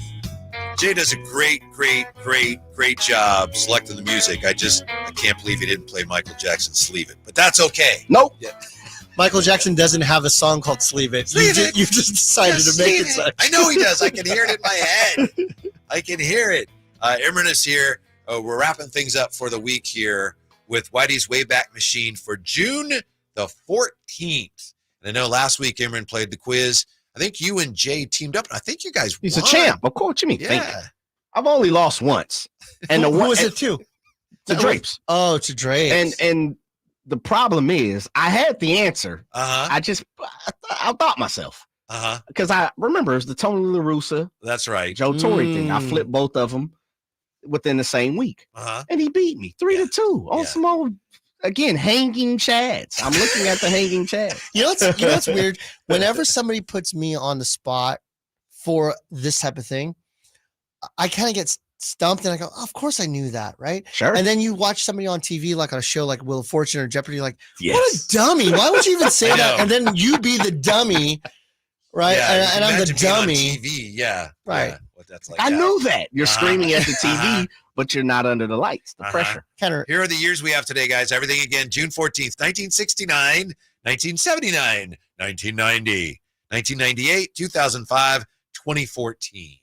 We'll let True Sports Cars Let go him first, go man. first. No, All no, right. no. You can always pass back to him. Yes. But then could he pass back again? I don't know. This would be It's the never worst. happened. It'd be the worst radio segment ever. It's never There's a lot of happened. passing going I got on. it. You got Okay, it. give me the year somewhere in the Give me 1990. I was how old was I at that time? I was 13 years old. Let's roll. This date, 1990, June 14th, 1990. Who came off the bench to score 15 points in the fourth quarter, lifting Detroit to consecutive NBA titles with a 92-90 win over Portland in 5 games? Do I get to go first? Yes. Microwave, Vinny Johnson. Correct. Vinny J. It's Yeah, my cousin. that's right. Is he really? No. I just always say any Johnson. That's my cousin. People say, "Oh, Emran Pilates, are you related to Pilates?" I said, "Do you think I'd be sitting here right now if I was related to Pilates? I'd be making I'd be sitting on a beach somewhere." All one big happy Pilates family. Well Absolutely. done. And you were what? You were 10 years old then? 13. Yeah. Good. I'm good listening skills. I'm not even gonna do what Drapes do. Drapes will be like, "That's easy. That's easy, bro. It's easy. That's You're easy giving them the work." easy stuff." Your turn, Jay. 69, 79, 98, 05, and 2014. I'm going 05. 05, 2005. This Mariner became just the third player to collect 1,000 hits in fewer than 700 games. A lot of numbers there. If you want me to read it again. Hey, right. Yeah, that's incorrect. I got it. I got the second one. Yes, Imran. Ichiro. That is correct. You just got a little trigger happy. How many there. total questions are there? Like, when do I know that I've absolutely won? Got to be 4. Got a ways to go yet. We Yeah, got a ways to go. ways to All go right. Slow down over there, player. Hurry up. Yeah. I also reserve the right to increase point values if that's what I need to make the game interesting. Things like that. No, the best game show. But For you 17,000 points. right now. You got a comfortable 2-0 lead. Feel it. Yeah, and you're up. So we got 69, 79, 98, and 2014. 98. 1998. Bulls win their 6th title on this date, 87-86 over Utah, when Michael Jordan scores a game winner with 5.2 seconds left. The game winner was set up when Michael Jordan stole the ball from who? Carmelo. That's correct. Carmelo. Easy. I'm up 3-0. These Kind are of like the easy. Celtics over the Mavericks. Come on, who doesn't man. have These anybody are come back. easy. Hey, this is easy work. You're running out of real estate, I know. Jay. I'll take the 2015, you said? 2014. 14. I All need right. one. I got to go get on the board here. Yeah, actually, you get one more point before he does. And Yeah. You could, unless I can do some finagling. Let's make it a which I'm series, not yeah? above. Let's make it a series. This, you said 2014, right? I did, sir. Yeah. This switch hitter became the Phillies' all-time leader in base hits with 2,235. This day, 2014, this switch hitter became the Phillies' all-time leader in base hits. Don't blank on him. You love this guy. I know. This guy a lot. Come on, man. It's Jimmy Rollins. There you go. Come on, man. What are you talking Jerry about? roll. Nobody blanking. Yeah. Guess what? That is my favorite, one of my favorite baseball players. I know, that's why I couldn't An let you MVP. know that. An MVP. Come on now. That's still a game. Remember, know I and a knew that. chance to clinch. 69-79. Those are my options. That's what you have, brother. Before you're born or when you're 2 years old. This is baseball history. 79. It's like, I don't know anything about the World War II. I wasn't born yet. No, it's history. That has nothing to do with why I don't know World War II. It's because I didn't attend high school. I was very good at cutting. All right, so let's I don't know go who with Shakespeare is. I wasn't born yet. How was Shakespeare when you and him hung out? I liked his earlier stuff. His earlier stuff was I good, liked his but by the earlier end, it's like, Were you guys in the same year of high school? he was a little older than me. Yeah. You was a senior when you were a freshman. 79. 69 or 79. Don't make me buzz you out. 79. 79. Has he not timed out there, sir? Almost. Fearfully close. For the win. No pressure. This giant hits home run number 513 in a loss at Candlestick to the Cubs, becoming the National League's all-time left-handed home run leader. This is easy. Easy work, easy. Willie McCovey. Willie McCovey. Easy. Come on, man. Congratulations. Easy. 4-1. 4-1. Yeah. I'd like to thank my wife for supporting me. I'd like to thank my son Beckett for looking at me with such awe. I'd like to thank everybody at True Sports Cards, and just thank you, Drive Guys, for allowing me to relish in this win. Thank you. I feel good about myself. Man, what a day for me. Can I see if Jay would know the last Go one? ahead. You know I know it. I could put I overshot my shot with each put 3 round. points on it, but I'm not going to do that. 1969, Oakland Athletic drives in 10 runs against the Red Sox at Fenway Park.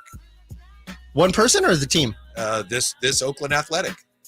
69. Yeah. Reggie. Oh, yeah, that's right. Reg. Dude, you are on point with everything to come with baseball. Like, you're no joke. Yeah, except for Ichiro. Yeah, that was kind of a trap question. Yeah, it was. It's like Mariners. No, it wasn't. hits. Oh, You know, Griffey, yeah, I jumped. A-Rod. Well, I knew it wasn't Griffey. The Yeah. two that popped in my mind, Ichiro, A-Rod, and I was like, oh, fine. Yeah, whatever. Happy Father's Day. Thank Same you. to you, man. Happy Father's Day Happy to Day to everybody both here. of you Thanks for guys, being with us. Hope definitely. you have a great weekend. Stick Guys, stay around. safe. Yes.